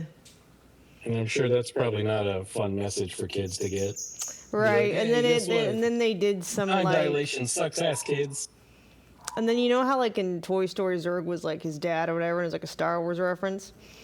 And in this one, Zurg is himself, but it's like another version of himself because he's messed with the time-space continuum, being in hyperspace, and stupid. I don't know. It's dumb. It's not good. What? Yeah, it's dumb. It's not interesting. That's It's fucking boring. wild. Until 2015. So is it so crazy to think we might have experimented with covert human spaceflight and exotic material supply chains since then? The benefits of building materials in space cannot be understated. Matter in space, because of its lower gravity environment, behaves in ways that are basically impossible on Earth. Without gravity, there's no convection, no settling, no buoyancy tearing materials apart as they form. Liquids stay perfectly mixed. Crystals grow with extraordinary purity. Optical fibers can be drawn with almost no internal flaws, potentially outperforming anything made on the ground. So it's also not that crazy to assume that we've experimented with this technology for extremely high-value metamaterials used at the highest levels of aerospace. Now, where would such a program be headquartered? NASA's Johnson Space Center in Houston is not only where McKinnon found UFO-related images and spreadsheets. It's the NASA complex that specifically focuses on human spaceflight. The notorious line, "Houston, we have a problem," refers to mission control at Johnson Space Center in Houston. So if you were operating a I guess manned it is at that room spaceflight when I was in operation Houston. involving a material supply chain, that's exactly where you'd put it. I should be clear too. Like both of us aren't trying to fully pour cold water on UFO crashes. Like I think, No, not at all. I think Roswell happened. I Yeah, think I that do too. Virginia happened in 1996. So it's always yes and in the UFO world. Like it's always, like all the. But I think intentional conflations also are systematically done by the Yeah. intelligence world, and it's important to be able to parse through all these things. Yeah. And of course, it's human nature to super associate stuff with something you want to be true. So we can all fall down that hole as well. Yeah, no, of course. Well, I'm officially shocked. This is crazy. I mean, the Navy does do like the most exotic materials stuff as well. Like, there's this place, Naval Surface Warfare Crane, that does this. Sometimes I still They'll wonder tell- though, what if life is a simulation and the reason why stuff manifests how I think it does is because I'm influencing it to do so? If I just never looked at conspiracy stuff or war stuff again, would the world be more peaceful and last longer? No, because somebody who's probably got just as much influence would probably do the same by accident. No, I'm saying if life was in theory like a simulation. Or are you saying like if everything was a simulation and Right, you're the right, only right. user? Right, like if Oh, everyone well, has their own yep. simulation. Then yeah, that's a problem. And that would be if it was just your simulation, then you should probably just sit there with your hands in socks and not look at anything. Mm-hmm.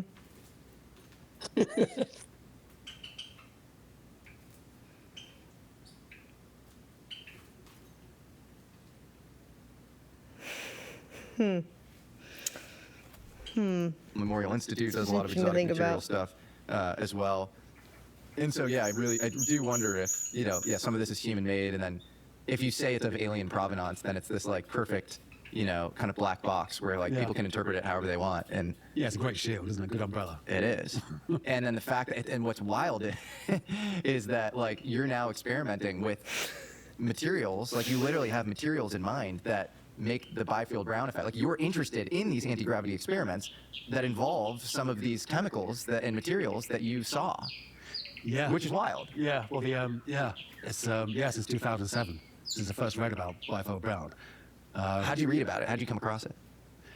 I don't remember precisely, but it was Because that's early. Yeah, it was undoubtedly researching UFO stuff. Yeah. Anti-gravity stuff specifically would have brought me to that. Mm-hmm. But yeah, what attracted me was the fact that you can do this in your home garage or shed or whatever. You don't have to be a scientist. You have to be a scientist to understand the mechanism, which no one as yet does. But you don't have to be a scientist to do it on the bench and try some experiments. Because a capacitor, two conductive plates, in between them sandwiched an insulator, a dielectric that stores electric charge. So, what's complicated about that? And if you read all the so-called research into the BB effect, none of it's exhaustive. None of it. It's all, I did 5 kilovolts to DC, I did 10 kilovolts to AC. Obviously, Bueller went very far. There are a few people that went far. Army Research Laboratory. But no one's done a huge That is of kind of tests strange. with a multitude of dielectrics, a multitude of different plates, the mass of the plates, not just the material. Is it AC? Is it DC? Do you use a sine wave? Do you use a ramp wave, or a triangle wave, or a sawtooth wave, or how long's your pulse? What's your delay? There's so many. Well, there's quite a few parameters compared to a lot of stuff. But for a home experimenter, it's doable within a few hundred hours, I think. And I've probably done about 60 hours all told. I've done thousands of hours of reading, but probably 60 hours experimentation. Wow, wild. Oh, so you've done 60 hours of running the actual experiments? Oh, no, like research into materials. I did try. I mean, I started off with lifters. Okay, yeah. Triangular Baker foil, and that was, it's interesting. Yeah. I just bolts of wood and Baker foil. And there used to be a website called Blaze Labs, and they had some really well-informed guys there, ex-aerospace, that knew all the aerodynamic mass and stuff. I would love And to they said, take my just house like off the Army Research grid and Laboratory, they use said there's no ultimate way energy, that but this then, battered, metal foil city sheet, notices which isn't that. even perfectly smooth like an airplane would. There's no way that aerodynamically that can be pushed just by ion flow. Just no way. ARL said it was like at least 10-20% above what could be achieved by ion flow.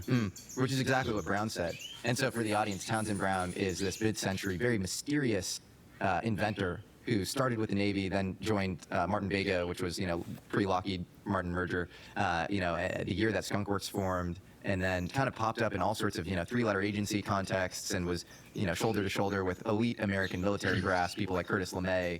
Just this very mysterious figure who consistently claimed that he would get these positive results in these anti-gravity experiments, or what he called electrogravitics. There's even a video of him popping champagne from the Bonson lab at the Institute of Field Physics in North Carolina, which we know is the CIA outpost studying anti-gravity, and literally convening all the best theoretical physicists on the question of gravity in 1957. And it was all sponsored by Wright Air. Does science make your nose grow bigger? They all have these big wizard noses like Gandalf. I think it's because they're lying about what they're studying.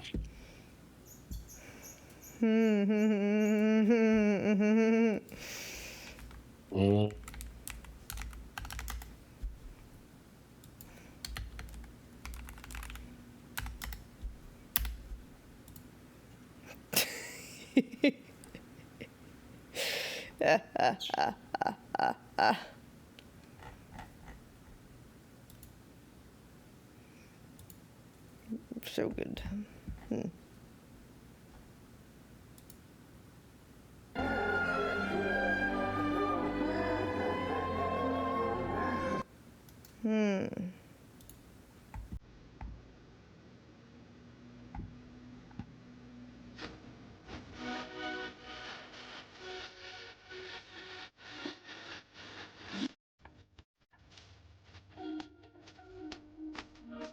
You know what's also interesting?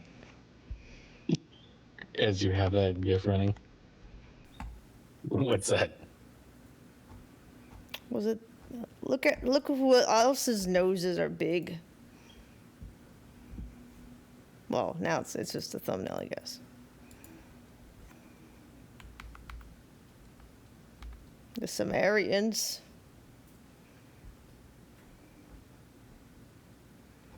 Yup.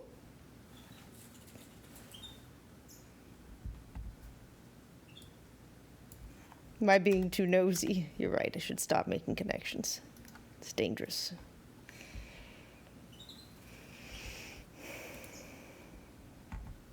Field, which is where all the UFO rumors come from. Just look at these campaigns in these this very mysterious figure who consistently claimed that he would get these positive results in these anti-gravity experiments, or what he called electrogravit. I don't know. There's even a video of him popping champagne. Maybe anti-gravity, using anti-gravity pulls on your nose. Maybe. I don't know. Institute of Field Physics in North Carolina, which Look at. There's even a video of him popping champagne from the Bonson lab at the Institute of Field Physics. I mean, come on.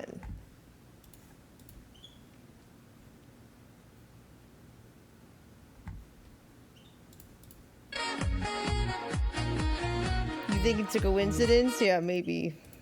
In North Carolina, which we know is the CIA outpost studying anti-gravity and literally convening all the best theoretical physicists on the question of gravity in 1957. And it was all sponsored by Wright Airfield, which is where all the UFO rumors come from. They were literally paying for this, for a lot of this research. If gravity pulls on your nose, is that why spacefaring civilizations rarely have noses? Because they got pulled so far they fell off? Maybe. And so if you take what he claimed about his own experiments at face value, you'd have this crazy update against, SpaceX and like chemical combustion. It would be this like total paradigm shifting thing. Yeah. It's not a small deal. It's a really big deal. Yeah. And the thing about Brown is we know for a fact that he was one of the #1 radar guys in the Navy. There's an FBI file from 1942 or 3 that basically says he knows more about radar than anybody. I don't think the noses interfere with that's number bitches. one. Number 2, electrohydrodynamics, which is not electrogravitics. It's the manipulation of airflow with electric fields, which is how the tinfoil, balsa wood, DIY foilers work and fly. But it's also what made it into the B-2 stealth bomber. And I'm pretty sure I kind of have the receipts on that too. So like so you have these two things where he's like the best, like EHD, electrohydrodynamics, and radar. And then he's claiming that he can also merge electromagnetism and gravity, which is the holy grail of physics. And so it's like, okay, so like he's right on 2 out of the 3 things, but he's a total quack on the 3rd thing, and there's so much smoke around it. And then now you have the lead electrostatic scientist at NASA, who is the global authority on being able to tell you that his nose is big only too. Attributable to conventional electrostatics. I'm seeing and a pattern. That no, they don't look related. It works in a vacuum, so but you can't do they it all with got ionized big air. noses. Physics in its current form cannot explain this, and his own experiments, Charles Bueller, who you mentioned, are a derivative of Townsend Brown's work. Yeah. And so, I think there is so much smoke. There's the Japanese experiment that you mentioned, the Musha paper. Yeah, Musha Takeda. And maybe I forgot his name wrong. They say that they get, a successful result. In that case, I think they submerge the whole thing in transmission oil, which also you can't ionize transmission oil. That's not going to work. Are they coordinating with these people in the U.S. for are they like some deep state thing in Japan? I don't think so. It's like this global thing. So. This is wild. So we were setting this up, and I was talking to you on the phone, and you were like, "Yeah, I'm super into Townsend Brown." I was like, "What? This is going to be the best interview ever." Well, yeah, to mention, I really enjoyed I call it your Byfield Brown special. I don't know if that's what you. I'll take it. Yeah, let's call it the Byfield Brown special. Yeah. Well, thank you. Well, kudos to you for being into Townsend Brown in 2007, because The Man Who Mastered Gravity by Paul Shatskin was this great biography that only came out in I think around the pandemic, and he had this other version of it that wasn't really edited super neatly or concisely. I think that might have come out in 2009 or something, and he kind of stepped away from the project. But 2007, you're talking about Townsend Brown being on the dark corners of the web. You gotta That's where I used to live. It sounds like it. Yeah, man. And wasn't it Paul LaViolette who first introduced the idea of the B2 using that? Yeah. So here's where I think Paul LaViolette got wrong, because he wrote this great history of anti-gravity. Are you seeing also a pattern? LeMay, LaViolette, LeVay. What are these names? Ooh.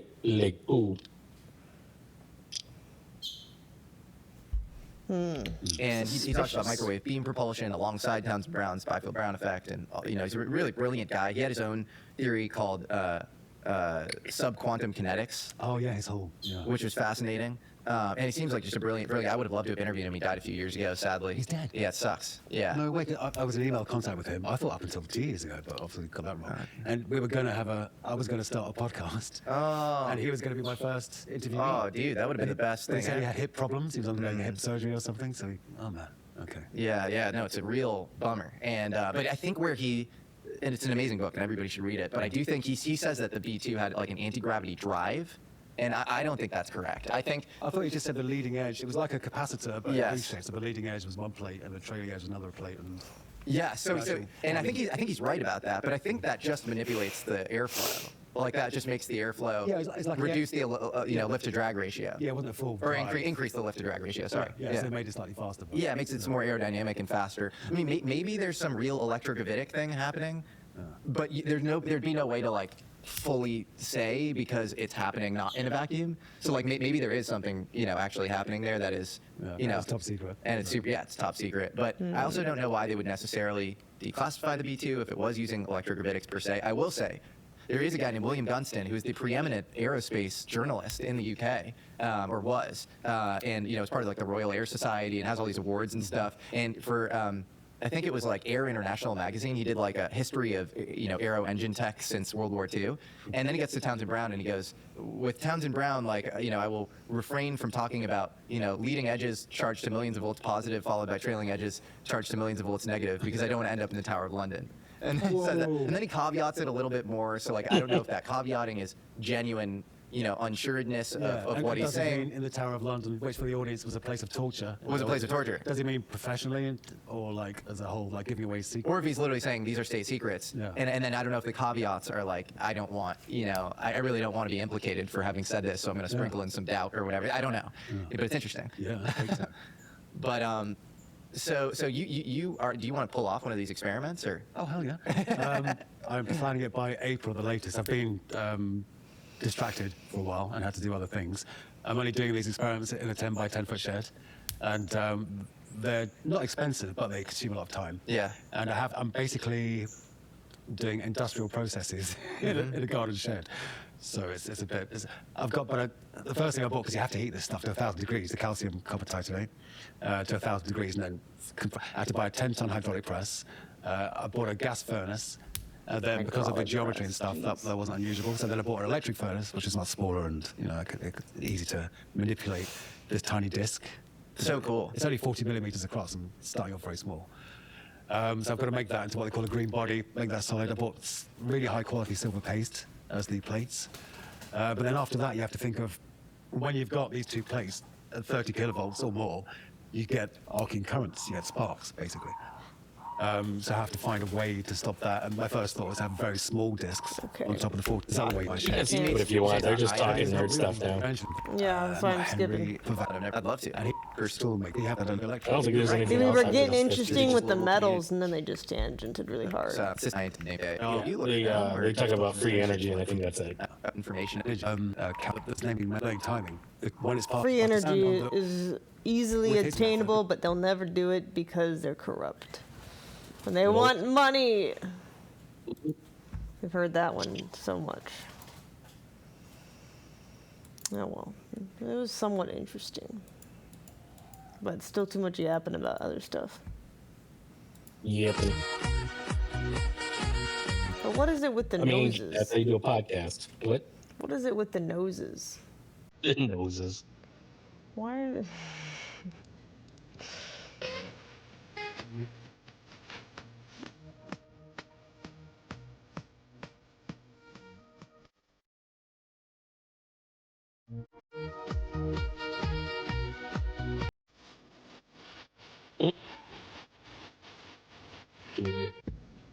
It's sketchy.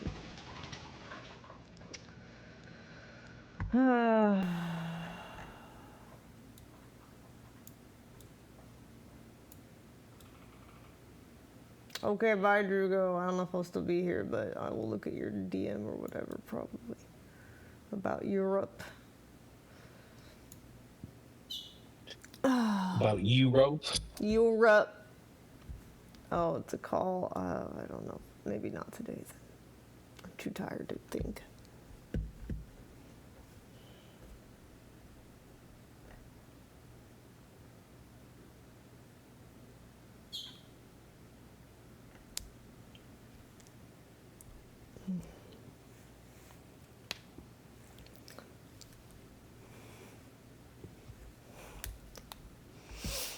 Ugh.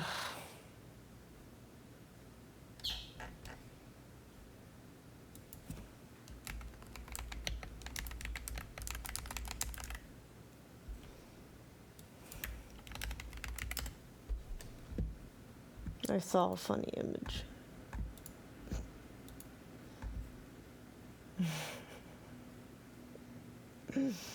Someone's already turned Pokemon into Naruto characters. It's just funny. It's a funny. It's so funny. It's a funny.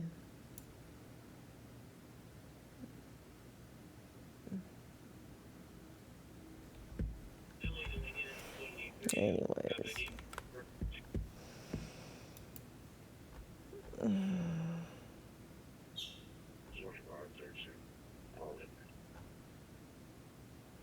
I don't know if I even want to play this version. I have to see what Oh, the Stardust. did I tell you that Y-Files made their own comedic song? No. You know, what if they saw yours and they were like, "That's a good idea." Let me see. Where? Look Oh, up the this one? Anunnaki song. Yeah, I haven't made an Anunnaki song yet, so it makes sense. It's very Adele. Oh, it's But it's members great. only. What? No way. That's what it Hold says. Members only. I wonder if it's because I'm not a member at this. Hold on. Let me try a link. Blue shit.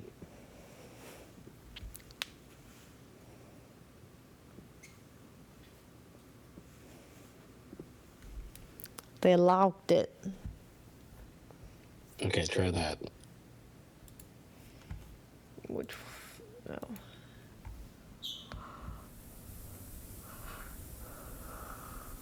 Okay, this one works.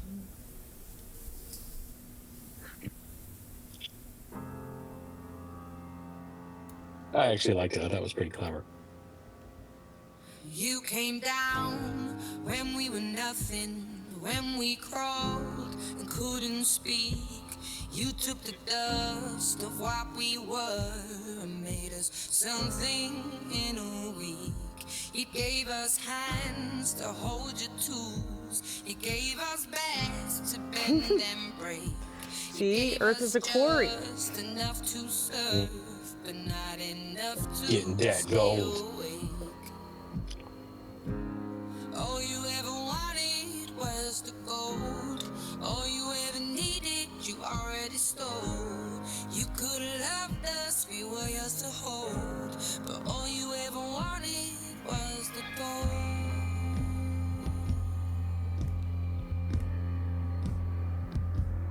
Enki whispered to the chosen one the night before the water came, and Neil said to let us drown. To him we didn't have a name. You packed your ships, you left the ground, you orbited and watched us sink. 400,000 years together, gone in less time than a blink. All you ever wanted was the gold. All you ever needed, you already stole. You could have loved us. It's kind of slow, but yeah. But all you ever wanted was the gold. So cheery. Yeah, I would say it's more satire than parody.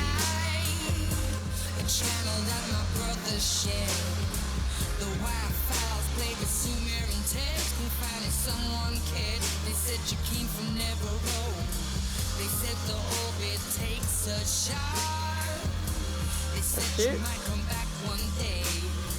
I wonder if you know how far you left us from the truth. All you ever wanted was the gold. They could have made it more catchy. All you ever promised turned to cold. We built your pyramids, we mined your veins. We worshipped you like gods and you gave us chains. And all you ever wanted was the gold. I'm not angry anymore. I'm just standing in the rain outside a temple that you built for us that we can't even The nose. explain. You shortened all our lives on purpose. You dimmed the part of us that shines. Could have made us like your equals, but equals It's not very good. minds. It's not a very good song.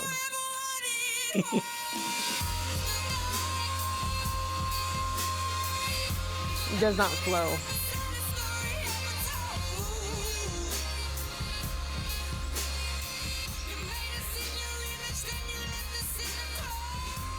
Too repetitive. You know what it made me think about though? Hmm. I was thinking about how, you know, when you put the context of supposedly what the Anunnaki did, it almost sounds like a breakup song, right? Yeah. And then I was thinking, holy shit, that would be so fucked up if it's like our entire psyche of being toxic to each other was just because of the Anunnaki. Well, I mean, like, it doesn't have to be an Anunnaki, but that's essentially, you know, the same thing as like the devil in the garden thing. Sure. You know. Which others argue that's one and the same. Yeah.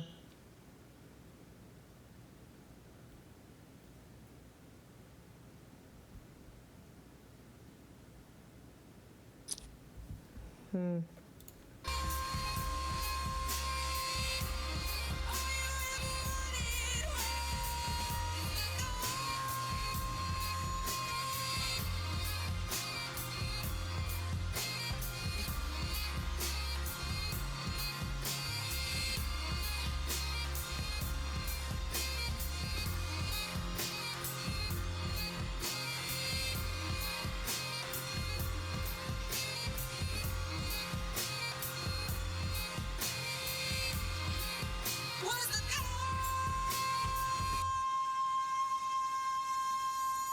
Hmm. Eh. Look, we can't all write bangers like you, okay? Well, then they shouldn't try to. Damn. Oh, God. I don't know. I'm still not sold on the Anunnaki thing. I just can't believe that we would, like, listen to bald men. Even They're Trump not bald, feels though. like he has to wear a toupee, you know? Or whatever. Well, they weren't bald though. I don't know why they decided to make them look like grays and that. 'cause Right. that's I not how don't they're know. described. I can't get behind it.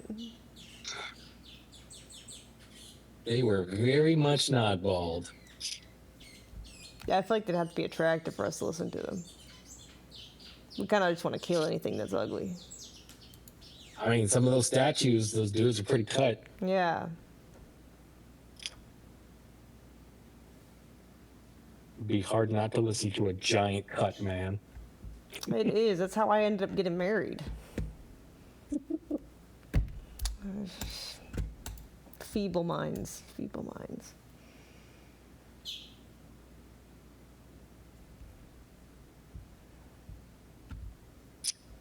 Hmm. According to this raid call, you're not wearing a shirt. Did you know that? I didn't, but I'll make sure to make a note. Yeah. It's pretty important. Yeah, I guess so. I'm just glad they're talking in my chat. For kind of. I feel less irrelevant when I get spammed.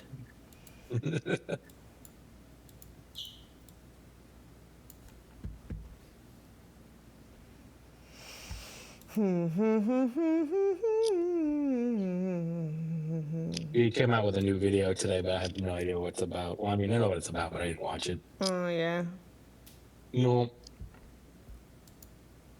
The Justice Department last night released a new trove of documents related to convicted sex offender Jeffrey Epstein, including never-before-seen files pertaining to President Trump.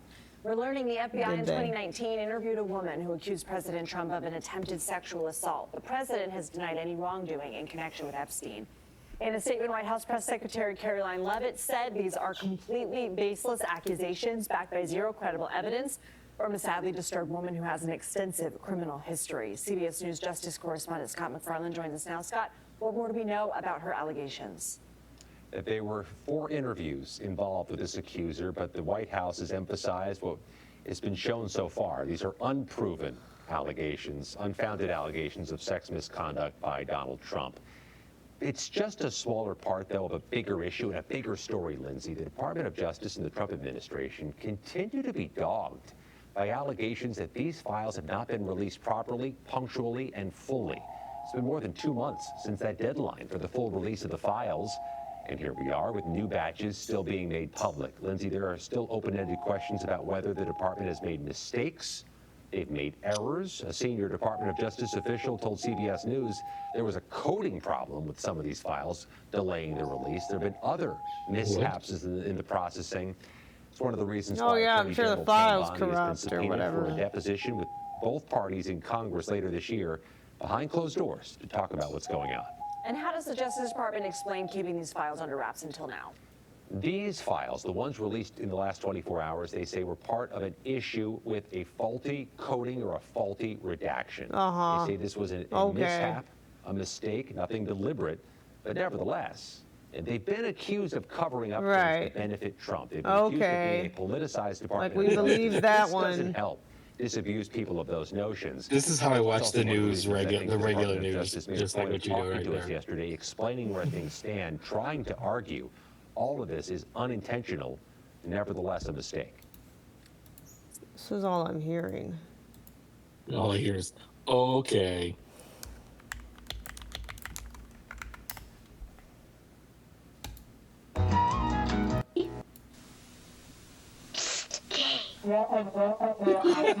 Good grief. Yes, I know ma'am? where you're going with this.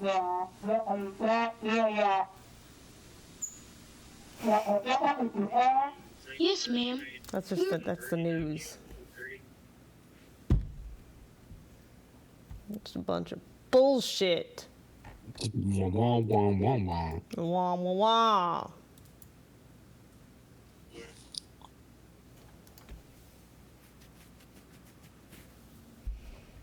What? Good afternoon.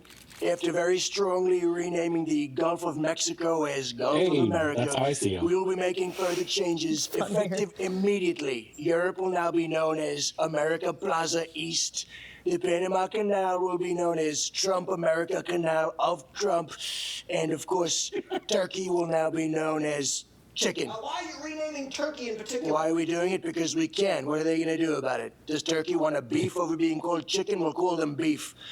What else? Oh, also, we're going to name Hungary Thirsty. But don't worry, the Prime Minister there will do whatever I tell him. What is behind this policy of Can you changing put that everyone's into name? media Because share? America will no longer allow people to tell us what to call them. It's like the pronouns. It's over. So what's that? Zelensky's on line 3? Put him on speaker. What else do you want? We're cutting off the aid to meet Mr. Trump. We demand that you call our country Trump Crane. Trump Crane? Boy, I always thought of it more of a me crane than a Ukraine, but tell me more. Greater Trump Crane. Greatest Trump Crane. Deal! And we will also rename Donbass Donald Bass and retake from Russia. Deal! Deal! I love it. Sally, tell Pete Hegseth to give these Trump Cranians whatever they want.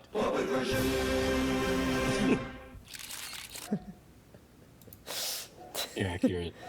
Hello? Oh, there's more. Hello from beautiful, strong Saudi Arabia, where after a long day of deal making, I'm going to go check out the new comedy special by my good friend Millennial Mohammed bin Salman. He was very unfairly treated a couple of years ago, but boy, is he back. Let's check him out very strongly. Thank you. Shukran, thank you. So, wow. It has been a weird month, huh? Just real weird. I mean, take my wife, for example. All of them. No, I'm kidding. I only have one. I have one wife. I'm modernizing Saudi Arabia. I mean, so as you know, women can drive now. Yeah, I finally let them. It's a big change they drive.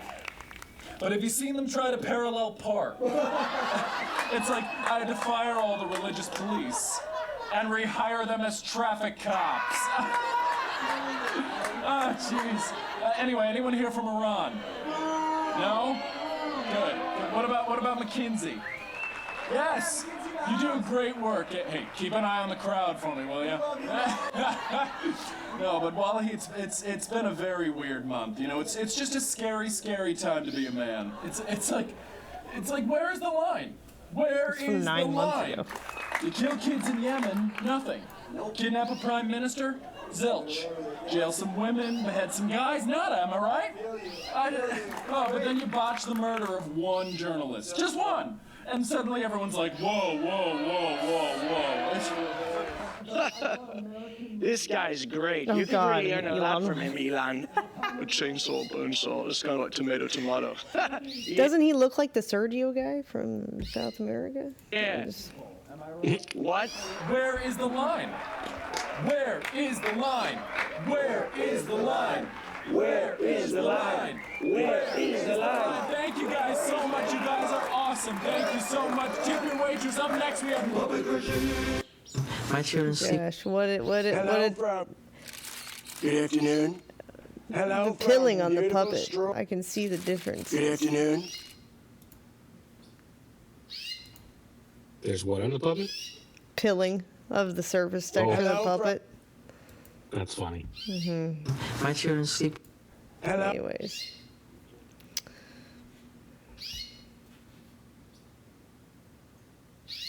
As you all have guessed by now, we're at war. No president was willing to do what I was willing to do. And that was to start a war with Iran to distract the American citizens from the Epstein files. Or best case scenario, I'll stay in power for the rest of my life. Talk about two birds, one stone. My administration has taken the serious steps to minimize the risk, and some of you may die. But it's a sacrifice I am willing to make.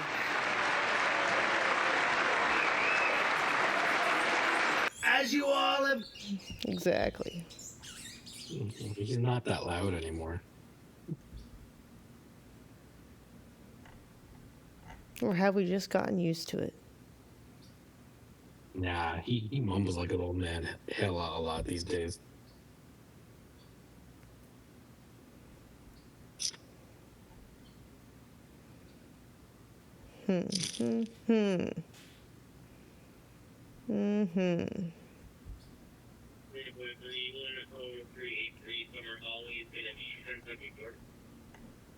What?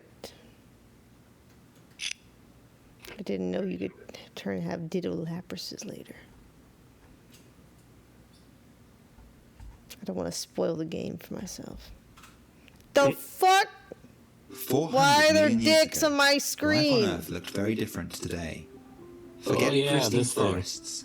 The early Devonian was an alien world of moss and lichen, where the largest plants were no taller than knee height. Things were getting boisterous below the waves, but up above all was quiet, stood like slightly suggestive sentinels, towering high above everything else.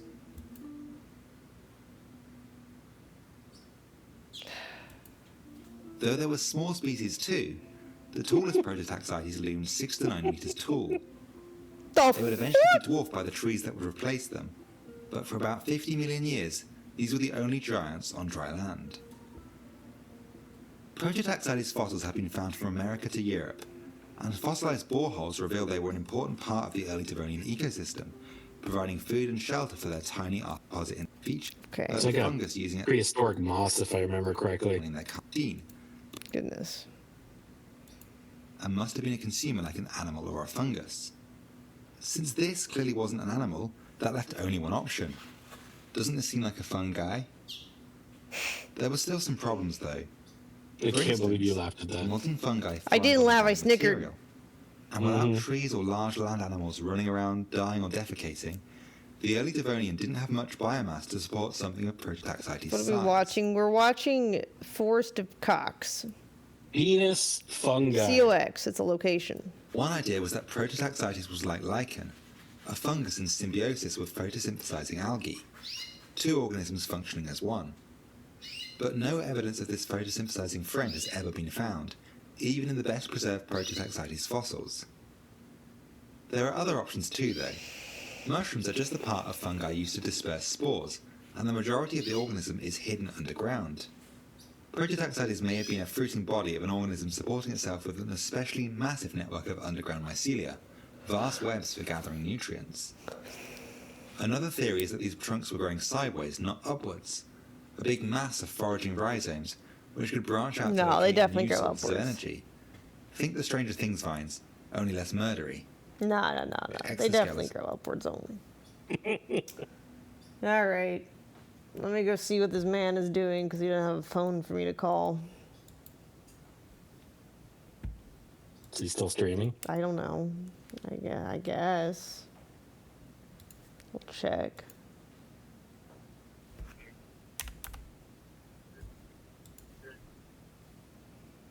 Oh no, he's not. An hour ago. Maybe he's already asleep on the floor. Did he ever come and get Steven? I didn't notice. Yeah, he did. Oh, okay. You would have noticed Steven if you didn't do it. Yeah, I was gonna say, man, he got awfully quiet. I don't think he likes conspiracy theory videos that much. Yeah, no. Steven's so loud, he makes the other birds like cheap, and so when he's gone, they quiet down too. He's an instigator. Little shithead. Alright, I'll see you guys probably tomorrow then. Bye, everybody. Have a good night. Mango, where's the voice chat? Oh, I just had it locked. Sorry, Mango. Next time. Alright, bye for now, guys.